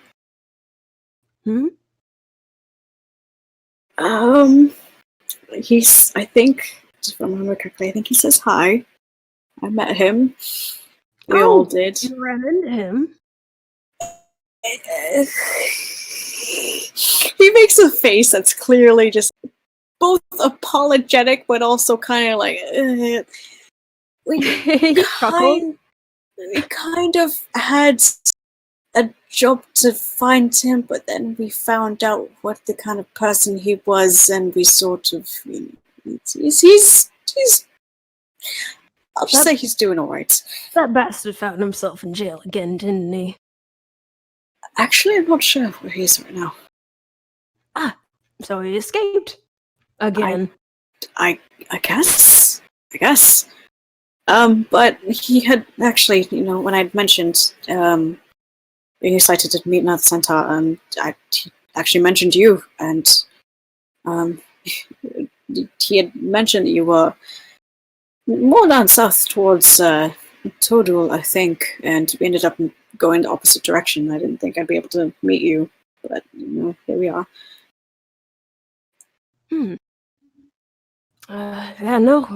Damien's a good friend of mine. I met him last year, actually. Bastard took all my coin. That he's something else.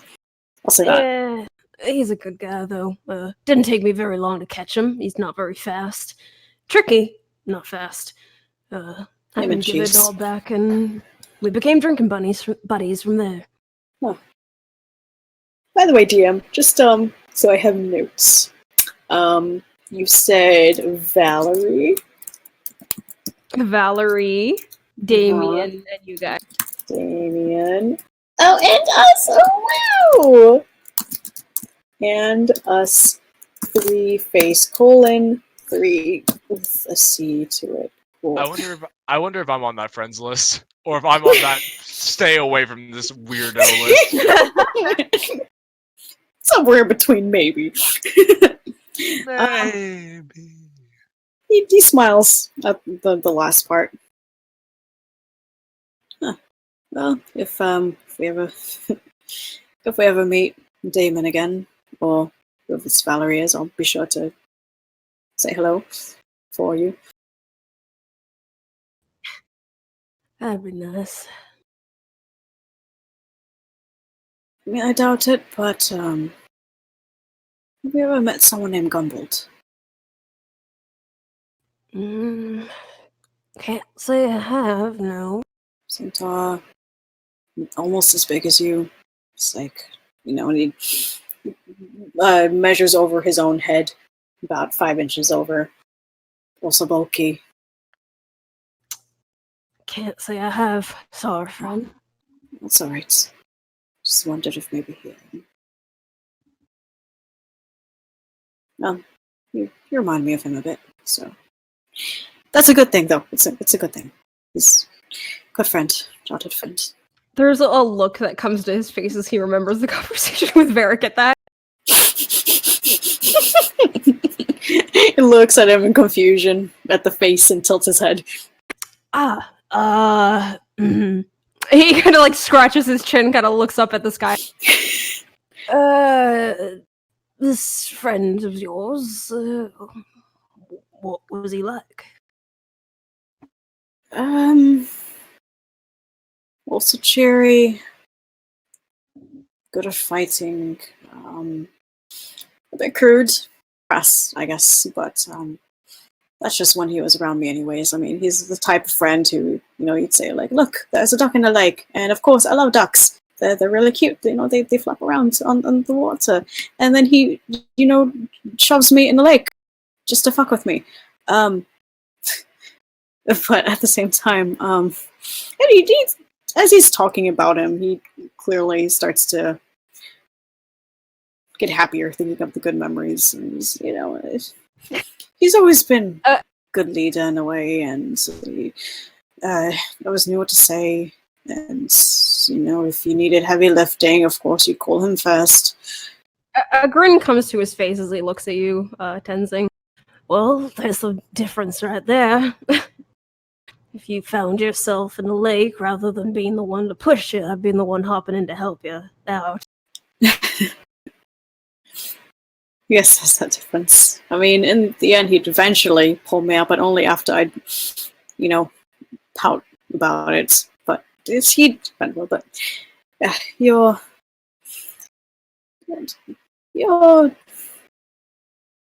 gentle about things. At least that's what I could get from your grip.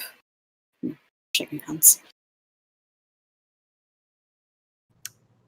God damn it, that talk with Varric has him, like, look off to the side.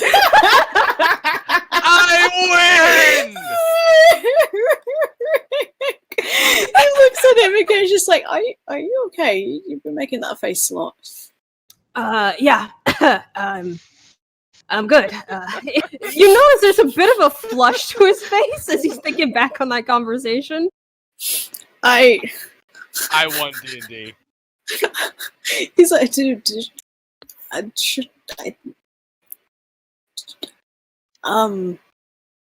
mean, is there something wrong? Do you want to talk about it? Or? No.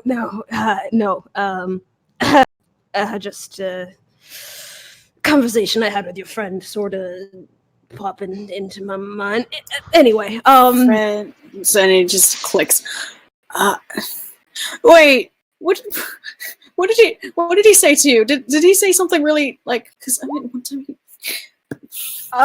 never let him tell you about the words, which I'm sorry, I'm embarrassed to say. Just don't. If he asks you if you want to know about glazed donut, don't ask him. You never heard that. Right. He doesn't know that. The only person who ever heard glazed donut was Damien. Damn. All right, resend that. Just if he asks you about his college days, about when he don't ask him to elaborate. No, did you say something really embarrassing? He didn't talk about his college days, though I'm very interested in that. No, I shouldn't ask, actually. Never mind. You see, like, rub the back of his head. Okay. Just kind of going like, oh boy. He's kind of like wills the energy before, like, looking at you. He,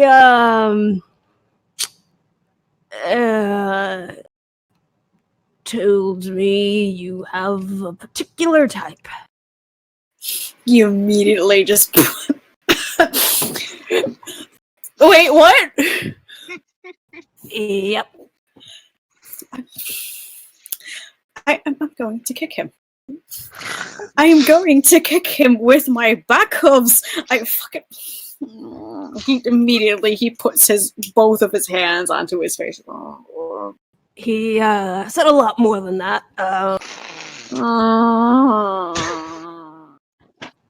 Said he again like scratches the side of his beard. Said he saw the way you look at me. At this point, because he has a shawl, right, that he has as a hood, he just pulls the front of it and just starts slowly bringing it over his face with both fists.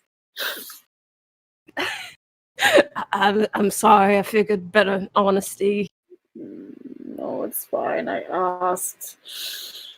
If you don't mind me asking, you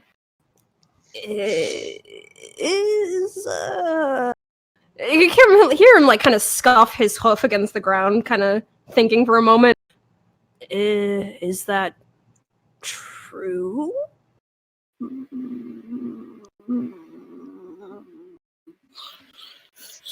He like through his palms, because he refuses to look at him in the eyes, and trying his best to hide the tomato that is now his face.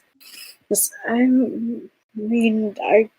guess you're kind of handsome and strong looking, I guess. So just it's not bad, and if you said.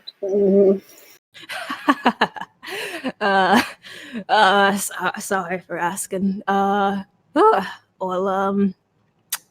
Gee, even though the bashfulness over just how awkward this conversation is clear in his eyes, there's also more of a happier grin to his face.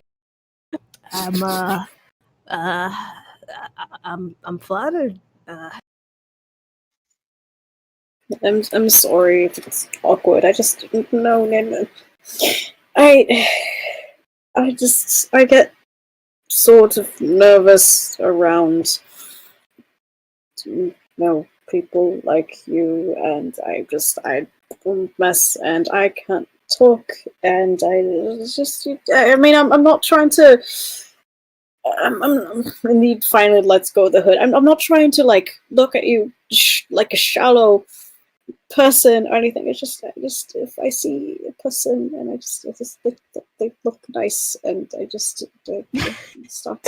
You don't gotta apologize. I mean, like I said, I'm flattered. And I suppose he scratches his cheek. Like I'll tell you, like I told your friend, I'm not blind. You're handsome yourself. He pulls up the hood again. Thanks. I mean, I'm just me, but thanks.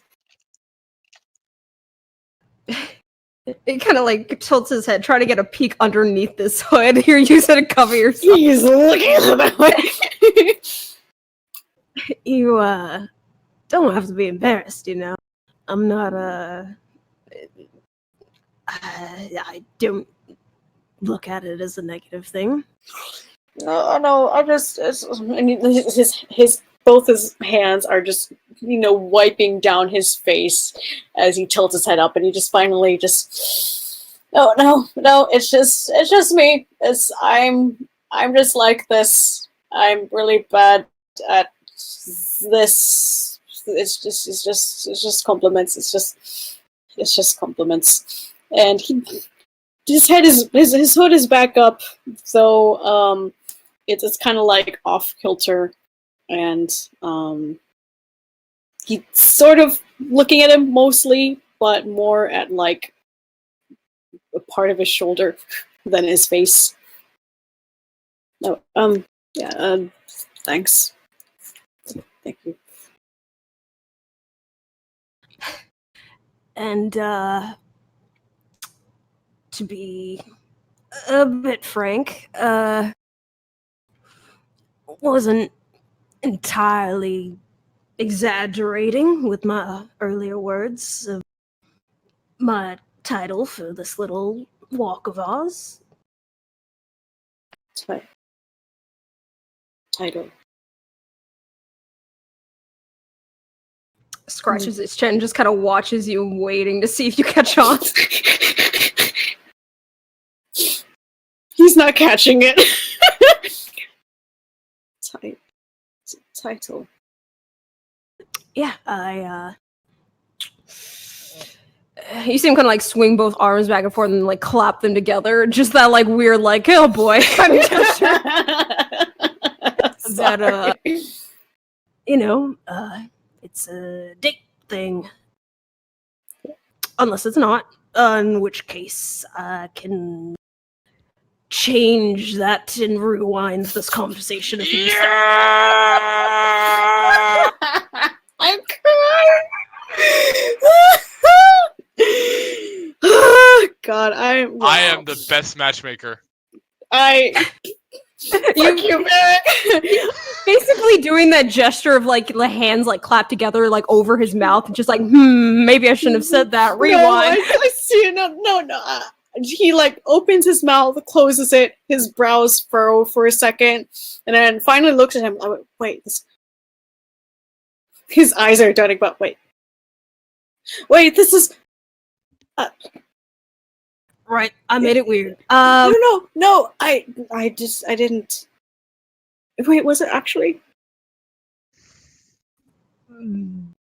I mean, on my end, I was thinking that'd be nice, but if it's an uncomfortable or sort of weird thing, then no, it's not weird.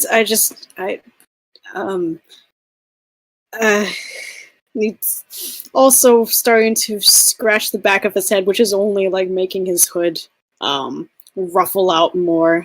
No, it's just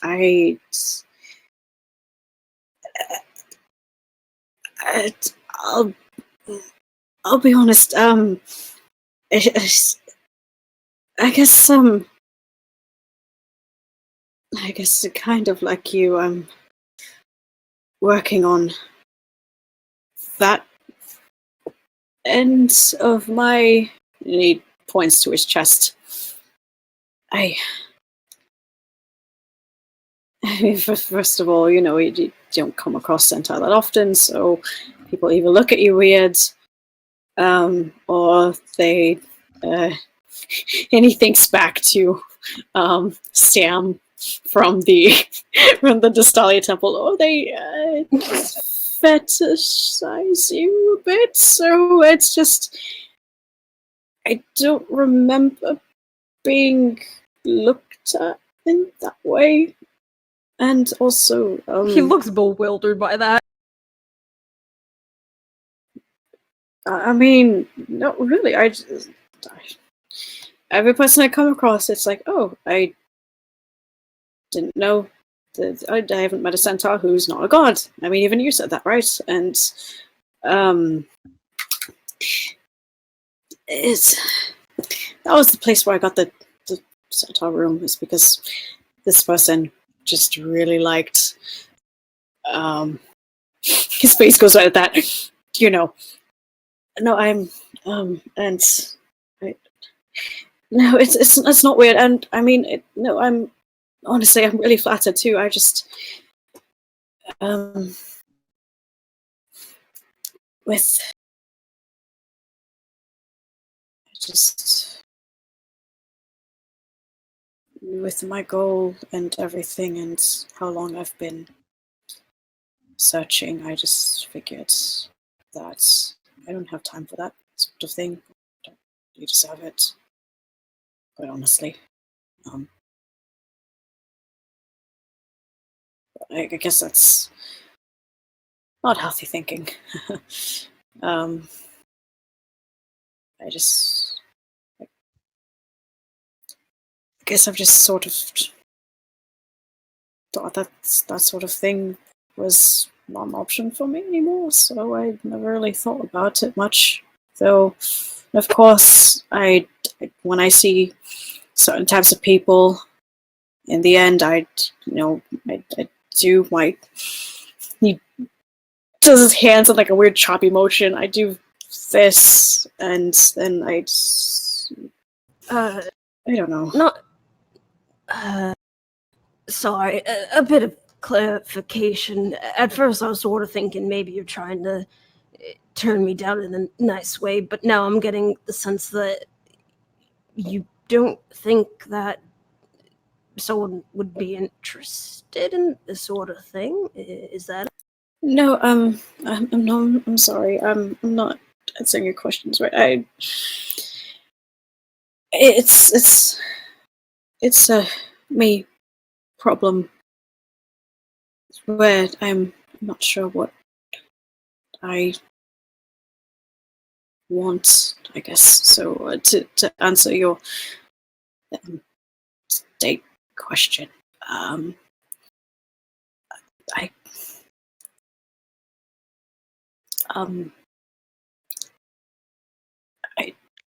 don't know.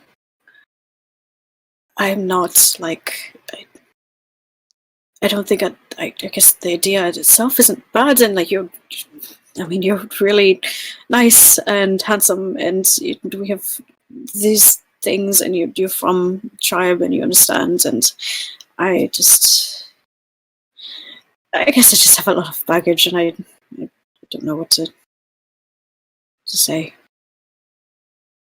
I'm sorry, that doesn't make things anything more clear. I ain't gonna lie, I'm not exactly the smartest needle in a haystack. He kind of like rubs the back of his neck sheepishly. He looks off to the side, very understanding of this, because he himself is no different.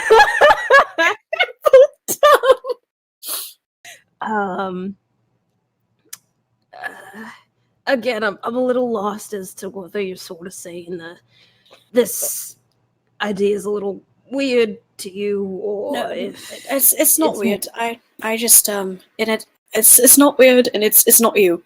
I'll put that there. It's not Wayne. It's not you. Yeah, that or just not I'm- used to this, and it's kind of odd on your end. That, and I just I guess I'm just not sure how I feel about actual following through with romance and such, because I guess I've just sought my own things. It's I guess I just need to think about it for a bit. He gives a nod at that, kind of clasping his hands together, kind of fiddling his thumbs as he thinks, and then kind of resting his hands on his hips before looking. Tenzing, Huh. I'm not really getting on a knee trying to profess my undying love and saying we ought to be,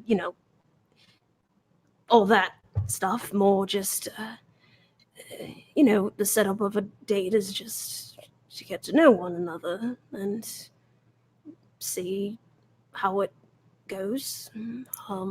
It's not like I'm saying that if this is one that you're for sure interested, but just putting my interest out there is all.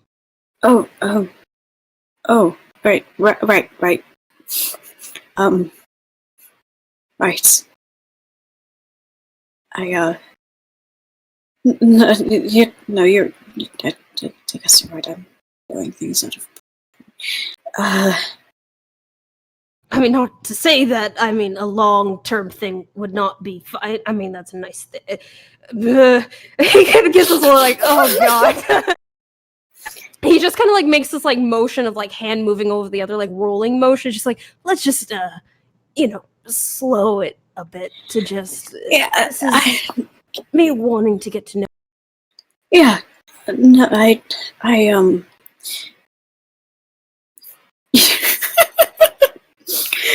No, you're. I definitely do want to get to know you more.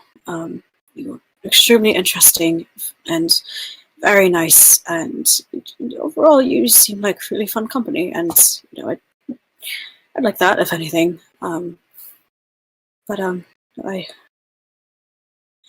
I acknowledge your interest, and I suppose that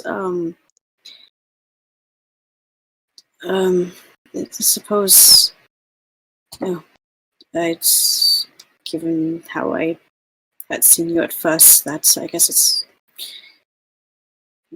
not out of the realm of possibility. I guess I just need time to, like we both do. So I just we'll get to know each other, and nothing has to be said, and just go from there. And if anything, I do know that I do want to be your friend. For starters. Kind of purses his lips and gives you this like curious. Yeah. I'm sorry. I'm sorry. Did I? No. Oh, I'm making this more awkward. I didn't mean to like turn you down. I guess this is. So wait. So you are turning me down? It's very you're kind of wishing washing between the two. So I'm not. I'm sorry.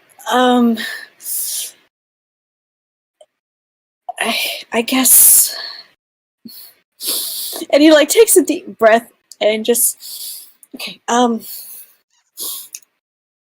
Maybe tonight was not a date because I didn't really know that it was one, so it's just kind of like dates on mutual, right? Sort of. I mean, it's mutual, but it's like a mutual knowledge, right? So maybe not this one, but I mean, if we, I guess if we, I don't know, if we hang out again, then we could we? First, with him talking, kind of Godrum had this look of like, all right, kind of look on his face. But as the more you talk, more of a perked look comes to his expression as he. Oh, so then if I were to say, ask if maybe after the race, if you have some free time, would that be okay?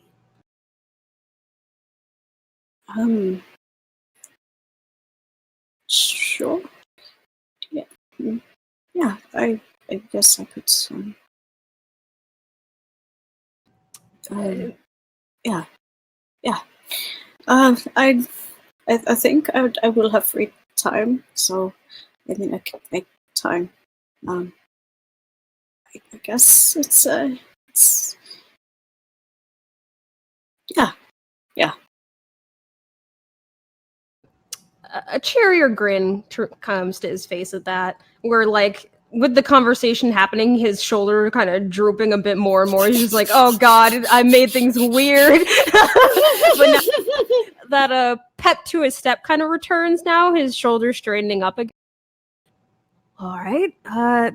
Tomorrow after the date, then. I mean, the race. After The race. I meant the race. after the race. Yeah, race. I don't know if I'm getting this across. I'm not really used to this. I haven't been on one myself, so I can't really say I know how this goes. His brows raise up at that.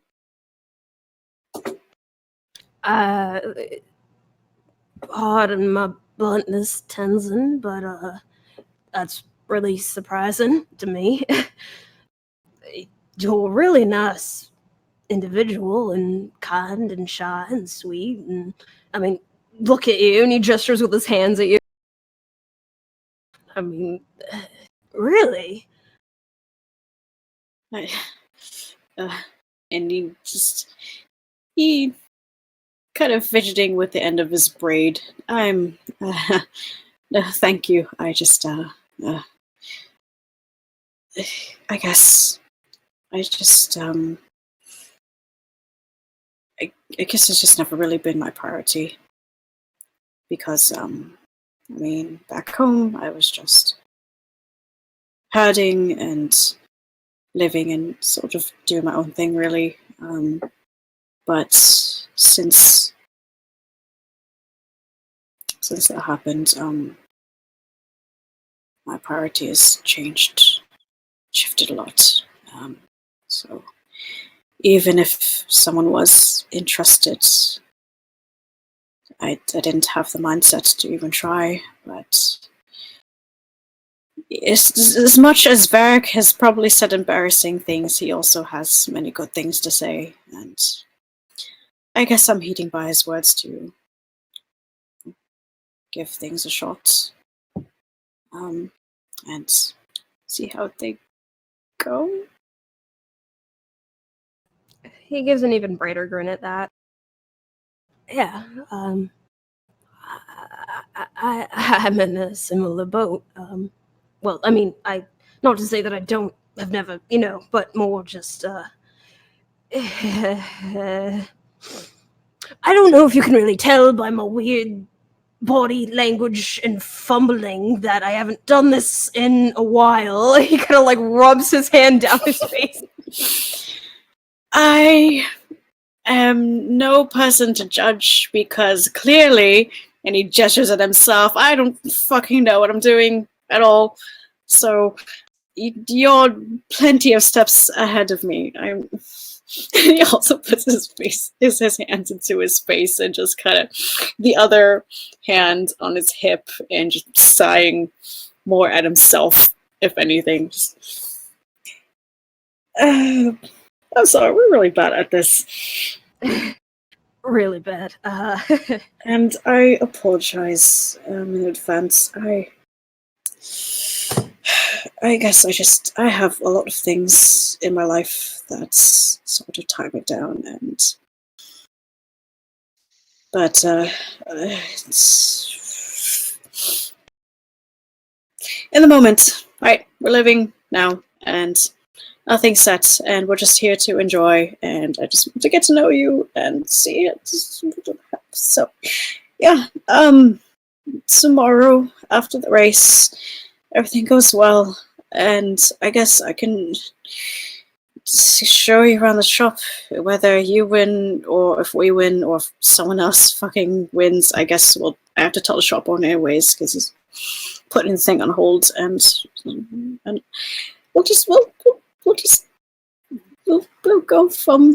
go from there, right? Yeah. Yeah. I'm a bit more familiar with this city, so I got some places I could show you. All right. Sounds good. So it's a date. The guy has like that imploring look in his eye, which is like, gonna catch it this time. He like looks off to the side, just realizing this is what he's doing. Oh no, he agreed to this. Ah, fuck. I don't. It's just kind of nods to himself and then finally looks at him and gives a meek nod. It's it's a date. Yeah, it's a date.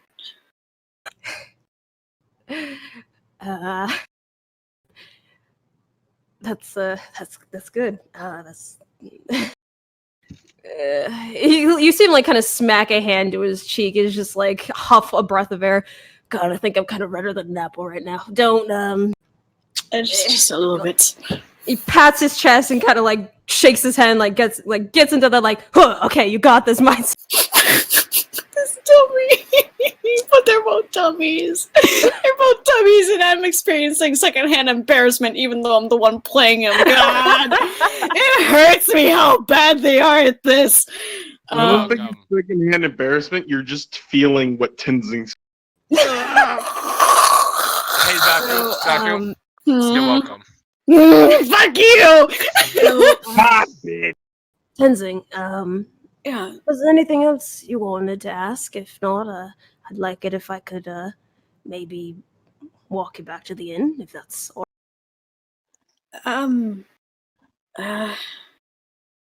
Tries to think for a moment with everything, literally everything that has happened today. I'll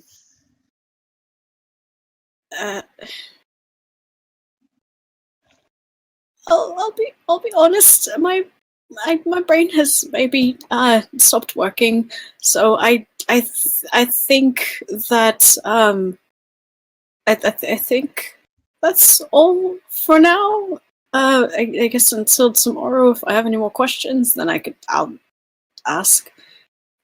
Did you have any questions? I'll be honest, my brain's kind of mush at the moment. We're just we're on the same boat. We're on the same boat. We're on the sand, but we're on the same boat. Same boat. And he like puts up a hand like as a gesture for a high five. It's like it's less of a high five and just more of a hand smack of defeat, and just kind of same boat.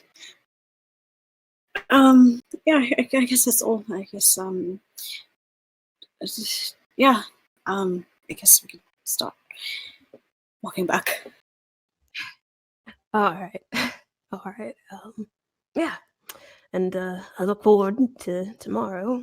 Is he like he turns around to kind of head back in the direction of where you guys came, since it's closer to the path to the inn. Yeah, he walks next to him and is watching things and occasionally side glancing, but also like his brain is processing so much, so he's mostly staring ahead. But if anything, though, After a while of walking, listening to the clap of hooves that aren't his own, that aren't that of just any other horse, there is a bit of comfort in that sound. He hasn't heard in a long time. Once you guys make it way back, he kind of rests a hand against your shoulder to have you pause when a bit of a distance away from the end, like still out of earshot and eye of sight because he doesn't trust Varric. What have I done? Have you seen my DM? And it looks at you, kind of gives a bit of a quirk of his lip. It's just like, I'm probably gonna part here, but you see him kind of like clap his hands together and kind of do that like brushing off sand type of motion. He kind of looks around, seeming something is clearly on his mind as he's thinking. Just tilts his head and waits. You see him just take the slow inhale. All right. Yeah. All right. Yeah. Okay. And stares at him more in confusion. In a very quick gesture, you feel a light tap to your cheek, Tenzing, and then it takes you a second to realize, like with the gentle press and the scratch of a beard, that he pecked your cheek really quick, and then kind of gives you this nervous thumbs up gesture that's very awkward. Oh my god! Have a good night. Later, and turns and walks. She's standing there. He didn't even realize what happened. Like, it all happened in one motion, and he just continues to stare. He's not able to say anything, just kind of raises a hand to wave and watches him go for a while. You see him stumble over a pot and then quickly ramps over. He like stutters for a moment, just his hands are out, just like bye. His face is red. He walks back into the inn, and it's like he's seen a ghost and a car crash, but also like as if like a blooming flowers of daytime or something, and his face is red, and he just kind of walks like a zombie to the bar table, I guess, and just kind of sits there. You would see, hey Nikki, did you see my DM? Yeah. Very good check. Yeah. You know what? I'm going to enhance abilities. So, you know what? I'll do it at advantage, because why not?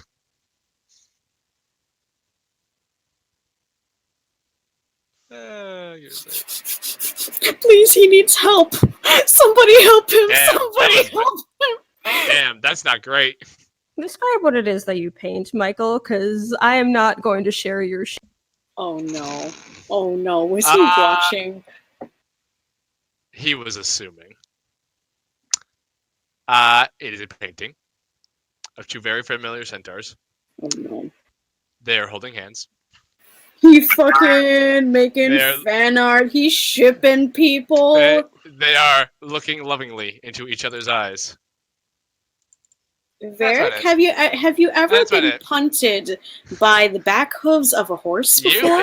You haven't seen this painting yet, and you probably never will, because as soon Varric, have you ever been punted by the back hooves of a horse before? You haven't seen this. You don't know what's happening. Because as soon as he's done, he's like, I was laughing way too much when doing this. My excitement is hard to contain. And I'll put it in the bag of holding. God. To dispose of another time, but...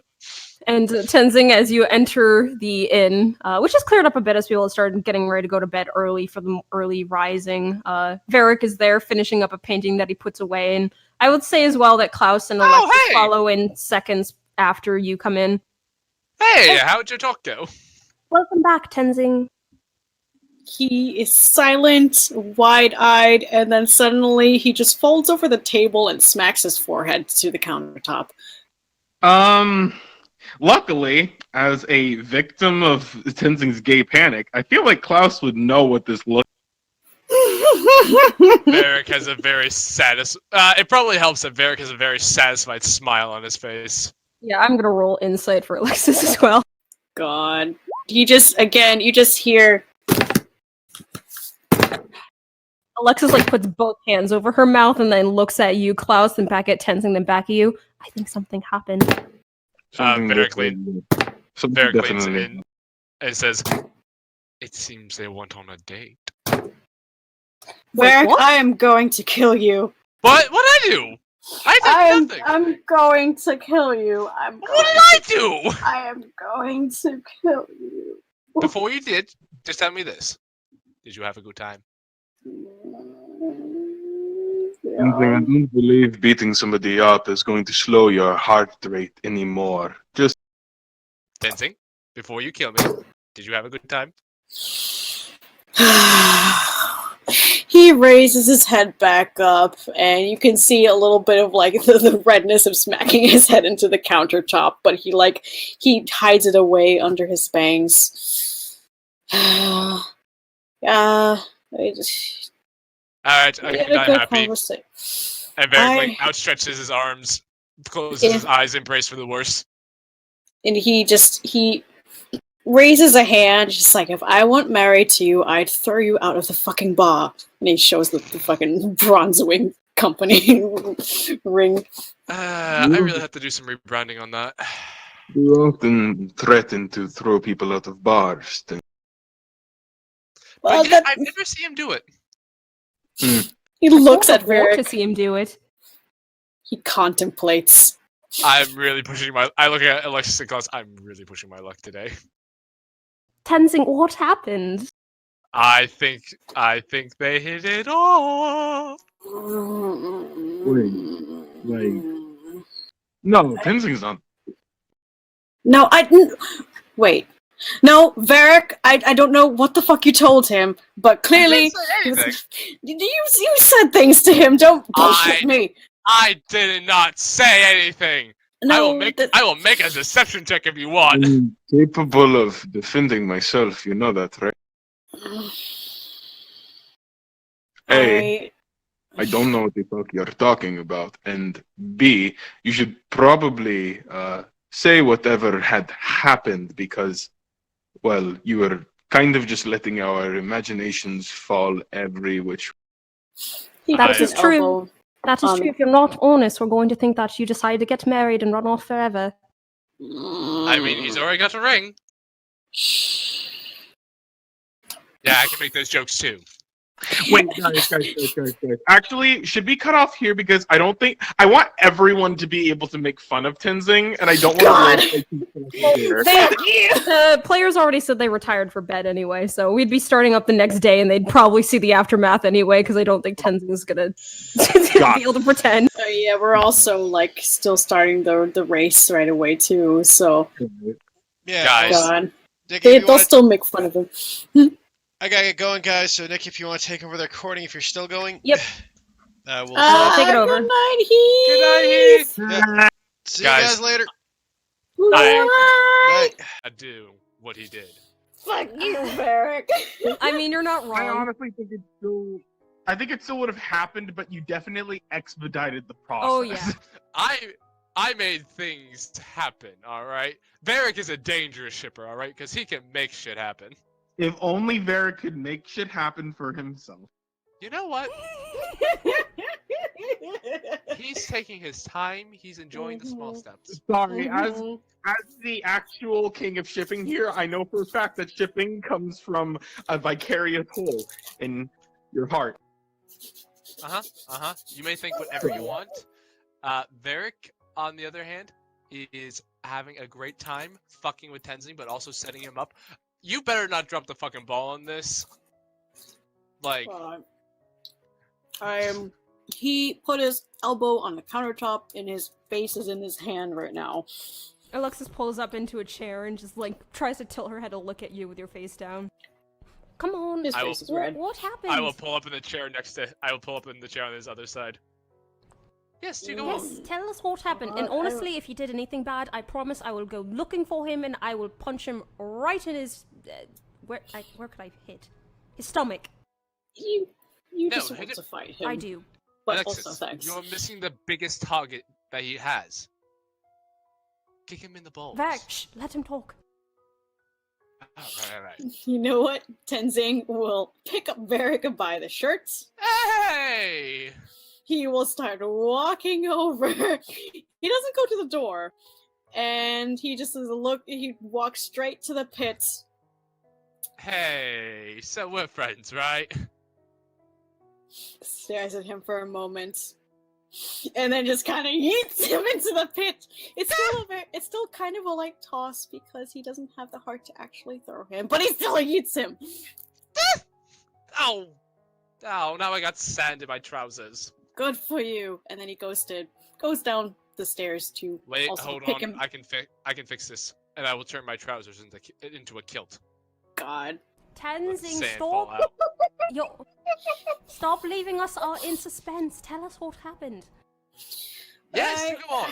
He picks up Varric again, and after he shakes the sand out, and he shakes him a little more, half to just kind of, fuck you, but also to help him, Careful, up the that kilt's gonna come up if you keep shaking like that.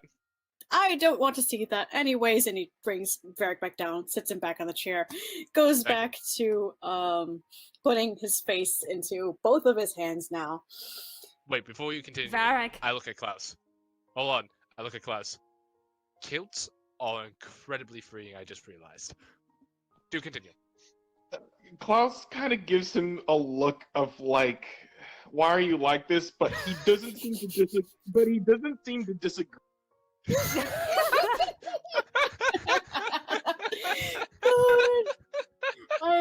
Tenzing is shaking his head at both of them now. Hey, you got to experience it for years, alright? It's my turn now. Tenzing.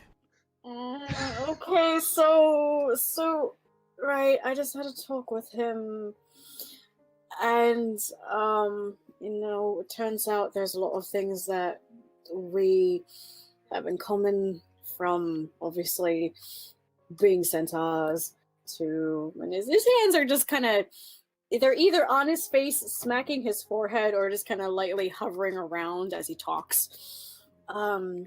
Even our background's actually pretty similar. And we were just talking about those things, and then, I don't know, I think I said some things that made him think about whatever the fuck Varric had said to him that made his face red and stuff. It turns out that the face that I do when I see Gay panic. gay panic with handsome muscles. Yeah. That are kind Klaus- of. Klaus has never heard that term before, but he kind of quickly adds it up, and it's just, I guess that is fitting. Wait. He looks at Klaus for a second, then looks away immediately. Just All right. So Wait, the two of you wait. connected on some things. What else? Did he have the same look on his face? Varric, I'm going to punch you. What? See, she actually will probably punch you. I was being nice. I was just asking a question. Yes, she sort of did. Suda. No, He's back. welcome back. He less panic, but more of, I guess, his face was also sort of red, and he called our walk a date. And the thing is, I didn't know it was one in his head. I thought it was just the term, just like, alright, it's the date. Like, a meeting. Well, if that wasn't something and- that the two of you had talked about, doesn't that mean he was flirting and going like, "Hey, isn't this a date?" Who the fuck thinks that a date means a meet? I mean, sometimes, if you just want to spend time to talk with someone, that's date enough. Don't throw him a bone. I'm fully serious. either way, I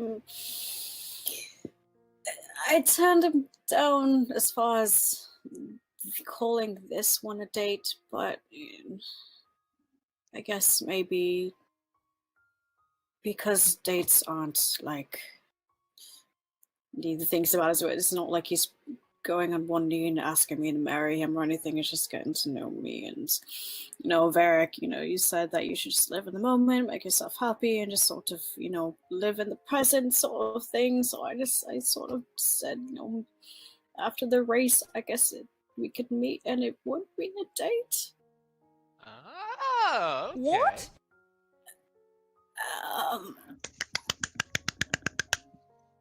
Sorry.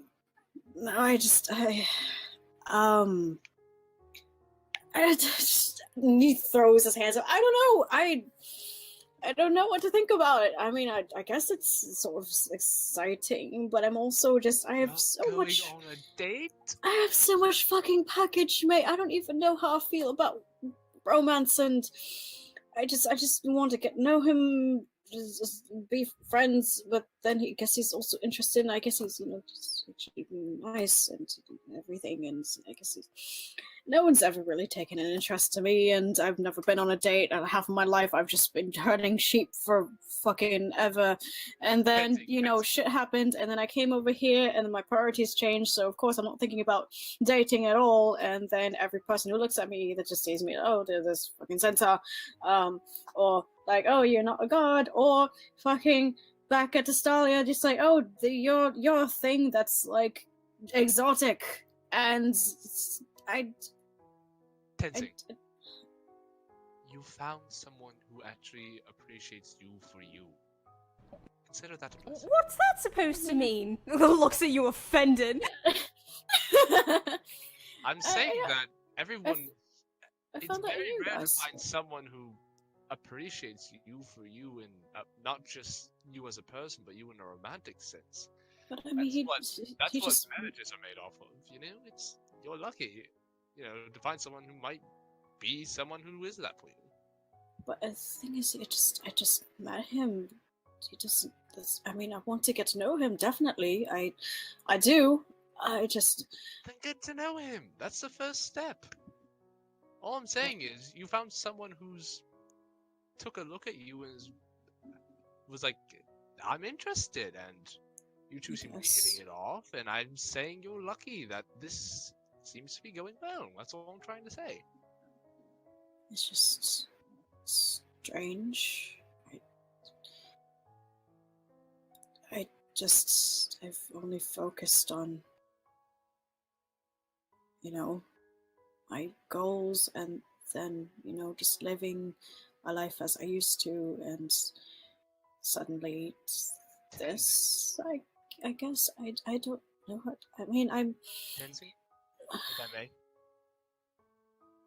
it's fine to be dedicated to a goal, to strive for something that you want, or to strive for something greater, but if that's the only aspect of what you're seeking in life, you're going to find that things get either rather boring, or you're going to feel empty by the end of it. Having other things and other people in your life who you want to spend time with, who aren't necessarily related to the other things you're focusing on, isn't a bad thing. I think it's actually a pretty good thing. I suppose. I just,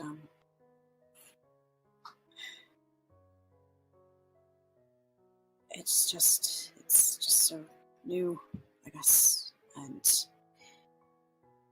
just for a while I didn't think I deserved that sort of thing, which I know it's unhealthy, because everyone deserves to have happiness in this form, but just... Wait, is that why you're so torn about it? Because you don't think you should get this sort of thing? Michael's down. He'll pop in. Heck. I guess... I guess so. It's just, I get flustered around attractive people, and of course, when I get to know them, and obviously the flusteredness goes away mostly, and guess I get to know them as people. It's just I guess for the longest time I sort of just figured, my family, Gumbold, they're all having a terrible time, most likely. And then there's me. Who am I to be using up my time for that? But, look back. Where did I cut off? I had something really nice. Tenzin is saying something really nice now. What's he saying? Just, was time I didn't think I deserved it, because how dare I have that sort of fun, I guess, and, well, knowing that others that I love and care for are having it rough where I could help them. Tenzin. And I know it sounds so twisted when I say it out loud, but... No, but Tenzin, look at me. Mm. You can't do that to yourself. If everyone in the world had that mindset, then no one would ever be happy. I mean, take something as simple as just having a good meal. Not everyone in the world has that privilege. But if you were to believe that because there are people in the world who don't have that privilege, you should no longer eat nice foods, then you'll starve or be miserable. And you can't compare yourself that way and think that because someone else doesn't have something that you can't have it, you'll never really get to live. Yes, so... I mean, with general happiness, I've always accepted the fact that I can have that. I just, suppose I just saw things like romance as like a different category of sorts. It just sort of feels so different and foreign, and never had it, so I guess I just don't know. Well, I think you should take it from the expert, and she pushes up imaginary glasses, in this sort of area. Shut up, Varric. Excuse me? Expert. Expert? Are you kidding me? You're talking to a genuine, literal Sorry, bomb. Varric, I can't hear you over my excellence. Tenzin. I set this damn thing up! Oh my god. Tenzin. She smacks a hand over Varric's mouth. This is... I push it aside, I go, no! This is something for you to let yourself just have fun and enjoy. Like you said, it's not like he's proposing to you, it's just a nice meal. Just a nice time to have with someone who potentially... He immediately, like... Tenzin, get your mind out of the gutter. Anyway, as I was saying before I was so rudely interrupted... I was talking and you're interrupting me. I was trying to talk first and then you started talking and then I tried... Other people can have time. This is getting a little out of hand, don't the both of you? Say that again? This is getting a little bit out of hand, don't you think? Absolutely not. Listen. Here's my suggestion.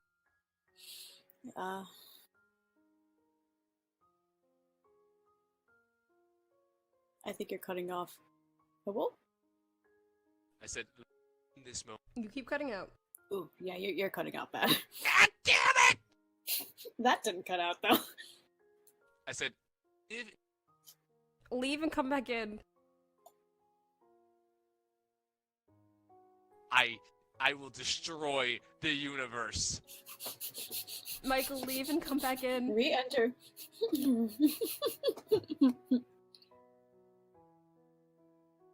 There. All right. Hi. Go on. Try again. I would. This moment. It's not better. I wonder if it's because you're talking quietly. Because when you talk a little bit louder, it picks up just fine. All right. Live for this moment for yourself. You cannot live. I think it's his sensitivity. It's hard.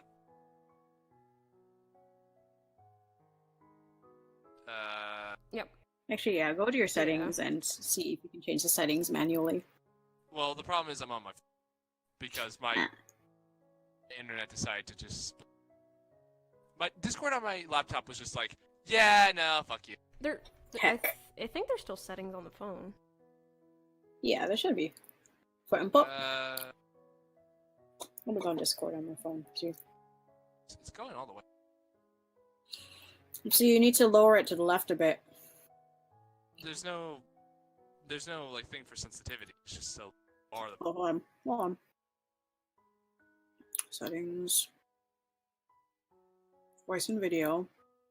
Yeah. There should be. Okay, so you see the chat, right? So you see general and the voice channels and stuff. Hit the cogwheel on the bottom right. Scroll down a bit. Past Nitro. App settings, go to voice and video. Voice and video.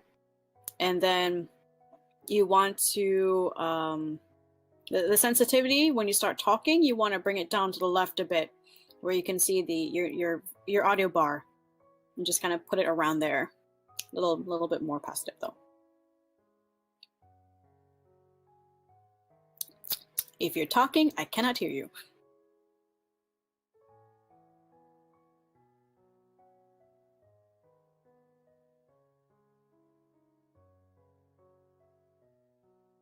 I am going to. I don't know. Anyway, hi. If anything, maybe type out what you're saying. But you want to try one more time? One more time. Did you get my instructions though? I did not. Okay. Again, Discord, right? You see general. You see all the channels. Yeah. Yep. Hit the cogwheel on the bottom right. Alright. Scroll down past Nitro, and it'll say app settings, voice and video. Well, no, that's on my computer. It doesn't have that on. No, it should. It should. That's why. Did you hit the cog though? Oh, found it. There you Okay. go. Okay, you hit the cog. Scroll down to voice and video. Okay. And you'll see sensitivity, and you'll notice that when you talk, there's a little audio thingy like booping around, right? So scroll that wheel to the left, just a bit past where you talk. Well, no, my sensitivity is just a green bar that lights up when I speak. That's all it is. There's nothing there else. Yeah, that's the thing. Okay, in that case, you need to bring your sensitivity up to the right.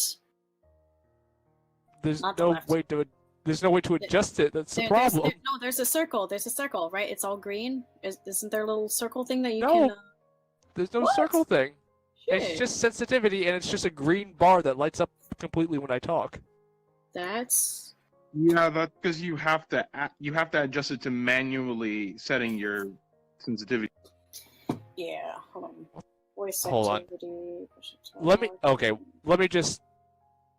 Let me say the thing I was gonna say. Yeah. Tenzing, you have to live life in this moment for yourself. If you continue to carry the weights of those who you did not even necessarily wrong, you're not going to ever find a peace or happiness. So my recommendation, maybe every once in a while, don't necessarily forget your burden, but put it down for a moment. Let your body and your mind have a moment to respite. Otherwise, you'll destroy yourself in the process.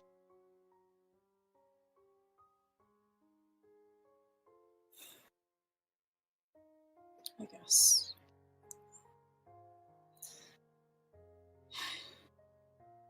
guess, if anything, nothing's set in stone. Exactly. It's small dates, and if nothing happens, that's okay, and we can still be friends, and I don't know, let it be. I just, I don't know, I have so much going on in my life that I don't want to burden him, I guess, with that when he doesn't know me that well yet. But I guess it's kind of like our group, though, right? We all just met and then learned things about each other. Yes. Alexis meets your gaze, Tenzing, giving a smile. It's more of a sheepish kind of quirk of the lip as she looks at you. You can't exactly go your entire life thinking of yourself as a burden. That would be rather unpleasant. He gives a understanding smile. I suppose you're right. It's just, yeah.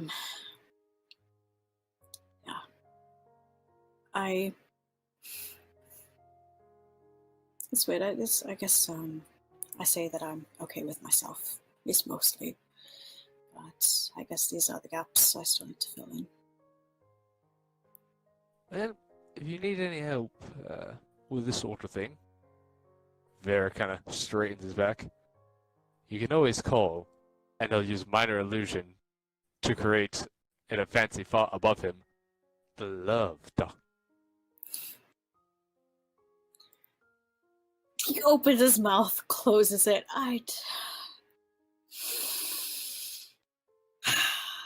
Eric, you make me both fond of you and also make me want to actually throw you out of this fucking bar. There's no in-between with me. I'm really sorry. There really isn't an in-between. You know, it's just almost my whole life, it's just been... I don't know, I've just been taught never to really hold back when you're trying to say something. God, I'm... Surrounded by morons, I know. Well, you're surrounded by a moron. These two are fine. Oh, your armor on. Alexis nods in agreement. You know, someone has to play the role of the fool. There's also, one other thing that happened. Varric leans Do in. I need to... The Love Doctor just grows a little brighter. Do I need to hit something? Can you hit the Love Doctor sign? Gladly punches you in the arm, Varric. Wait, does she hit the sign or me? Oh wait, she actually, I would say that she hits your arm, but I gotta say that she forgets her fists are now a weapon, so let me roll. Oh no. Oh no. I cast Hellish Rebuke. I'm assuming 24 hits. It does not. She throws a punch at your arm, and like midway through swing, she has like this look of realization of her eyes of like, oh wait, shoot, I can hit things harder now, but it's too late. She impacts with your arm, and you take 5 bludgeoning. Ow! Vera just looks at her. Is like, I'm sorry. Was not a playful ow, like, but an actual like, what the fuck? I'm sorry. I forgot. I hit a lot harder now. I'm sorry. Hit the side, What not the his fuck? arm. I did hit the side of his arm. Oh! No, the sign. The Love Doctor sign. I'm sorry. I really am sorry. Like, Oh! Fuck that! I'm sorry. Good for you, but fuck you! Ow! Sorry, I forgot that. She looked. How do you forget that? I don't often hit I mean- things. Ow! Fuck! That's gonna bruise. I'm sorry. I really.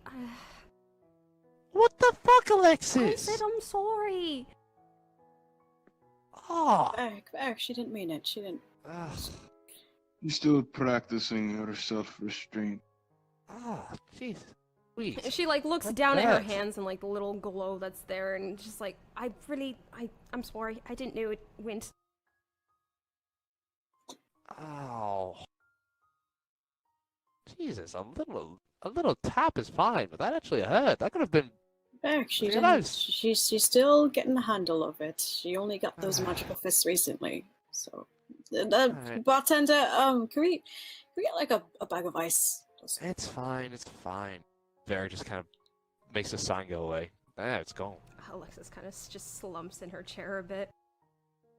I'm sorry. Fine. It's fine. And he just he puts a hand on Varric's back and gives it a pat, and he remembers that he remembers that Alexis doesn't like to be touched when she's upset, so just gives her a light nudge instead. Like a really quick one. Gives a bit of a weak smile before making herself straighten up in her seat again and glances over at Klaus. What do you think about all this? We've been quiet. Klaus's expression is complicated, to say the. What's Wait, going before on, you- mate? Before that, Tenzin, you're about to say something. Sounded kind of important. He's stalling. I'll laugh. It sounds like this could change that. Like I point to him and then point to Klaus. So let's do this first and then that. His lips go tight. Looks at Klaus. Looks at Varric. Alexis makes eye contact with you, Klaus, and kind of gives this silent, like, everything alright kind of look. He looks deep in thought. I don't think he actually acknowledges the look. Okay, just deep in thought.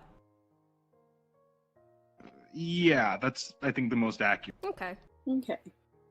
Say whatever you were gonna say, and then we'll talk about that. I didn't expect it, but so he walked me back. Okay. The love doctor sign just slowly reappears. He just he put his hand on my face and He did not do that. Wait, Nope. he did? No. Oh, wait, that was on his own beard, not on Tenzin's beard. Yeah, when he was scratching it, trying to figure out, like, sorting out his thoughts, and then basically to describe it, because I kind of went over it quickly, it was a very quick, Yeah. just brush, peck of the cheek, and then backing out. Yeah. Okay. No, because you said beard, like he's put his hand on his beard, and because they're both he pronouns, I was like, wait, which? Yeah, no, which no. he? And they both have beards, so that doesn't help. Okay. Cool. Scratch that. So he just fidgeting with the end of his sash again. Sort of leaned in and kissed my cheek before he And the sign just like lights up in sparklers. he like jolts from that, like as if being scared from like a jump scare. Just holy shit! Hey, Hot damn! hey! Good for you, Alexis. Officially forgiven. She looks a bit, she like glances between you and Tenzing, kind of like gets this confused look to her eyes. The love doctor is in. I still got it. Wait, sorry, Sorry, this is Tenzing's moment. no, I meant the sign go away. Oh my god! so it was a peck on the cheek, yes? You make it sound like he did something really bad. No, he didn't. That's a big deal. It is? I just didn't. Yes. In this sort of situation, a big deal.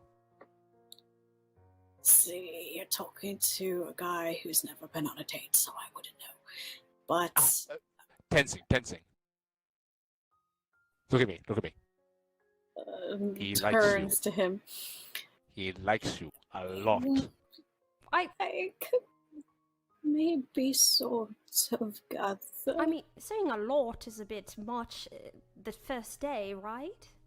No. This is strong signs. Like this is signs that he feels a strong chemistry here. Like you don't do that on a first date unless you really feel like you hit it off, or at least you really feel like you made a connection. I mean, sure, he might have a crush and might like Tenzing. No. You don't do that for a crush. You do that for someone you really like on a first date. That's not even really officially a date. I think you're blowing it way out. Varric is like. I think you're blowing. Varric is like moving his hands a lot. He's very excited. He's like, he likes you. Listen. If he treats you well, if he makes you happy, you pursue this. You make this a priority in your life. All right? Varric, I think you're blowing it way out of proportion. Nonsense. Tenzing, my friend, you will have the best first, second-ish date of your life. By Belil, I swear it, you, my friend, shall have the time of a lifetime. Alexis makes eye contact with you, Tenzing, and gives you this look like, please take all of this with a grain of salt. He's just very much, his mouth is open and nothing's coming out because he's just like, okay. Oh, we are going to have to go back to the clothing store and get you some really nice clothing for this. All right, you need to look spiffy. You need to look sharp. Okay. What are you going to do for your first date? I don't. You're not allergic to roses, are you? I mean, Is he- flowers in general. Alexis puts a firm hand on your shoulder. This is... Ow! That's the shoulder you hit! She lines it. Sorry, just... This is Tenzing's thing, not your thing. I know. He sits back down quietly. Looks to you again, Tenzing. With a my god look on her face. He had been in that tense open mouth state for a while and then finally just deflates. Yeah, Tenzing, don't worry. Don't think of it as this huge thing. That sort of thing takes time, not first day. He's definitely interested in you for sure. The fact that he's asking you on a date, but I won't go that far. And looks over at Varric. Varric is sitting there, minding an illusion, a halo above his head. He scratches his head. I guess it's sort of hard to believe. It's just Listen, like I said. In all seriousness, just go out, be yourself, enjoy yourself, and see if you make a stronger connection. That's really all there is to it. My ranting and whatnot aside, that's my actual advice to you. Just go and be yourself, see if you make a connection, and go from there.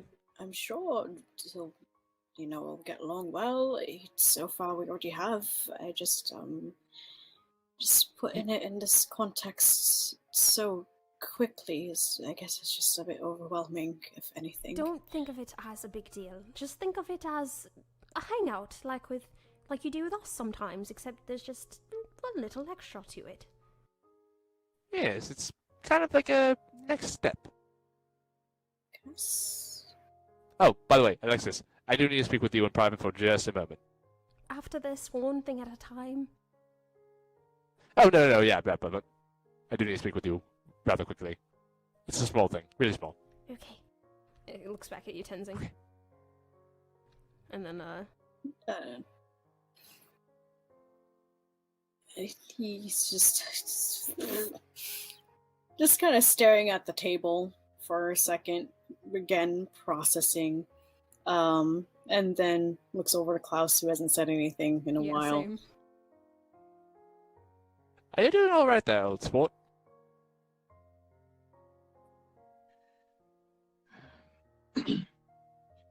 Yeah, you think so? What's going through your head? You seem bothered by all this. Do you think it's Oh, that's, I don't know. What are your thoughts? Don't believe bothered is the right word for that.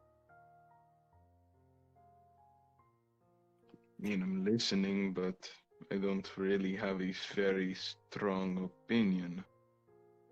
Not your realm of expertise, I take it? What do you guess? Have you ever been on a date?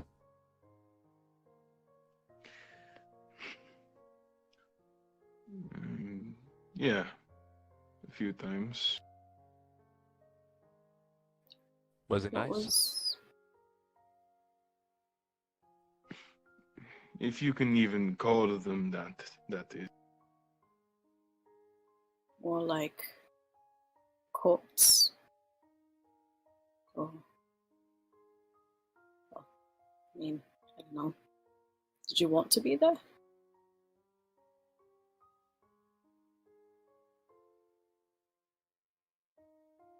Your thing is lighting up, but I don't hear Yeah. you. Hello? Klaus like activate exe.love, but it just the file hadn't been used There he in is. so long it actually got corrupted, and so now he's just frozen there. He's just like, God. I don't. Where did I cut off? Gotta be, no? He asked, he asked, did you want to be there?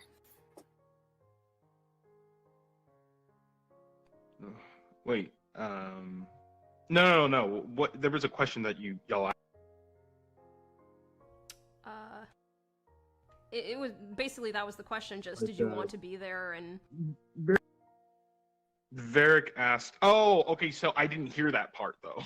Yeah, so like Eric asked, you know, how was it? Did you like it? And then Tenzing asked, like, did you want to be there? Hi, I'm in call. Yay! Thank you. continue, Judah. Then I think most accurately, he kind of looks off to the side. He doesn't say yes, but his face. So then, looks like you really haven't been on one either. I'm sorry. What? I mean, dating's supposed to be like Two-way mutual, street. right? Something fun that you want to do, yeah. Yeah, supposed to go both ways. Like, I don't. I mean, as far as romance goes for me, I mean, I'm still not sure. But if anything, I do want to just get to know him as a person. And I guess dating, like Alexa said, just, I guess, with a little extra perks, this is something. So, but if you didn't want to be there, really nice. that stuff, like, I guess. But it sounds like your experiences, you didn't really want to be there. No, I didn't really care for it. But again, it's really not something that needs to be figured out or anything. I just. He looks, I'd say, I guess, me trying to think if he's hiding it at all. Let me ask you this. Did you go with the person you wanted to be with? I can't say that I necessarily want anyone. Is it really the idea of dates that's making you quiet, or is it something else? I don't know. I don't know. I wish it was that easy for me to explain, but regardless, I mean, Tenzing, your romantic endeavors, or whatever the hell you want to actually call it, That's perfect. Good for you. I just. Sorry. You guys just keep talking. Maybe I just need to get some sleep. Okay. Looking at him, does it seem like this topic is touching upon something that he's like self-internalizing? It's more like, yeah, everybody's having fun, and I am getting grouchy, so I don't want to, like, turn down the mood. So Klaus, remember earlier we had a talk? Well, it was more with Alexis. This is sort of the same thing, don't you think? We are here for you. You and Vax here for you. And he just kind of gestures to him. I give a wave. It's.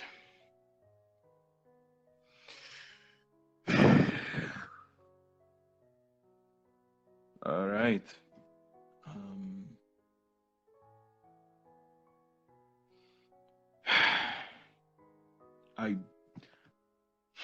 I really don't know what this.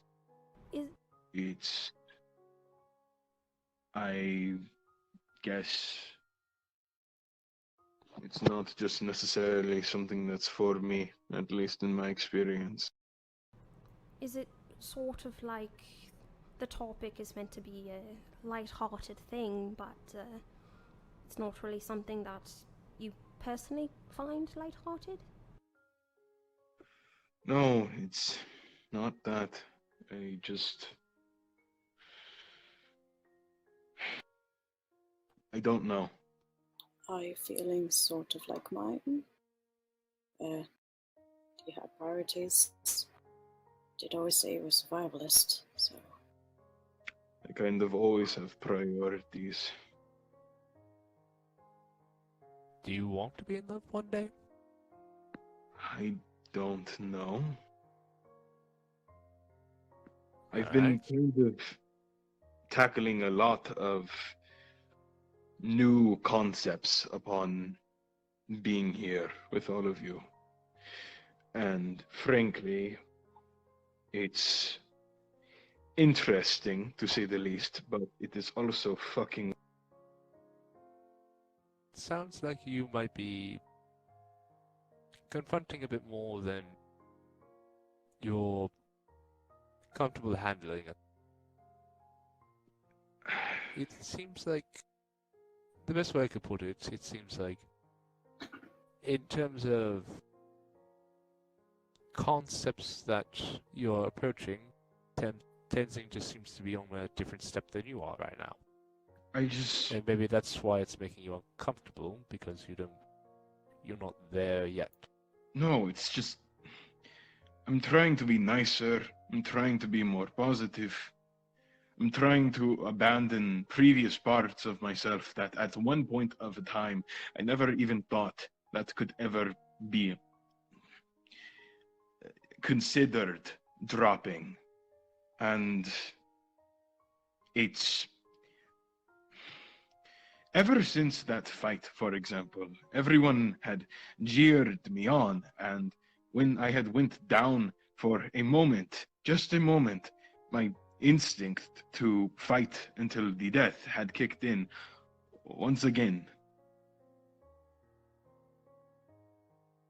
I would mention he would not be saying this if there are other people, which from what I understand, it is closer towards night, so not many people are around, and even then he would have been speaking a bit quiet. Yeah. But he just kind of continues to go on. It's just. So I don't know. I don't know if it's because I'm uncomfortable or I'm a coward because of these new concepts and other things that continue to show up. It's weird being 20 whatever and already feeling extremely uncomfortable about most things that a lot of you all seem to not have the slightest of struggle. Well, just our experiences. Yours has taught you to be and behave in one way, and ours have taught us other things, and it sounds like you're trying to learn from us, and the things we're trying to do come into conflict to the things you've already learned, and it's bringing a sort of uncomfortable feeling to trying to... I don't know. I don't know. I just... Hey, Klaus. What? I appreciate the effort you've put in. I can tell you're trying to be nicer. I think it's a good thing. And, It's fine. Right, but... That's not the issue. I don't even know if there is an issue. It's just... When my entire life has been filled with formalities and battle, you begin to lose your actual ability to function in everyday society. These things like relationships and cordialness and hell, sleeping with your items and stuff not directly attached to your chest is all very, very weird to me. But apparently, it's normal for other people. It's less... Mike, do you want that for yourself, or... I think that's the important question to ask is that something you want for yourself, to be able to do those things and feel comfortable with it? I don't know, should I? Whether you should or shouldn't is up to you. I think it's more that, honestly, every individual person is different. Yes, there's going to be things that more commonly people might think on or do a certain way, but there's not an overall right way, really, of doing it. Take, for example, back on this topic here of this dating thing. Varric is very much approaching it in, oh, this is how it was for me, this is how I think you should go about it. With Tenzing, he's... Well... Let me finish. With Tenzing, Fine. it is that he's confused, feeling a bit of guilt over it. With you, it's a mixture of confusion, frustration, not uncertainty. And then with myself, it's... I really have no idea about anything about this topic, but I'm saying what I think I would want to hear in regards to it. Oh None my of this God. is really normal, and she puts up air quotes. It's just everyone has experience or knowledge in certain things and others don't. And if you don't have either experience or you're not used to it, that's okay. Don't have to be like everyone else. No, but honestly, that last part is dead on. Do you think... I look at myself, magical illusions enhancing my visage and all. Do you think I'm normal? I don't. But It's... I'm happy with who I am. You guys just don't really seem to understand. Well, mate, from what it sounds like to me, it's like that talk on the beach. They talk about normal things that everyone else seems to be doing, things that you, and he makes air quotes, should be doing.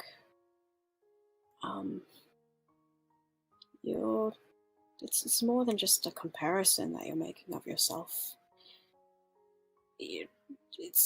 You're trying to make a mold of yourself, but you're making a mold that's still not you. You're making it based off of other people, Yes, and not yourself. You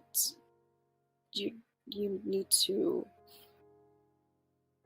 It's not a matter of what you should and shouldn't A lot of it is just what you want, and you make your way from there. And if the mold that you made the first time didn't work out, then you make another one. But don't preset something if you didn't even step into it, you know? Yeah, it's basically you've had this preconceived notion of these aspects of life, and you've created a sort of ideal sort of form of them, or how dating should be, how certain emotions should be handled, how certain social situations should be handled, and you're creating these ideal sort of you're creating these ideal what's what I'm looking for, like, images in your mind, but the truth of the matter is no one size fits all. And yes, sometimes people just respond better to say what I do, being chipper and happy and giving a high energy appearance works well for them, but other people tend to like people who have a bit more low energy, who are more thoughtful and calculated, that sort of thing. There's no one size fits all in terms of, in terms of like ideals of normalcy. It's just what works for you and what you want. Can we please just drop it?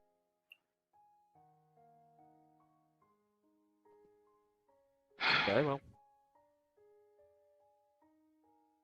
It sounds like you may not have the best idea of what you're trying to get at either. Maybe we can come back to this another day. No, it's...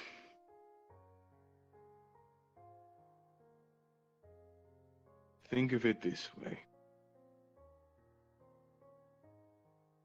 Since I have gotten here, I have done more than whatnot, at least towards you, Varric. The most scorn, or people will say things like, oh yeah, he's just like this amongst everything else. So I went underneath the belief that my normal behavior is incorrect.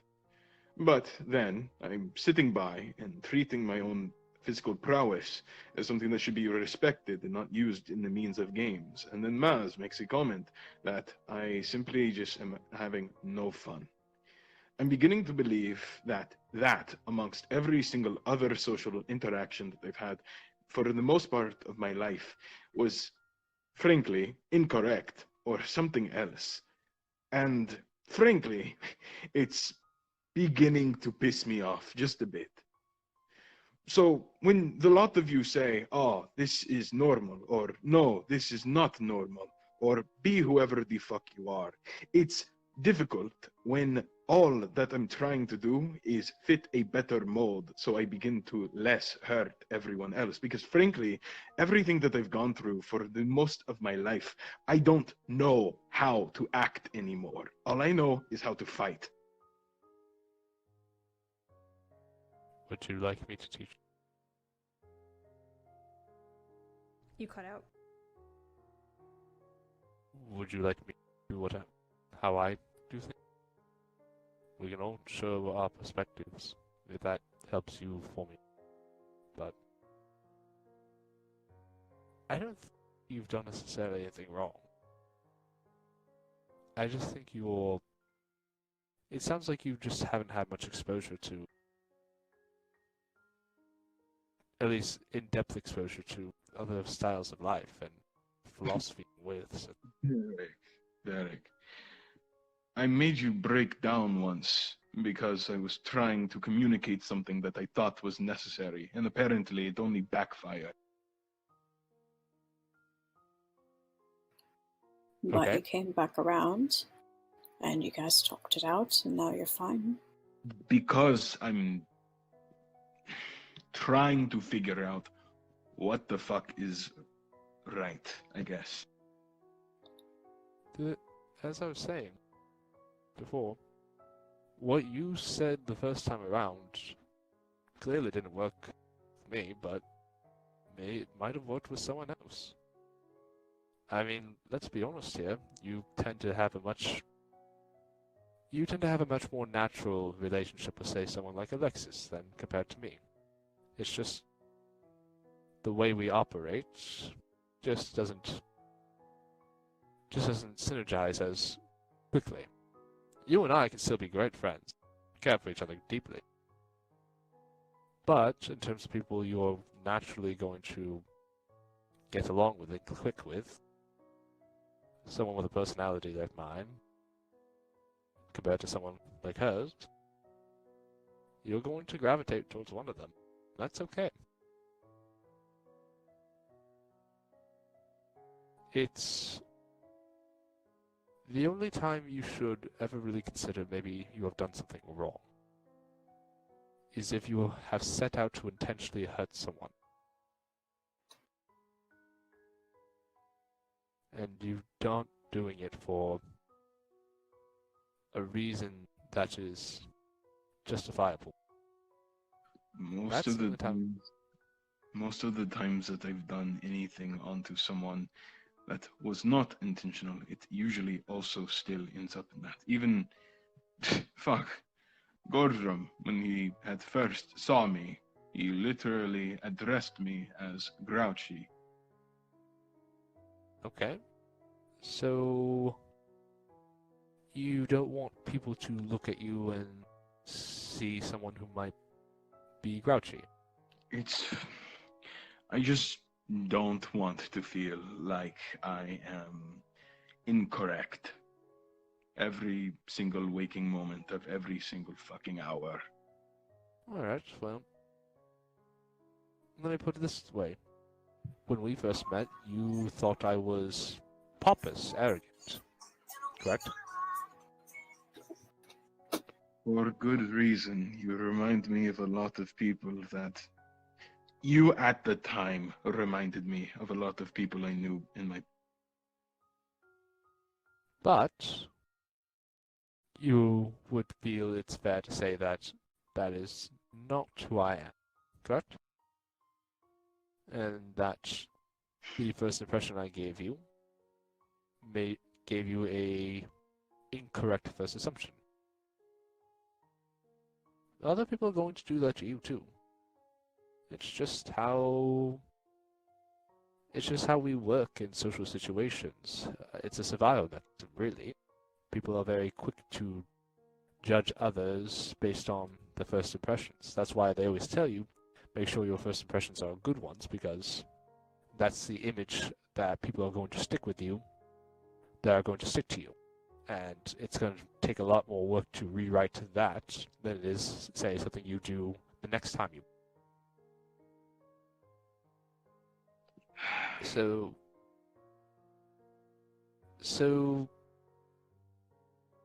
if you want... So, I think I need to make sure I have an understanding. What exactly is it you want? You want people to not think that you're doing something. Correct? Look, I appreciate your effort, everyone else's efforts, but I really should not have brought up what is more or less an alienating feeling brought from confusion. It doesn't help anyone at all. But it's hurting you, which means it's something we want to take care of as your friends.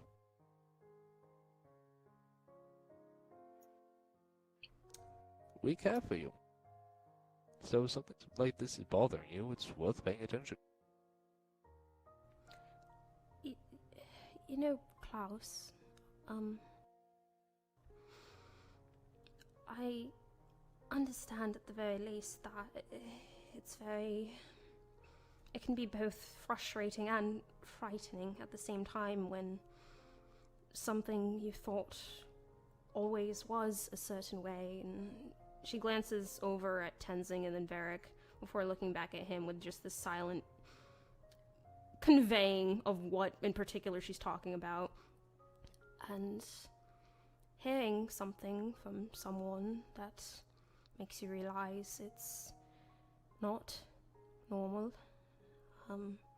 What you thought was normal can be a lot, and the journey of trying to find what feels right rather than what is, and she puts up quotes, right, can hurt as well. But even so, finding people to help you work through it, and she looks at him imploringly for a moment, to make things back to how they should be, and looks over at Tenzing for a long moment before back at him again. It eventually starts to make a bit more sense.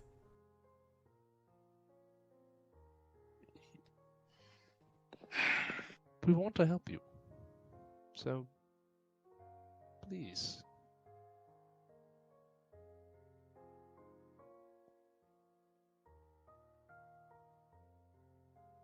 It's not easy to... It's not easy to have to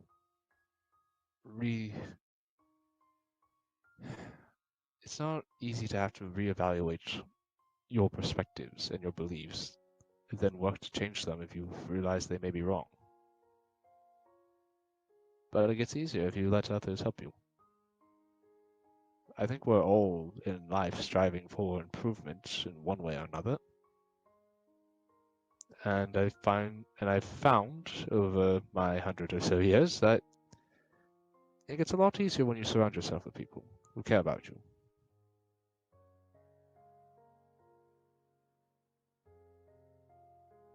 It doesn't have to be alienating. Let our wisdom become part of yours, and vice versa.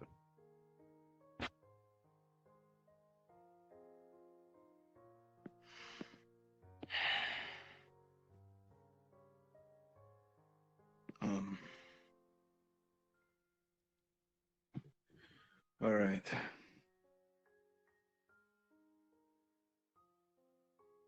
Thanks, I guess. A smile comes to It Alexis's face.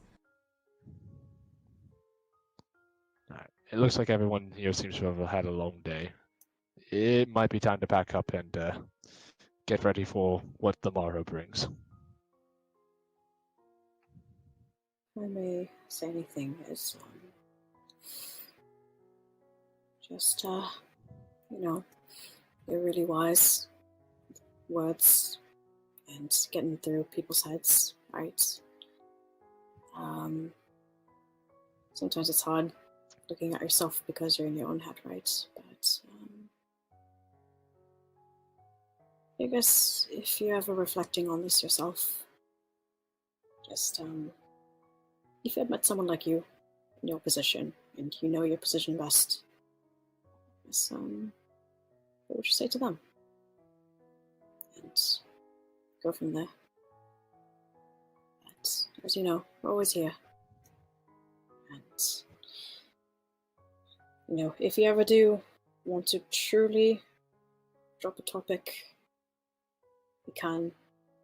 But know that we won't drop it if you think that it's something that you're not worthy of.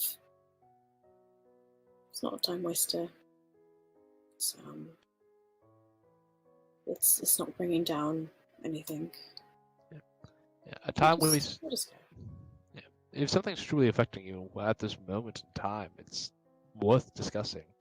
It's not like me when I go back and reminisce on my college days. That's a time waster. I guess it's just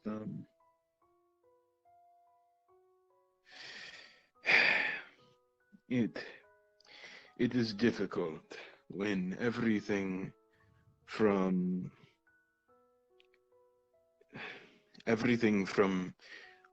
fighting to simply saying hello to another person without thinking that they could potentially be conspiring to stab my back is difficult or feels wrong. And frankly, in different situations, my type of behavior is something that could be considered, frankly, up. So, I guess in a way, it's kind of like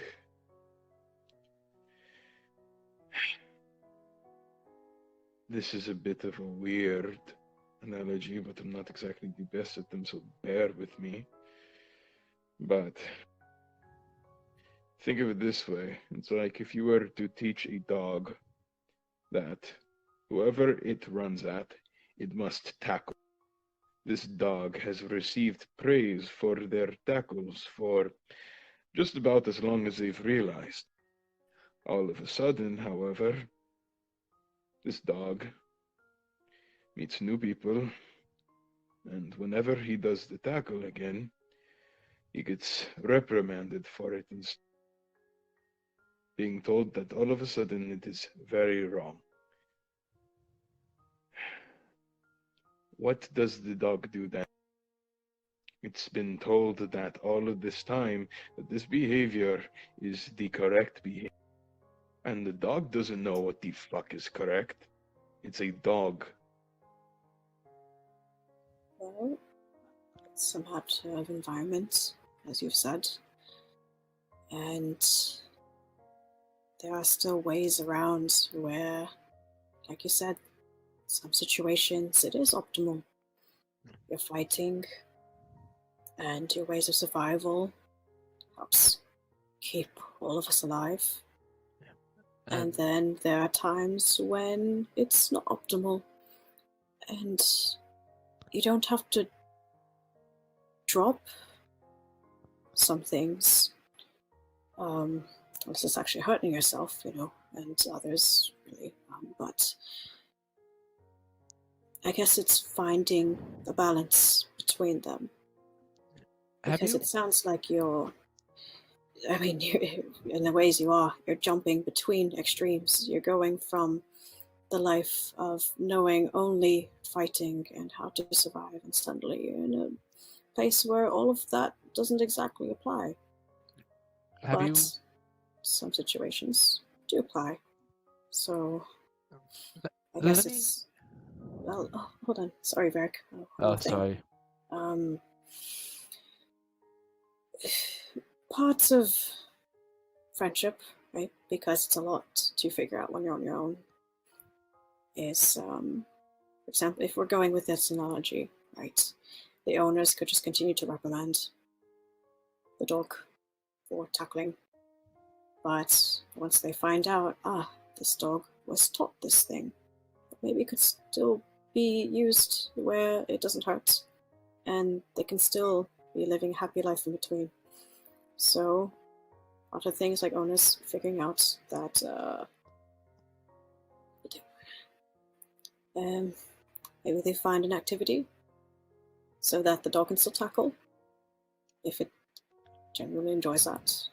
And on the other hand, when they're at home, the dog learns to not tackle, but find other ways that it can still enjoy. So.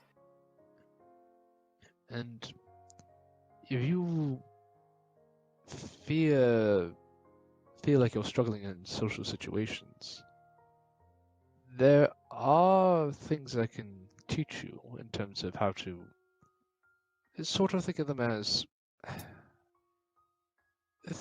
as tools in your social toolbox, things that you can use to help yourself along until things start to feel a bit more natural. For instance, maybe you need to maybe when you're entering a room, you need to use those skills of yours of analysis, of taking in your environment to kind of think about and analyze the environment you're currently in. For example, you wouldn't act the same way at a fancy ball that you would at, say, a funeral. So, for you, maybe using some of those skills that you already know, such as analyzing and coming up with a strategy in certain situations, can be reworked in others. Maybe once you figured out what sort of environment you're in, you can then have sort of preset dispositions that you can use to default to if you aren't entirely certain what to do. There's actually a term for this. It's called a persona. They're the sort of figurative masks we wear in society. But if you want, that's something I could help you practice with and teach you.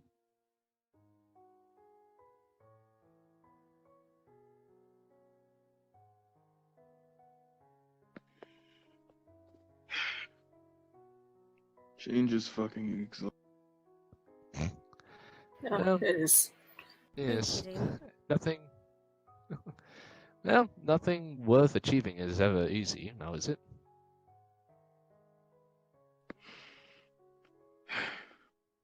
I hate rhetorical questions. Alright, well, let me ask you all a different one then. I was just giving you shit. Yeah, I agree. Well, well, in that case though, and Varric stretches his arms. Why don't we all get ready for bed? Right, but You cut out at the end. Tenzing. Huh?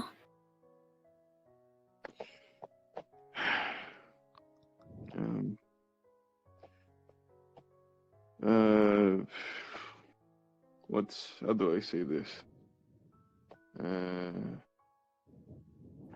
Right.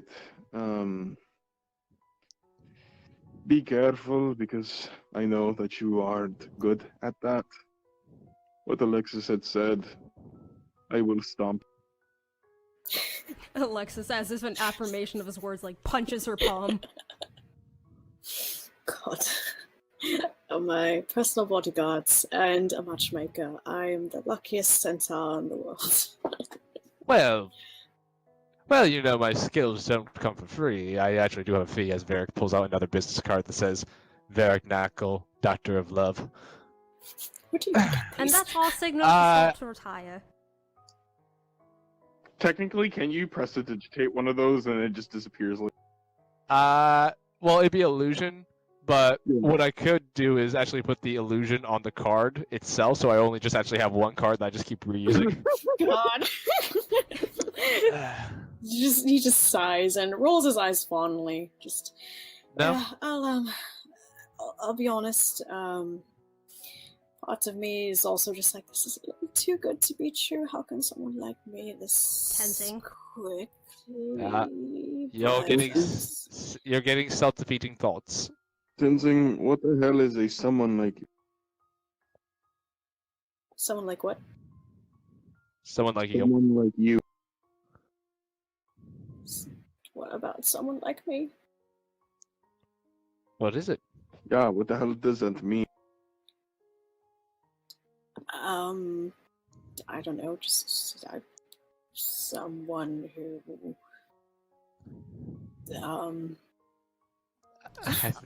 Alexis think you're- stands up and walks around the table and walks right up to you, Tenzing.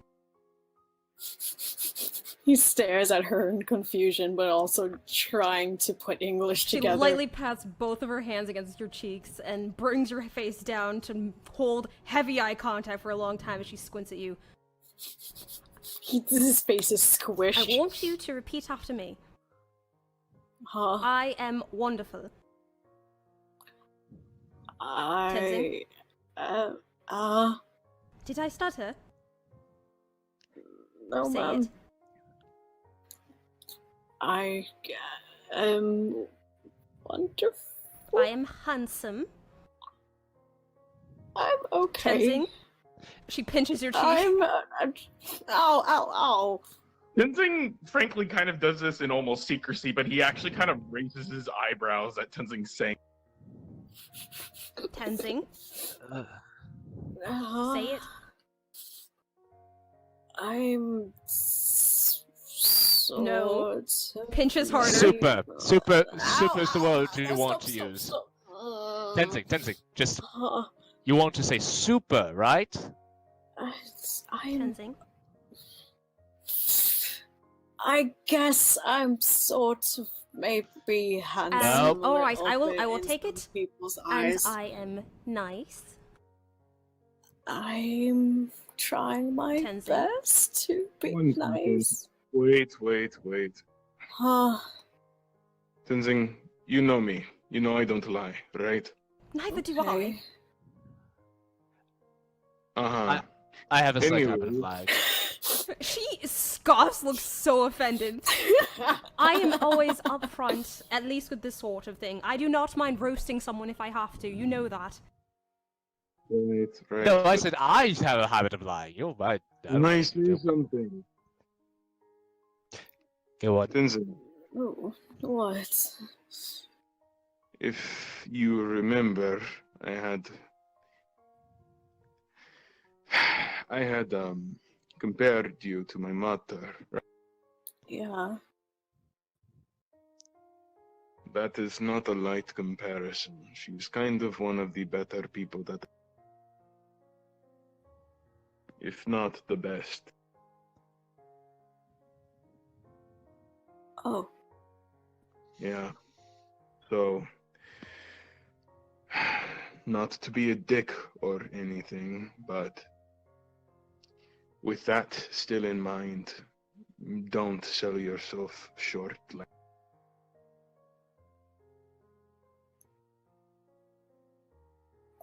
Again, mouth open. No words coming out. Just Your nods. nice heart would never allow you to insult someone's mother.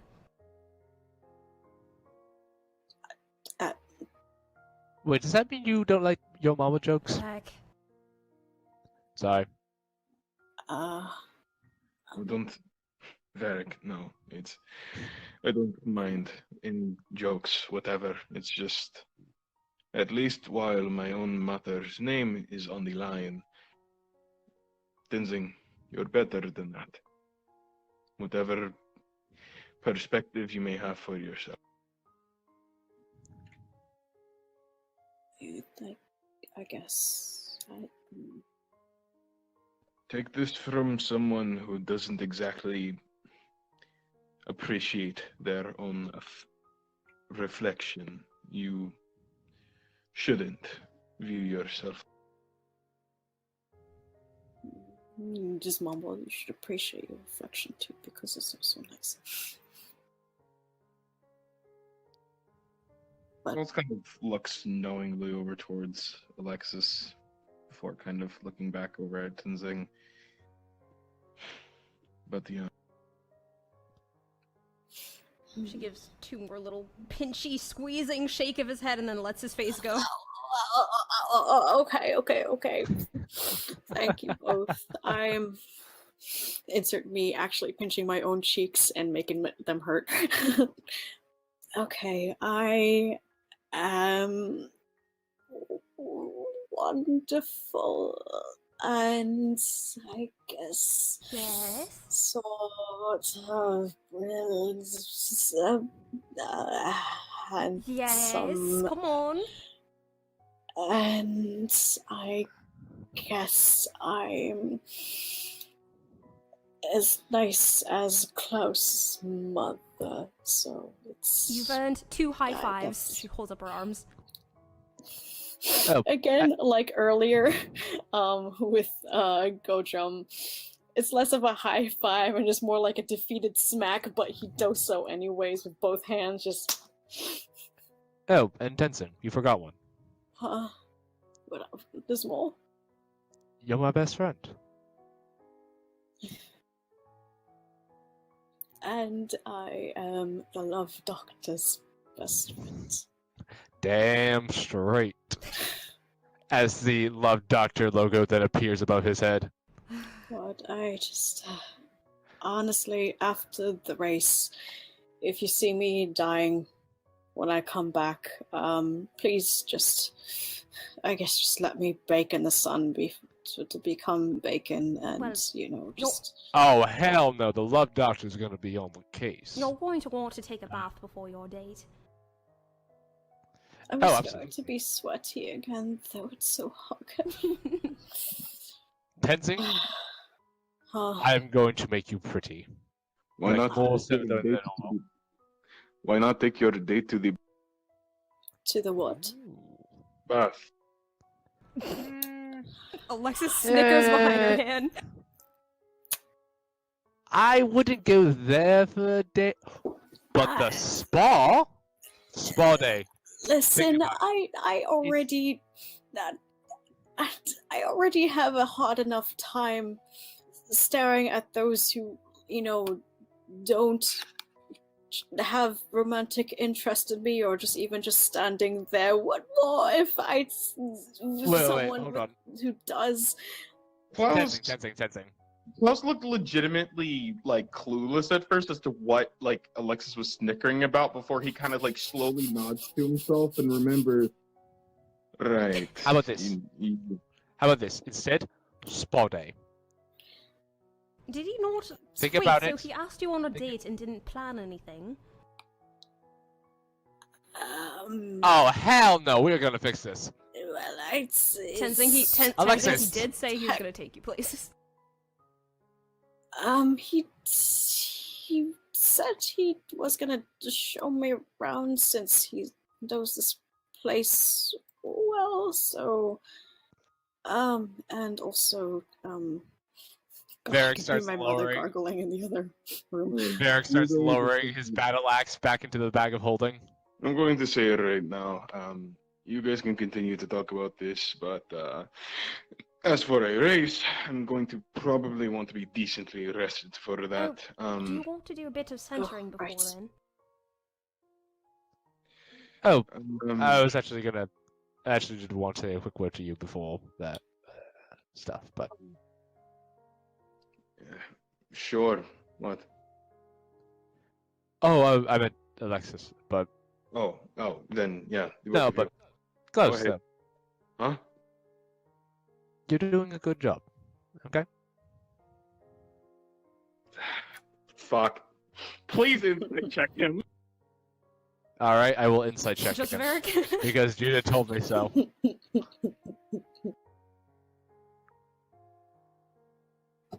Oof. That's an 8. I would like that's a to. 4. I would like. Oh, Yeah. He got a 4. All of you do it then.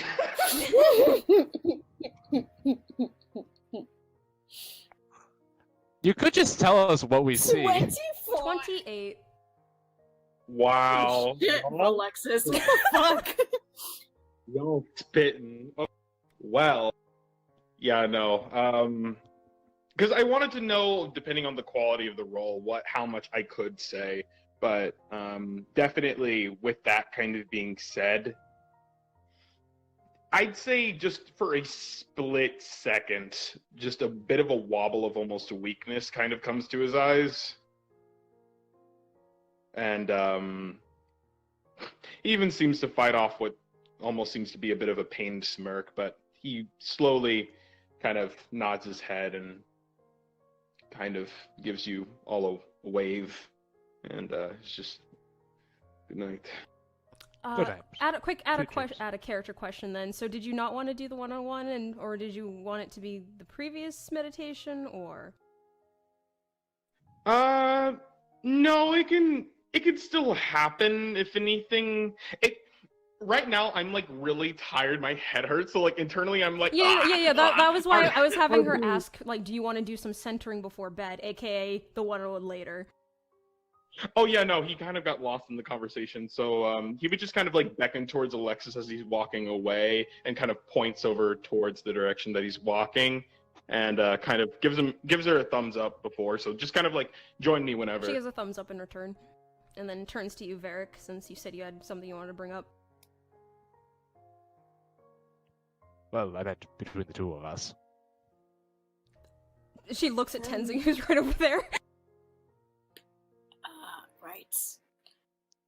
I have an odd question before we all break off. Shoot. Just a quick one. Get a hug. Of course. She tackle hugs you. Stumbles over a bit, but catches. Does Klaus hear this before he gets too far away? He says it out loud.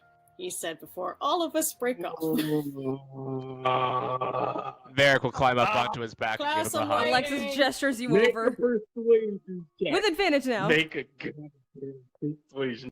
Alexis is helping, so I'll give you advantage, Tenzing, because she's proficient. There you Fuck yeah. There you go. Okay. Oh wait, is it? It's just- Tenzing. Oh wait, no, it's. Oh, I just heard make a persuasion check. Damn it, that was a good one too. Hopefully you didn't take it from Tenzing. No! 12. 12. Yeah. Please. She gives him puppy eyes. Please. You know, I was awarded third best hugger in college. Varric, we're trying to convince him, not scare him off. I meant that. You know what?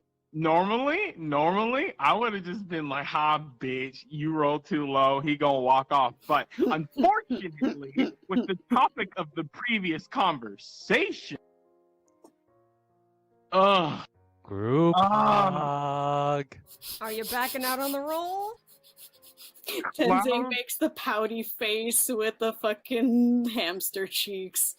You do what Klaus would do, alright? Klaus does a militaristic 180 pivot with his heels. His heels click together, in fact, with the perfection of the fucking pivot, and he just stares at you, Tenzing. Puppy is on full force. He's waiting. Varric opens his arm. So does Alexis. Tenzing kind of, his arms are full, but he still kind of opens them up too.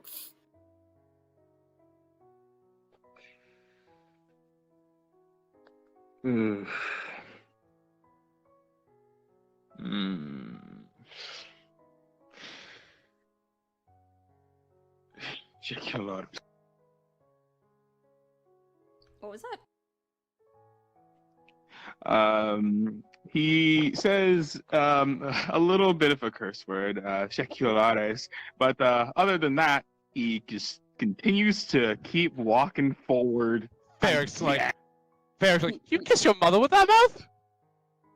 You don't even know what that means. I assume it's probably a bad word. Oh, it's bad. Does he say that as he steps into it? Yeah. He immediately just starts Gives a giggling squeeze. and make sure that all arms encompass and tries to bear hug all three of them at the same time. No, that's my that's my throat. I'm going to relish in this moment. I'm just gonna hold on. Now me as the DM saying, come on, It's guys. okay. My Okay. chest is soft. It's okay. You can rest. Good night. Alright. Bedtime. Except for quick thing you wanted to mention to me, Varric. Yes, you Let's too. go. Sure. Okay. I'm going to my Kitchen. corner. Right, I'm going to the kitchen. I'm going. You are going to smell delightful in the morning. I am going to smell like food, okay, and then get eaten by whatever's in the. No, I'm not going to say that because something might actually come after me. Good night. Tenzing. Right. She gives you a thumbs up and then also gives another thumbs up to you, Klaus, like a see you later one. Yeah. Alright. 3 things. Alright. First, I want to apologize. I overreacted when you hit me. You just caught me very off guard. It's kind of taken aback. Alright. We cool? Yeah. We cool? Yeah, Yes, she no? said yeah. Okay. Thing number the second. Make sure Tenzing's not listening. I think we finally got rid of Teddy.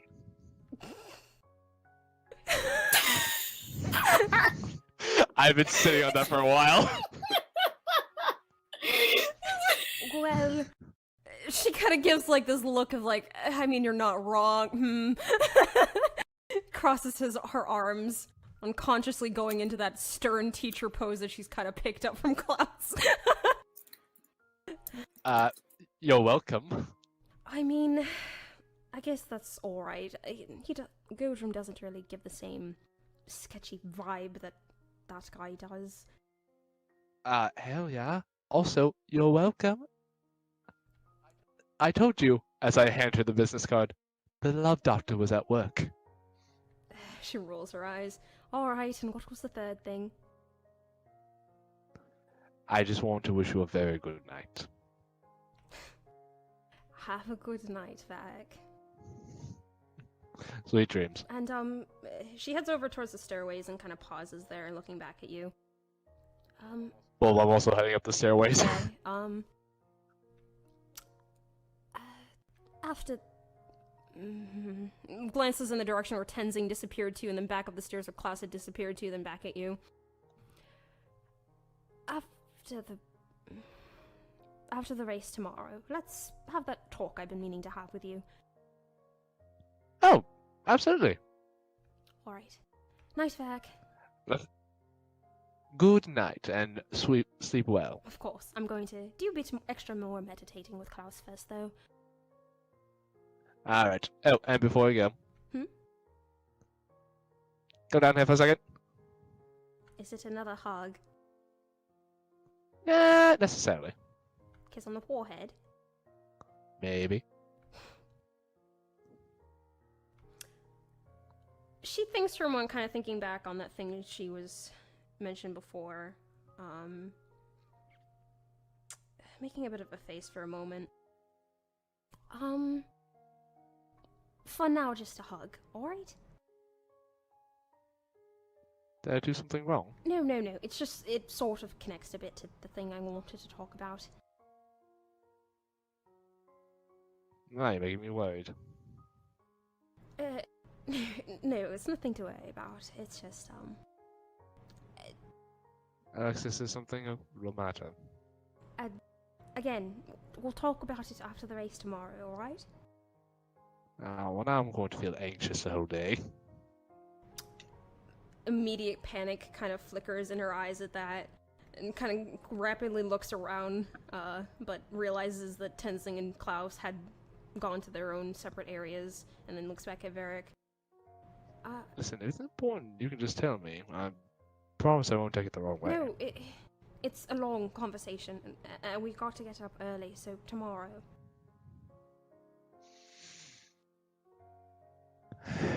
Okay.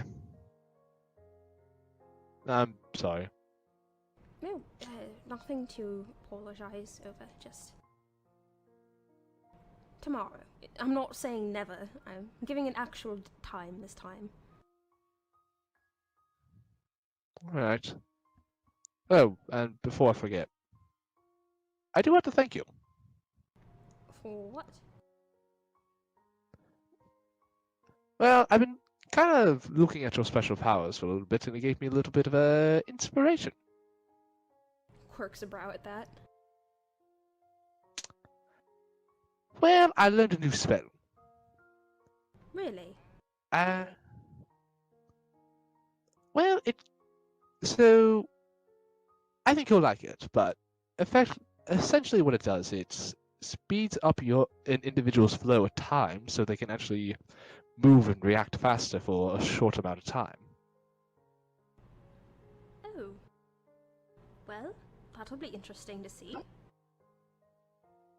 I learned it from you. Well, I'll be curious to see how it works.